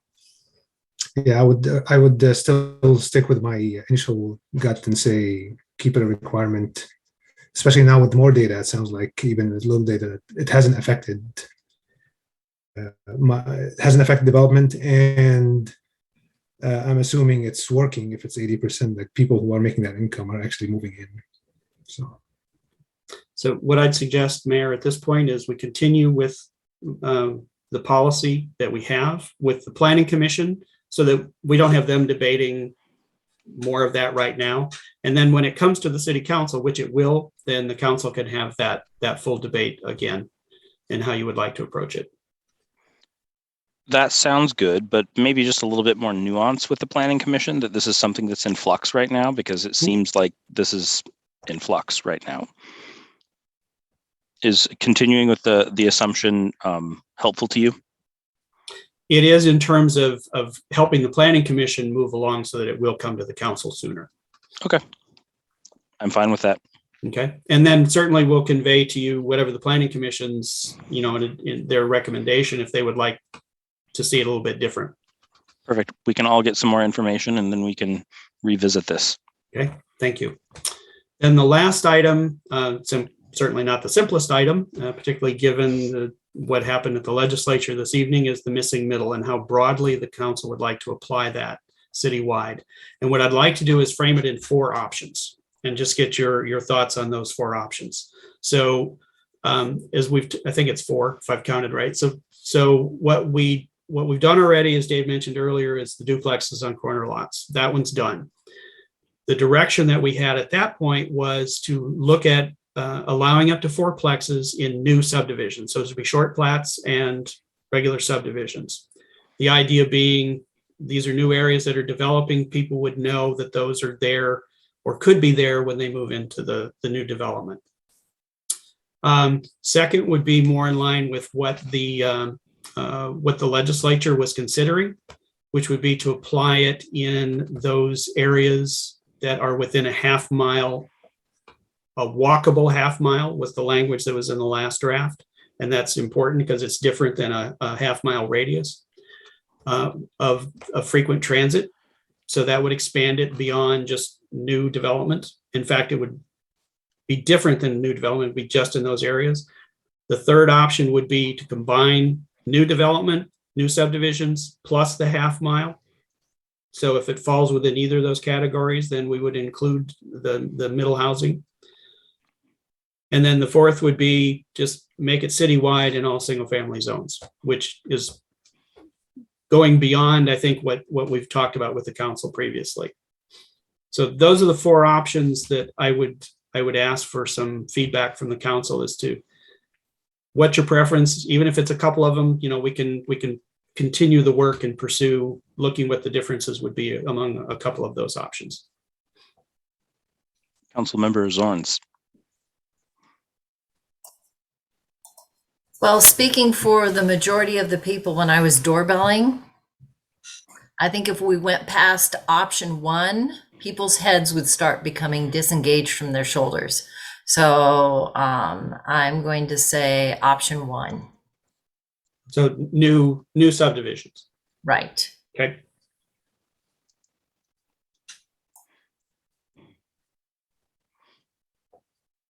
Deputy Mayor. Just a clarifying question. Citywide in all single-family homes. I may know what the answer is, but I want to just so that we're all on the same page. When you say option 4, citywide in all single-family zones, that doesn't mean we replace existing homes. It's just when development occurs in the future, the property owner has that choice of building whatever the fourplex on that land. Is that right? That's correct. Yes. But they can also build a single family home at the same time. Correct.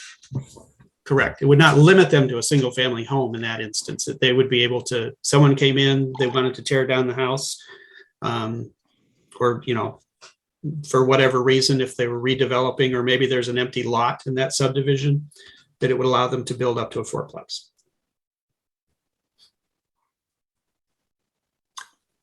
And fourplex is the max we're considering. Well, yes, I think yes and no. I'm sorry, let me clarify that. Because what the state legislation looked at was also courtyard and cottage housing and stacked flats. So that would be another thing that we would look at as part of that whole missing middle. So we kind of use the shorthand of up to a fourplex, but it could include more than that. That could also be limited by, some lot sizes and things like that. That would be part of that discussion as we get into the details of what the requirements would be. So you might have to have a certain size property in order to do cottage housing, for example. But it would still be allowed within that single family area. Councilmember Alders. I have a question for clarification, which is the decision that we are making here tonight, the direction that we're giving you is not to implement any of these proposals or options. It is to study them and prepare presentations for us to consider in the future. Is that correct? That's correct. What we're asking you to do is give us some direction as to what you want us to look at. We don't want to spend time looking at citywide if you have no interest in doing citywide. We don't want to look at doing it for within a half mile of frequent transit if you're not interested in looking at that. So it's really to narrow it down for us as we do the work. But you're absolutely correct, and I should have been more clear about that. This is not a decision by the council to do this. It's really our direction in terms of what the staff analysis and the consultant work would involve. Still has to work through the planning commission and then come to the city council. Thank you for the clarification. Thank you for the question. And Mayor, if I could follow up my question with a comment. Please do. Okay, thank you. Because we are not voting for implementing any kind of program or new policy right now, all we're doing is asking for a study. Is my position is that we need to treat this like the affordable housing crisis that it is, and get the information that we can, look at the options available to us, and fully consider the options that are before us in a holistic manner. And so if this decision is just to discuss what our options are and to be adequately informed and to study it, then I think we should be looking at all the options that are on the table and getting a full comprehensive study of each of those options.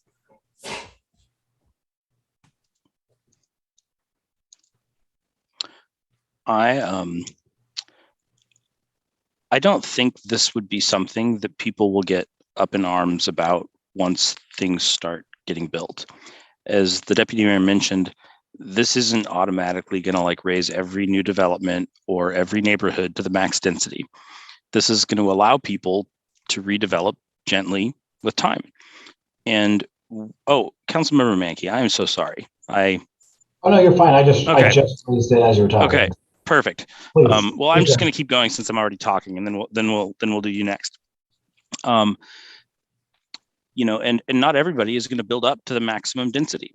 You know, there was a KUOW article recently that highlighted a couple different perspectives on missing middle housing, and they highlighted Bothell and Auburn, and they went to one neighbor in Bothell and Auburn just to ask them what they thought, and both of them had pretty powerful displacement stories around not being able to build an extra housing unit where a family member had to move away. And, you know, they would not have redeveloped into a fourplex. They would have added one housing unit so that their aunt could live there instead of moving to Eastern Washington away from her doctors. And when we talk about policy and all of this, you know, we talk about floor area ratio and setbacks and plexes and all these things, I think it's really important to remember that there's people behind them. And there's people that are affected by our policy right now that suffer, that get displaced, that spend 40, 50, 60% of their income on housing. And when we say, no, we don't want you in our neighborhood, we're talking about somebody's sick aunt who wants to live next to her family in the neighborhood she grew up in. And I have a really hard time saying, no, this is only for new development. We don't want you in our neighborhood. Because if we can have somebody's sick aunt live with them in our neighborhood, welcome to the neighborhood. Like, that's amazing. I think we should support that. All of our other rules around this still apply. All of the new development would be in the same scope, the same building envelope as current development. It's just there'd be multiple units instead of one really large, expensive one. And as Director Cotterman mentioned earlier, these type of homes are all around us already in older neighborhoods, especially close to downtown. I would also say I liked what Councilmember Aldrich said about, like, we're not doing this today. We're just saying, hey, this is the direction we'd like you to go in. And I will say that it's a lot easier to narrow scope than widen it. You know, you'll notice with the bills that are in the legislature, as they went through the process, they did not get more permissive. They got less permissive because it's much easier to narrow scope than it is to widen scope when you haven't planned for that in the first place. And I was really excited to hear stacked flats because there's a lot of people out there that as they age, they have trouble with stairs. And if we can have smaller, more modest housing that, you know, doesn't involve 3 flights of stairs going up in a really narrow building, I'd be pretty excited about that. So I would be a strong vote for apply it citywide. And actually, the other thing I will address, Councilmember Mankey brought up earlier, is how do we get people to actually build this stuff? Not banning it in almost all of the city that's been developed already would be a great start. But if we don't allow it basically everywhere, we're not going to get any of it, and it's not going to move the needle for us. So I think we should, for a variety of different reasons, allow this everywhere. And again, I think the idea of it is much more difficult for people than it will be in practice. Because when you say, hey, how do you feel about higher density in single family areas? You're going to get a reaction. If you say, hey, Jim's aunt is older and she needs a little bit of help, and Jim wants to add an extra housing unit so his aunt can come in, how do you feel about that? You're going to get a really different answer. So let's just remember as we go through this that we're talking about real people that are suffering and getting displaced, and we can help them. And I want to help them everywhere. Councilmember Mankey. Thank you, Mayor. Giving feedback, yes, definitely on up to a fourplex and new development. I think everybody can get behind that one. I don't know. It's not an issue. I don't think controversial or otherwise. I am interested in learning more about what it means within half a mile of transit. But I think there's two things that still remain for me, two questions that I'm concerned about. The one that I brought up before, how do we know we're going to get what we're intending to get from that? It could go the complete opposite direction. We don't know.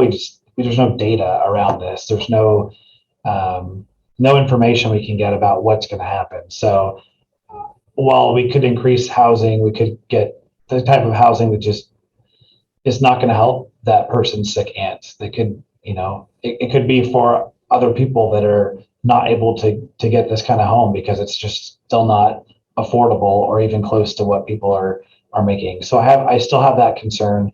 And then the other one is additional housing stock also creates real impacts to our infrastructure, not just roads. Roads are always going to be a thing, but our utilities as well, and many other things within the city. So those things affect the city itself, the city as an organization, government, and also the residents in the city. So those things I think we have to take into account too. I fully agree with Mayor Thompson. We want people's family members to stay. I wish my parents could have stayed here instead of moving to Snohomish.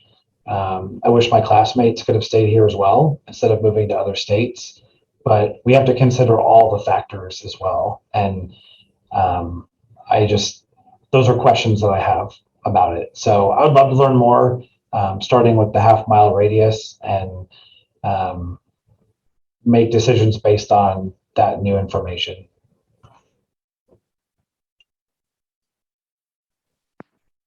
Deputy Mayor. Director Carmen, because I don't know, in my mind, going, as the mayor said, maximum and then narrowing it down is easier. But I don't know if we decide or general direction to go citywide, and then, the planning commission will go do their thing and they discover that, well, it's only option 2. Is that a possibility is that an possible outcome of us if we ask go everything upzone everything, and then the outcome will be, well, no, we can't because we can only do, because based on feedback and hearings and all that stuff, we can only do fourplexes in new subdivisions, for example. Short answer is yes, Deputy Mayor. The Planning Commission recommendation could come back for any one of those or some variation on those as well. So if we maximize the scope, the recommendation could come down with a more narrow scope. Yes. Okay.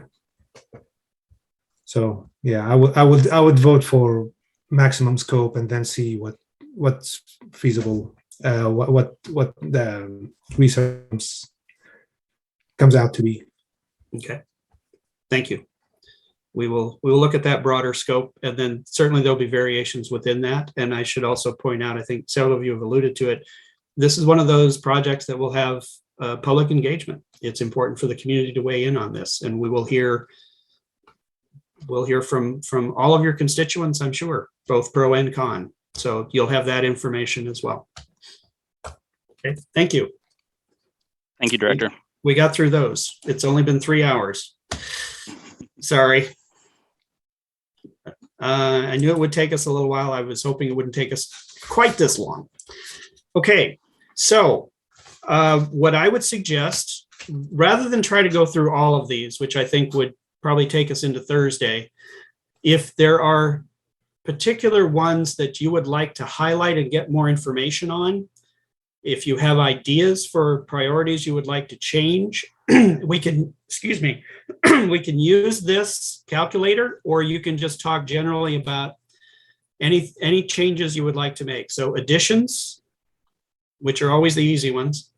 Deletions, not quite so easy. And then we did ask about those 3 deletions, so I would like some specifics on that. And then any changes in the priorities that we have proposed, or any questions about why we've proposed certain ones and not others. So I'm going to leave it up to the council at this point, however you would like to proceed. We obviously it's late and we do want to get through this if we can.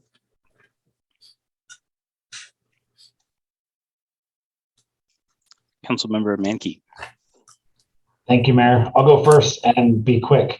I don't want to make any changes to your plan or the plan that's presented.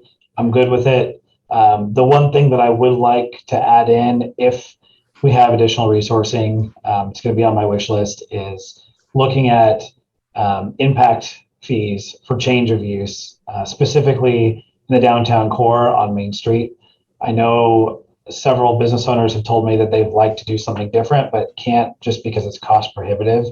So I would like to look at that. I don't know if we can do it for just a small section as a test pilot and then look to expand if it's successful. But I would really love to look at that. With the regulations we have in place, we're disincentivizing change, and change can be good. It's not always bad.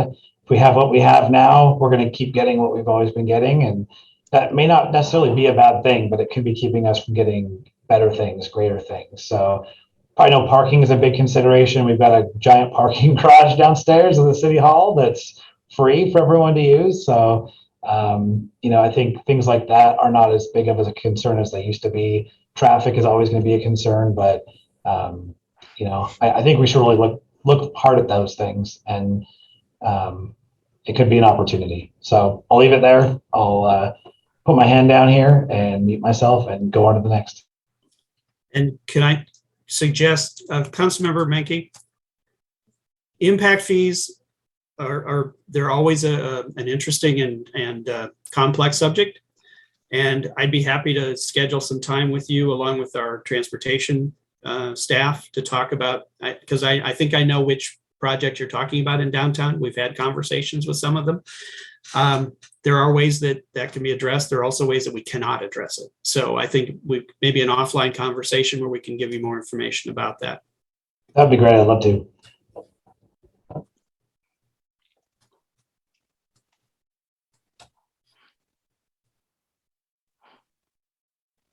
Deputy Mayor. Thank you, Mayor. I will go short. A lot of these things that are mentioned here as a priority for this year are going to be part of those studies we just talked about in the previous slide. So I feel like the priorities are good. The only thing I would maybe suggest is, we have, 3B, which I feel like is going to go into the overall upzoning discussion thing also that we're going to talk about. But I'm looking at the number of hours, 160, and I know you wanted to defer the tree canopy or the tree protection regulations, and that's around the same number of hours. I would maybe swap those two. So 3B is the code amendments to encourage ADUs. Yeah. Okay. And swap it with 8, I would say, because I feel like there's review, because it's a process, right? It's going to take a while. So I would like to get some research and some information and engagement with public about this particular issue, because I feel like it goes hand in hand with you reduce, transportation, alternative transportation options, more density, tree protection. I mean, it all goes, you're solving the housing crisis and you're solving the climate crisis. So I'd like to look at it as a system, Okay. That's why my recommendation. Just a couple of notes, if I could, on 3B. We didn't get a chance to talk about this earlier, but several have mentioned the pre-approved ADU plans. And the research we've done so far, and I know Dave talked about this a little bit, the question that I have from a staff standpoint is whether we're getting a lot of bang for the buck for the amount of work that it would take to do those pre-approved plans. We're still exploring it. We're looking at other ways that we can maybe do it a little bit more simply, and we'll continue to look into that. But that's one of the factors that we consider as we look at it. The other reason that we have included this, and I think we might still be able to do some of that work, even if we do make the swap that Deputy Mayor is proposing, and I think Dave mentioned this as well, the work that's being done on the missing middle housing can incorporate some of the work that we would be doing on the ADUs. The example that the mayor cited of, you know, being able to add an extra unit to your lot or your house, that would be an ADU, accessory dwelling unit. Excuse me, I'm trying to not do the planner speak. So I think we'll still make some progress on that, even if we swap out those hours for the tree retention. But we just may not get as far as we would otherwise. I feel, I mean, we're aligned on this, like we said. I mean, this work is happening in addition to all the other bigger work around housing, right? So if you're going to sneak a piece of, you know, zoning thing here and the zoning thing there based on this larger conversation, and as you're moving forward and, you know, with the ADU thing, because it's already happening, that's fine, because I feel like it's really important also. This trees thing, I agree with Councilmember Zorn's. We're raising trees unnecessarily to sprawl, and I feel like we need to address that very soon. Councilmember Aldrich.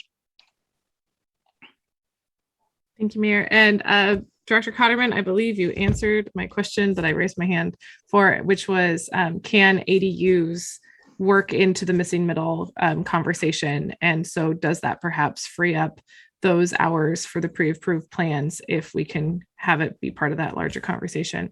And I was, you know, same suggestion as the deputy mayor, that trading out ADUs for, oh, your screen is coming back. Okay, good. Thank you. I appreciate that. That trading out the ADUs for tree retention means that we can do better. And I wonder if we can talk a little bit more about what those specific proposals might be for tree retention. Although I guess that's what you're studying. I have to remember that this is direction so that you then prepare presentations for us to be able to learn more. And if we're adding tree retention in, then I really want some specific direction and guidance that's really implementable to address like real challenges that we're facing around trees. You and I had talked earlier about the permitting process, and that might be a potential like leverage point for improving the way that decisions are made around keeping or removing trees in the city. So with that I concur with Deputy Mayor Alcapra. Thank you. Thank you. Yeah, and certainly we will be looking.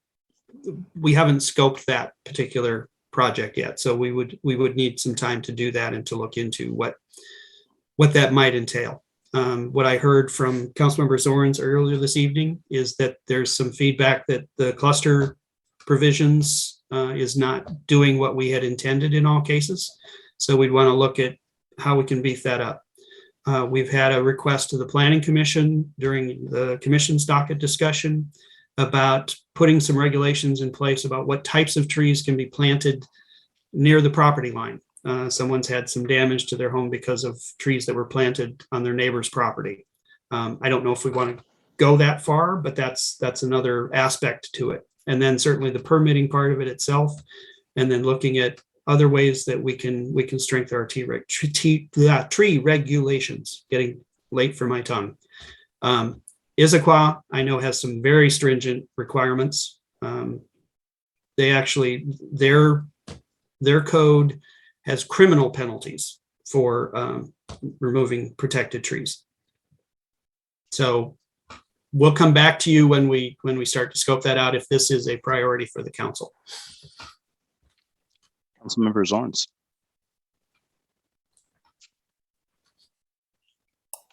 I appreciate the support for the trees, and I think the city at large and the trees appreciate this support for the trees. So thank you, council members, for doing that.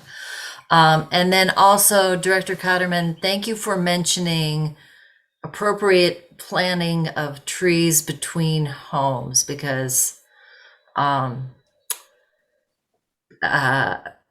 I have a neighbor, they don't live next door, love them dearly, 0 sense of appropriate trees on where to place them. And so having some guidelines on what are appropriate trees to plant between homes would be very prudent. I'm glad you thought of that.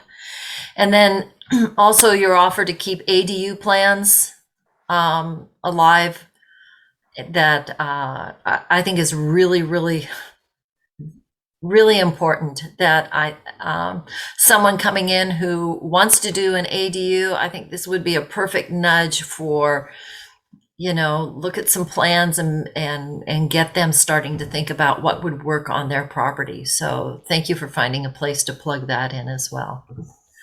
And that's some of my comments. We'll see how far we can get on those. Yeah. I should backpedal a little bit on the comment I made about the tree requirements for planting along property lines. As we talked about this, I'm remembering now, we actually discussed that may be more appropriate in the update to the landscape regulations. But we can see if it would fit in this. I think it's probably better in the landscape as opposed to the tree retention, which is more about preserving what we have as opposed to, what new plantings would be. And the landscape code is a different. I think you're right. And isn't landscape something that you put on the deferred?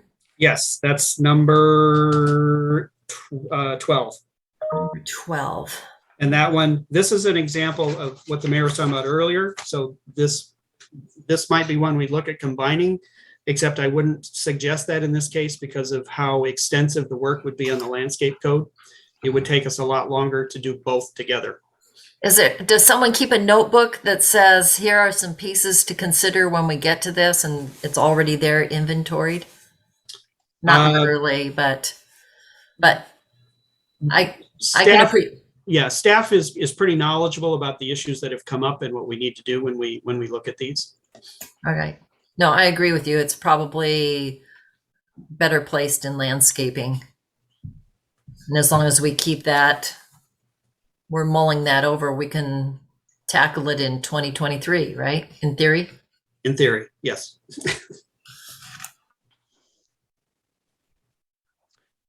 Question for you, Director Cotterman, on trees. You mentioned earlier in the conversation that we already had a pretty robust tree ordinance. Are the issues we're seeing that our code doesn't work, or is it more that we don't enforce it? If I said that, I didn't mean to say we had robust tree regulations. We do have regulations that retain. We can do better. We don't have as robust as what other jurisdictions do. What I think I said is we don't have a robust permitting system. Okay. And that could definitely use some additional attention. Okay. Do you think that's the main issue that we're seeing here, and just getting it on the front end when people are building, or I guess, is there a way to shore up what we have as opposed to develop something new? We're going to build on what we have. Yeah, Okay. we're not starting over. I think we've got a good foundation to work from. And it's really a couple of different aspects to it. One is new development that's occurring. And we can beef up those requirements, particularly in the cluster subdivision requirements. And then just tree clearing in general in our grading and clearing permit section. And the other is for people that remove trees, existing trees, when they're already on their property. So it's already developed. They're not building a house. They have a house, but they just want to take down trees because they want to improve their view, or they don't like all the stuff that drops in the yard or something like that. If it's of a certain size, then we can say, well, you're going to have to come in for a permit, and we can put limitations on how much tree. It's been a while since I've worked with this. There are ways to measure that amount of tree size, if you will, caliper diameter. So, we can limit how much can be taken off of a lot in a particular period of time, for example. So there are different ways to approach that, but we would build on what we have. No, we're not starting from scratch. There's one other thing I want to bring up with council, and that's parking management. And this was something that the Planning Commission recommended that we look at this year. And I want to make sure that's at least part of the discussion. we have 3 or 4 different things where we're talking about parking reductions. And if we're going to realize all of the benefits of parking reductions, I think it's really important that we kind of work and show to our community that we're doing what we can to mitigate the perceived negative effects of that as well. I think if we don't, we're likely to have more blowback than if we do. And obviously parking is a pretty sticky conversation in local government. And I mean, realistically, we've got people that are storing their cars semi-permanently on the street. I mean, that have been there for a really long time. And I would love to have our parking be used for people who are coming in to shop in Bothell and be available. And it's I think it was 160 hours that you looked at right there for that. And we can look at a few different places to find them. I just think fundamentally, when we talk about reducing parking minimums, we should have some sort of strategy to mitigate that coming online about when the development under those new regulations comes in. And there are, I mean, if we look at, housekeeping amendments right below there in 7G, there's, 20 hours right there. There's 30 in hobby beekeeping, and then there's another 100 in housekeeping amendments. And housekeeping amendments they're hard to get fired up about, Director Cotterman. Understood, Mayor. So I think we don't always get very excited about them either, to be perfectly honest. Yeah. I mean, not near as thrilling as parking, right? Absolutely. So that's just something I'd like to put in front of the council. And if there's any other suggestions in terms of where we could kind of get that time from, I'd love to hear it. And if I could, Mr. Mayor, just Yes, to please. add a little bit to the background for the discussion. So the commission added item 7B, which is looking at citywide parking standards. I believe that's the one you're referring to. There was one that said, hang on. You said EG parking management in there on 7B. Yes. Yep. Yes. So the discussion from the commission was, because we started to have this discussion about reducing parking. This was in the context of the parking reduction for the housing that we're looking at right now. And they were starting to go further afield and talk about parking overall. And this is the language that was crafted with the Planning Commission. And what their intent is parking management was one example. Where we're reducing parking, they would like to see us look at other best practices like parking management in those areas. And I know that's come up for the downtown specifically, and that's a separate task that's in here. Both are looking for consultant help with that.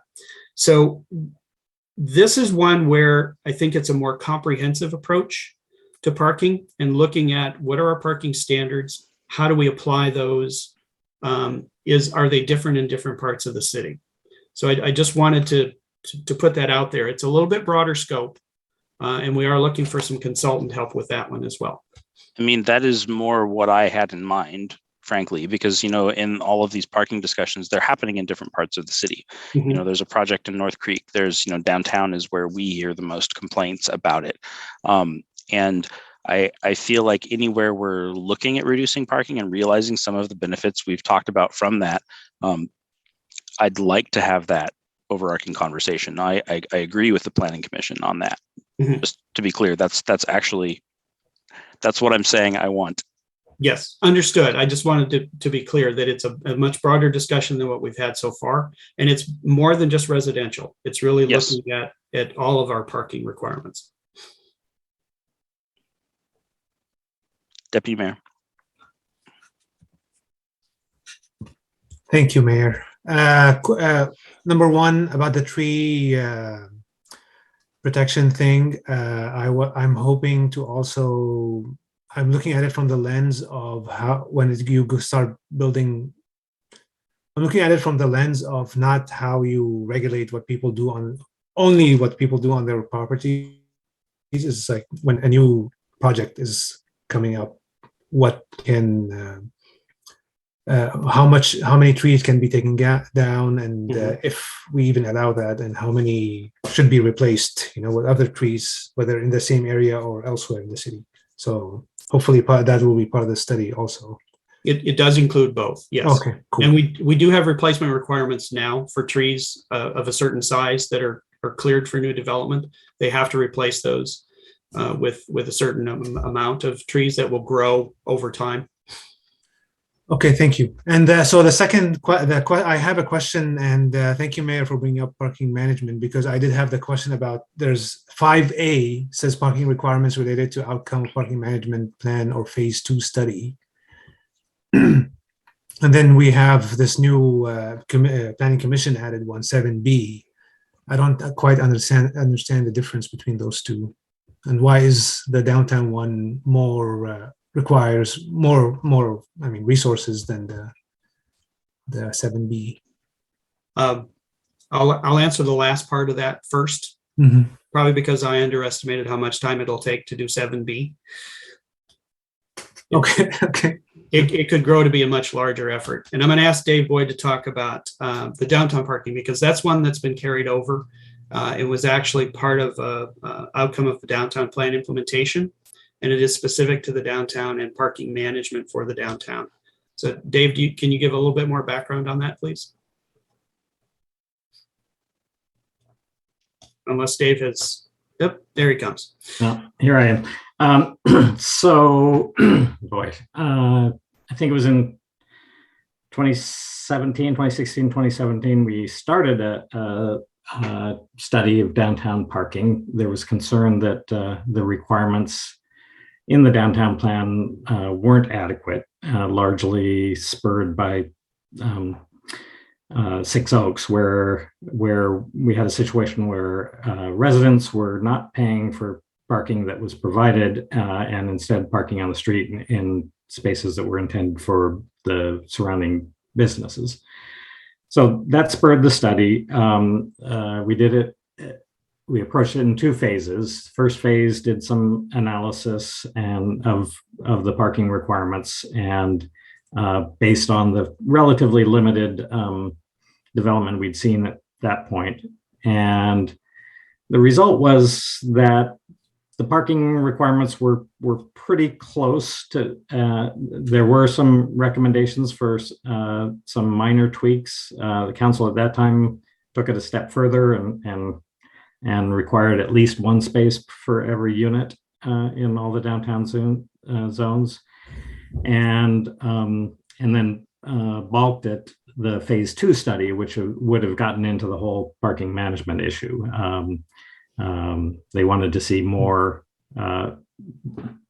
have more experience and more examples to draw on. So that's kind of where that effort stopped. I see. Okay, thank you. Yeah, I feel like 7B could incorporate which one was it? 5A. Yes, it could. Okay. Yeah, I'm with also with the mayor on we can getting from the 20s and 30s, and then looking at I know housekeeping amendments might be something that you guys really like, but if we're talking strictly ROI level of effort, as we were talking about previously, I feel like it's going to be a high ROI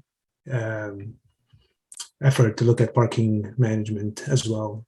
With the high ROI, with maybe not as high, medium, let's say, level of effort.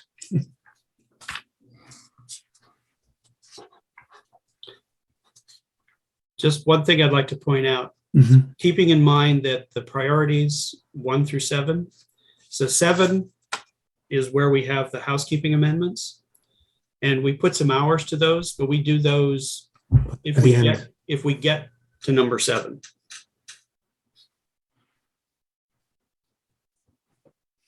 So you're saying we should cut from priority.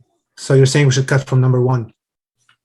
Well, no, not necessarily. You can, if that's what you want to do. No, I'm just suggesting that that doesn't necessarily make that a higher priority unless you're keeping it under 5, which would be a higher priority than number 7. So 5 is the downtown parking management. So if you want to combine 5A and 7B into 5A, sorry, I know this gets confusing with the numbers. And then we'd have to come up with those hours somewhere else. But then that makes it a little bit higher priority compared to, say, the shoreline or some of the other things that we have in 7. That sounds like a good idea. Given we don't have much below 5, it may not make a big difference as I'm looking at it a little bit more closely. But it tells us that it's a little higher priority for the council. And a question, there is a 2D. Oh, it's a small one. It's a 40-hour one. But the thing is, if it's a higher priority, even if it's the required number of hours, you're still going to work on it, right? You're not going to defer it or put it at the bottom of the list. Correct. We may not get started on it until later.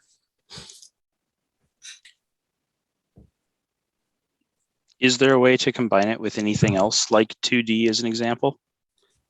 2D is really pretty specific, and it's one that we're already combining with the work that Dave's doing on the other reductions that are before the Planning Commission right now. Okay. Councilmember Mankey? Yeah, I just have a point of order question. I know we're well beyond it now, but do we need to vote to extend, given that the working agenda had an end date of 10/20?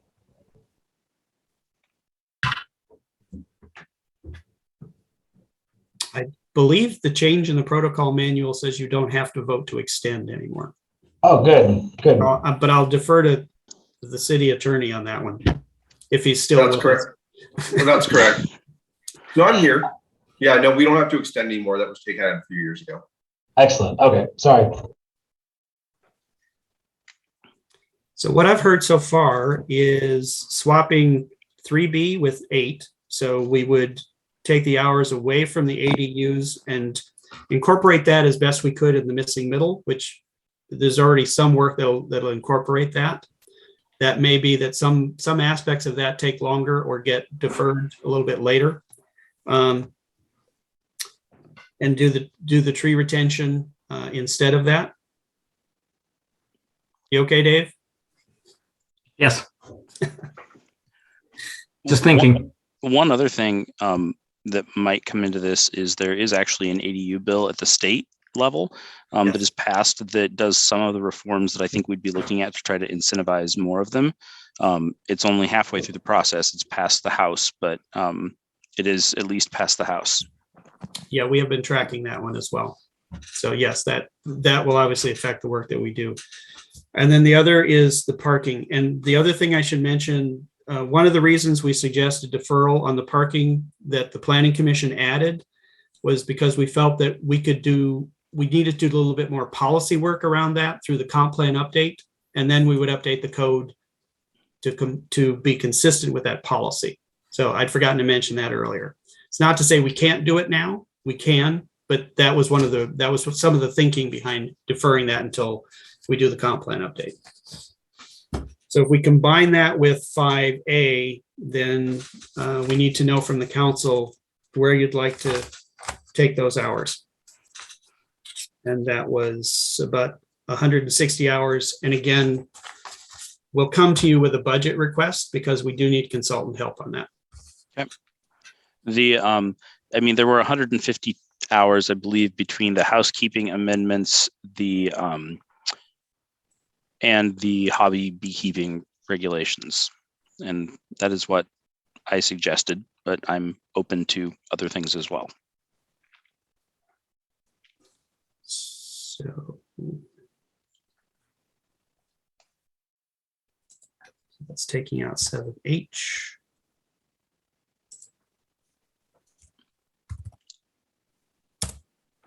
Deputy Mayor. I was just gonna say that I know it sounds like we're taking the bottom priorities out if you get to them. And I feel like this parking, it's important, high ROI thing, but there is also parking management, but then there's also the other, I feel like the larger issues such as the housing, missing middle, and the stuff we talked about again in the previous slide. I feel that's very important to get done sooner rather than later. And I'm okay, if you don't get to parking, and the mayor will probably disagree with me, but I'm okay if parking management, if you go through this and he's like, oh, we can't get to parking management, it's like September and there's no way we're going to get to it, then I feel I'm okay with delaying it till next year. Yeah, I mean, if we put it on the, if we put it on and we don't get to it, if it's in 5 or something like that, that's exactly what will happen. And as I said, we probably wouldn't get started on it until after we have the budget discussion and we know that we're going to have some consultant dollars to help work on that. And assuming the council approved that, those dollars wouldn't be available until 23. Councilmember Aldrich. The question was answered right after I raised my hand. Put it down. I hate it when that happens. Oh, it's good. It's good. I try to anticipate all of Councilmember Aldrich's questions from her days on the Planning Commission. Deputy Mayor? Just to clarify, you mentioned something just now, Director. You mentioned that if you put parking management now requires some dollars and that won't happen till 2023. Does it make sense to put it on what work is going to happen this year? We would be looking primarily at scoping. We'd look at what are our current parking regulations and what would we want to include in any kind of an update to that, and put together a scope and budget and schedule that would then go out for an RFP. And if the council approved the budget, even though the dollars wouldn't be available until 23, we could start the RFP process before that. So we could get started on it, but we wouldn't be able to get very far this year, I guess is what I should say. Okay. As long as we do planning, I feel like that's a good start. So we wouldn't need as many hours for that.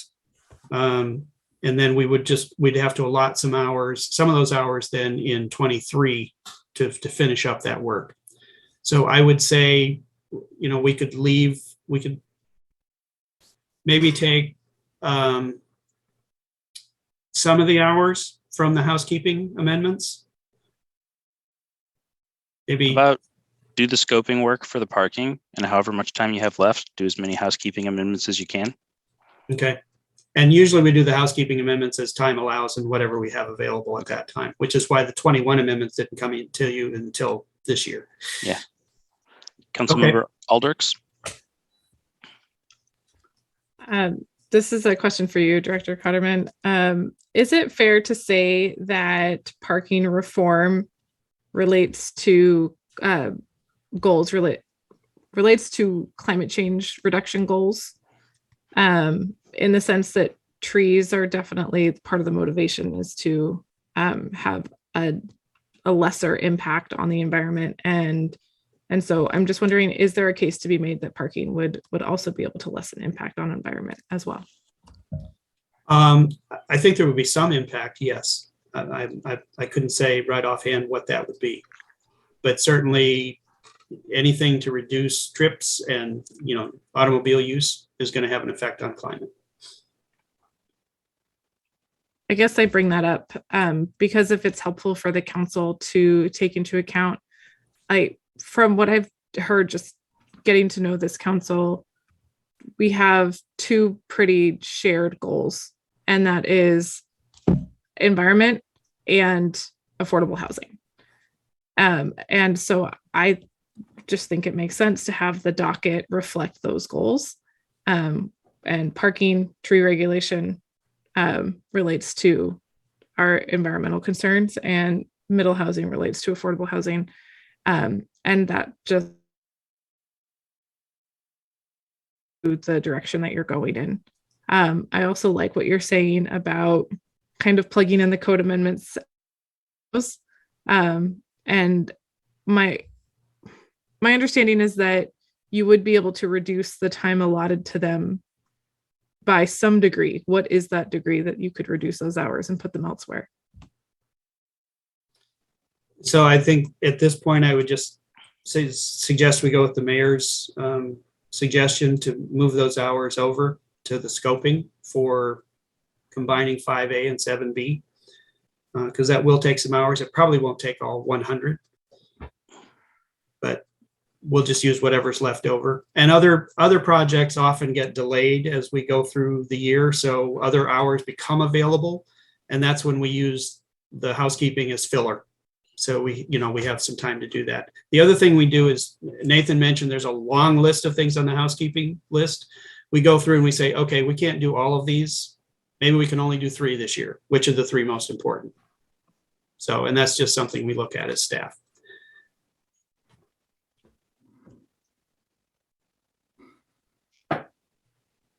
Deputy Mayor?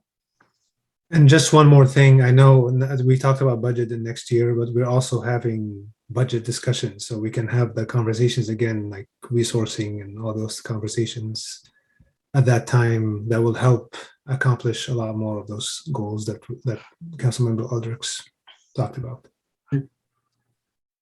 Yes, that's a good point, Deputy Mayor. As the council has more discussions about your goals and about the budgeting, we can always revisit the priorities in the docket. And we can tell you at that point how far we've gotten on some of these. And if we haven't started some and you want to delay those and add something else to it, we can always make those changes. I think we've got some direction for you here. I believe so. I've heard 2 changes. Swapping 3B with 8. So we'll do the tree retention instead of whatever 3B was. I'm drawing a blank. ADUs and the Thank you. Yeah, Yep. And we'll do what we can on the ADUs just as part of the missing middle. And then we're combining 5A and 7B. So we'll revise the docket to reflect that. And we'll work on the scoping and a budget request for consultants assistance to get more into that in 23, and we'll allot some hours in 23 for that as well. So those are the 2 changes that I heard, and then we'll have follow-up information with Councilmember Menke about impact fees for downtown. And that's something that could be added to the docket later on. You can bring it up again if the council wants to add that at some point this year or maybe next year. I believe those are the main things that I heard as far as changes, and then we got direction on the other items that we had discussed earlier.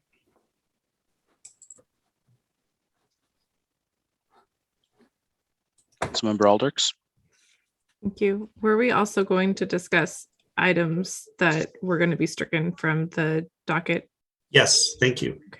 Can I just get a thumbs up or no, don't do that? Do it.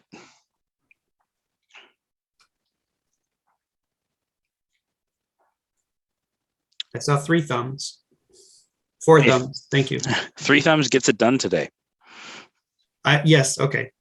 And then we are asking for a motion because we do like the council to formally approve this. It's not adopting it, but it's just formally approving the work program so that we have that definitive direction for the boards and commissions that we're working with, as well as for staff. And do you want that motion worded like, approve the docket as amended per the discussion? Yes, that would be fine. All right. Deputy Mayor. You're muted. I was reading his lips. I can tell you what he said. And I was looking at the mic thing and I saw it unmuted and I still talked. It's after 11. Okay. I move to approve the 2022 docket as amended. Councilmember Aldrichs. Second the motion. All right, there's a motion on the table to approve the 2022 docket as amended per the discussion. Would anybody like to speak to the motion? Thank goodness. No. All right, City Clerk. Please say yes or no when I call your name. Councilmember Zorns, Yes. Mayor Thompson, Yes. Councilmember Alders, Yes. Sorry, kids. Councilmember Menke, Yes. and Deputy Mayor Alcabra. Yes. Passes 5-0 with council members Dorr and McNeil absent and excused. Mayor, I didn't want to speak to the motion, but I did want to say thank you to the council. I know this has been a very long evening and a very long discussion, I knew it would go more than an hour and a half. I never dreamed it would go this long. But it's been a very helpful, very thoughtful discussion and direction from council for the staff. And that is very valuable and helpful for us. And I just wanted to say thank you. Well, thank you, Director Cotterman, and thank you to the rest of your staff, because you've got the whole team sitting here until 11:15 on a Tuesday night. So everybody can go into work a little late tomorrow, right? That's cool. I shouldn't say that. But thank you all. That's fine with me, but we do have planning commission tomorrow night. So some of us true. will be busy tomorrow night as well. Well, thank you all for your time. We appreciate you. Thank you. All right, we have one agenda item that was added to the agenda. And this one I think is going to go pretty fast. There was some folks that came and asked us to sign on to a letter to the Snohomish County Council supporting a tree ordinance last week. And Councilmember Aldrich brought this up, and I'm going to stop talking and let her talk about it because she added it to the agenda. Thank you, Mayor. Yeah, basically what Mason said. The one caveat I would add is that the Snohomish County Council voted on it tonight. So if we, vote to approve and add our names to this letter, it's ceremonial at this point. It's just to say that we, are on board with 19 other jurisdictions and community groups. And the other caveat to that is the tree canopy ordinance that is being adopted, that we hope has been adopted. I haven't seen anything. I didn't look on my break to see what had been approved, but assuming that has been adopted, it would only relate to the portions of Bothell that are unincorporated Snohomish County. Not to say that we still shouldn't stand up for the trees and make that decision, but I just wanted to put that out there to see where council is on that, and if you all would like to add, City of Bothell on as a signee. Councilmember Zorns. I'm all for ceremony. So let's sign it. And I'm glad the vote was favorable for county, and your point that it's unincorporated Bothell, at some point it might be incorporated Bothell. So we do have some investment. I think it's worth us signing onto it.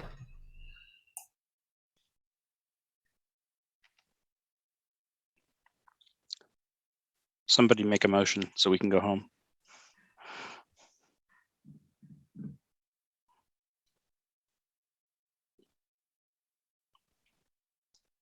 Deputy Mayor. I move to sign on to the tree ordinance, Snohomish County tree ordinance.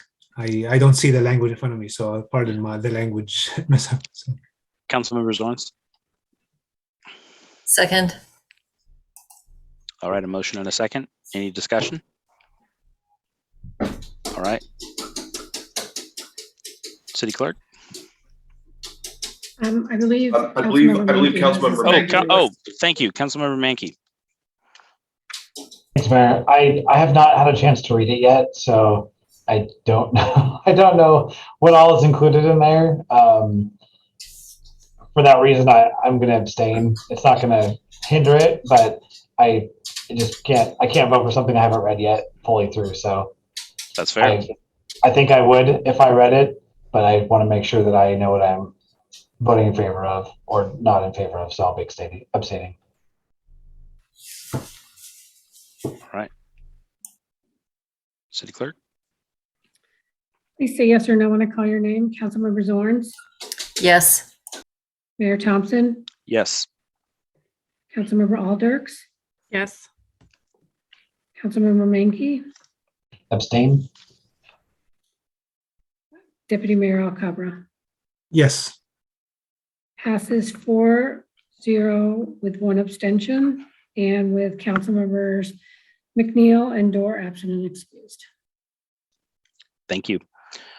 All right, we are going to do council conversations. If anybody has anything to say, Councilmember Zorns. Well, foolishly, I saved an item last week because we had gone so late. Little did I know what was waiting for us this week. So I'll be as brief as possible. One is, I don't know that we can qualify for it, but a couple of weeks ago, we got an email from Sarah Perry, King County, about donated Metro vans to local governments and nonprofits.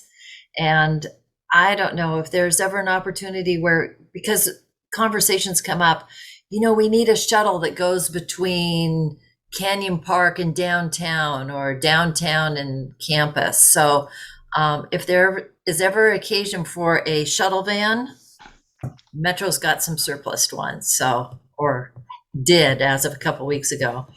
And then the other thing, real short, that I forgot to mention in our committee updates is that we have an event coordinator hired, and she's starting March 16th, and her name is Blaine Bland, and she's coming quite highly recommended. So I think Nick said we're asking her to do 2 years worth of work in 4 months. So she sounds like she's capable and ready to go for it.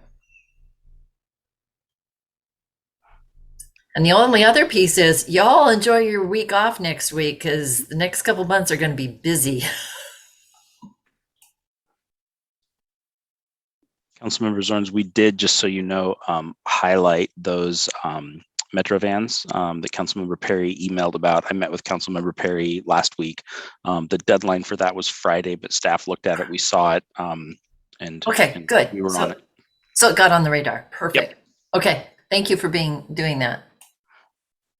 Councilmember Alders. I'm glad to hear the conversation about vans and shuttle. Just having a conversation today with the interim city manager and Director Cotterman about in through around Bothell bus service, and just how beneficial that is for servicing the college, for Running Start kids, for students who live in the neighborhoods.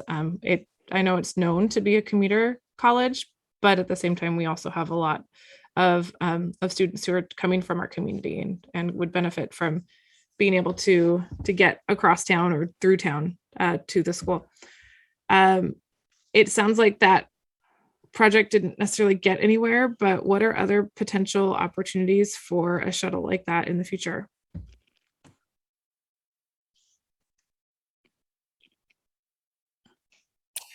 It's always on our wish list. We're always looking for opportunities. At one point, Metro was letting us, we parked. Was this, I think this may have been a couple years ago, but we did have a Metro shuttle van parked in front of City Hall.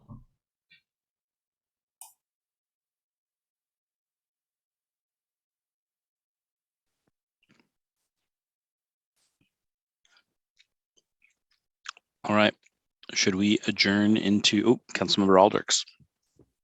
I just want to do a follow-up on community engagement, knowing that we have the events coordinator coming on.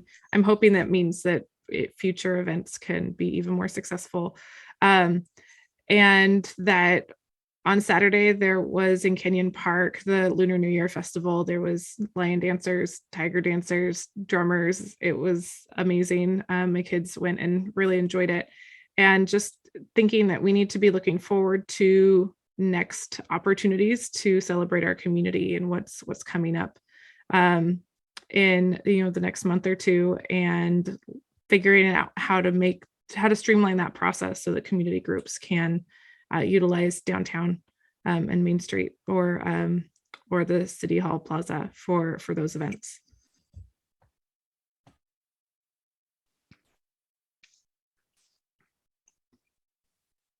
I can speak a little bit to that. I know that that is one of the things that I don't know how formal I'm supposed to be. Nick has talked about that. So that is definitely a priority and we are looking at that. And I know that that's something that's on their list. They've talked to me about it from my experience using it. So. Fantastic. Thank you.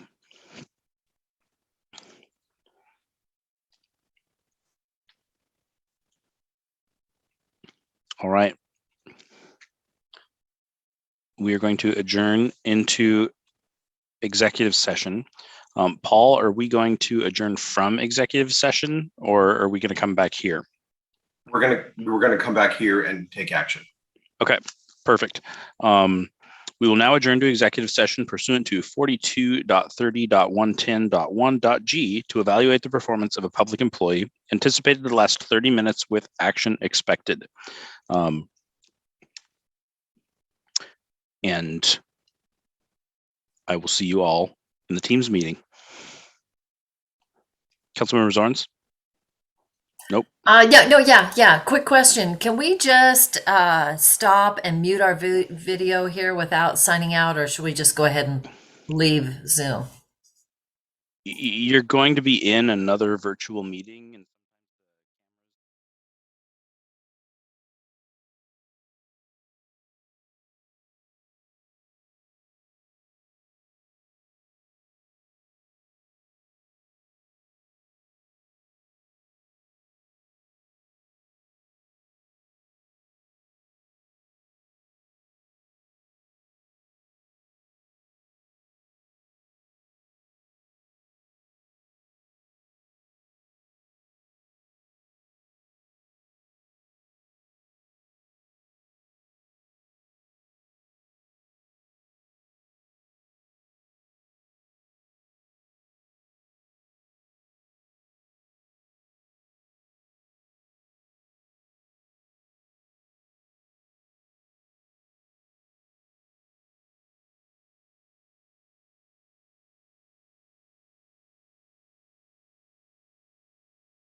There it is.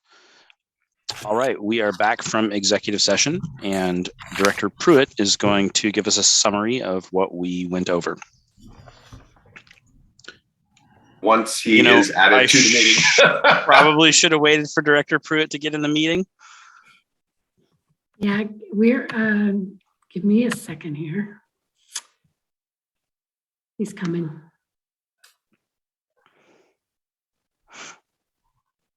There he is.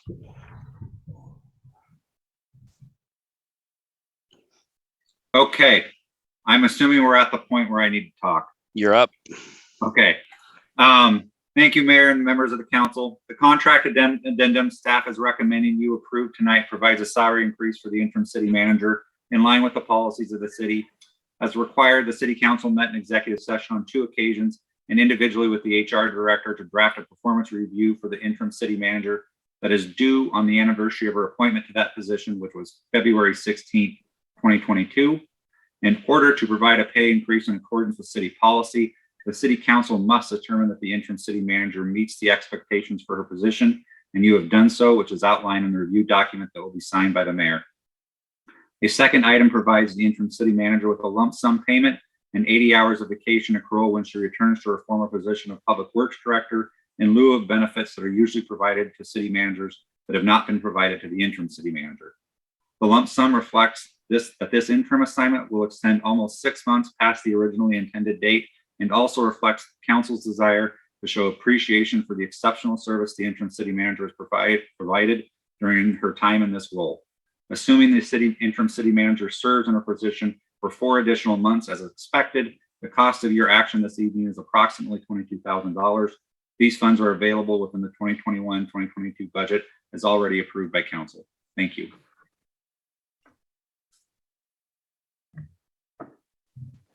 Councilmember Zorns. I move to authorize the mayor to sign on behalf of the council the performance appraisal and contract addendum for interim city manager Aaron Lenart. Councilmember Mankey. Second. Would anybody like to speak to the motion?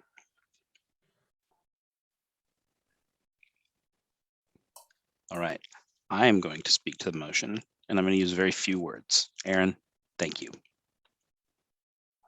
Oop. Councilmember Zorns, did I see your hand? Nope. Okay. City Clerk. Oh, yes. No, I had my hand Okay. up, and yes, for some reason, yes. Thank you. And the city couldn't have navigated this year without you. So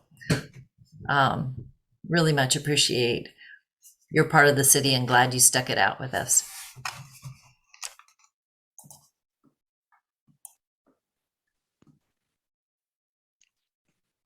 All right, City Clerk, let's take a vote. Okay, please say yes or no when I call your name. Councilmember Zorns, Yes. Mayor Thompson, Yes.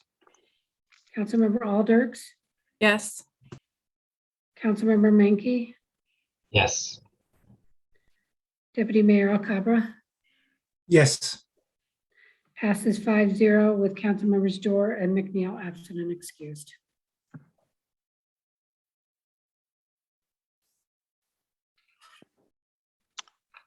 All right. I think it's time we adjourn. How about you? Oh, Deputy Mayor? See, you beat me. I was gonna move to adjourn, but we can skip that. I think we can just adjourn. Awesome. Well, hey, thanks everyone. It's tomorrow and we'll see you soon. Good night, everybody. Drive safe. Right. Night. Good night.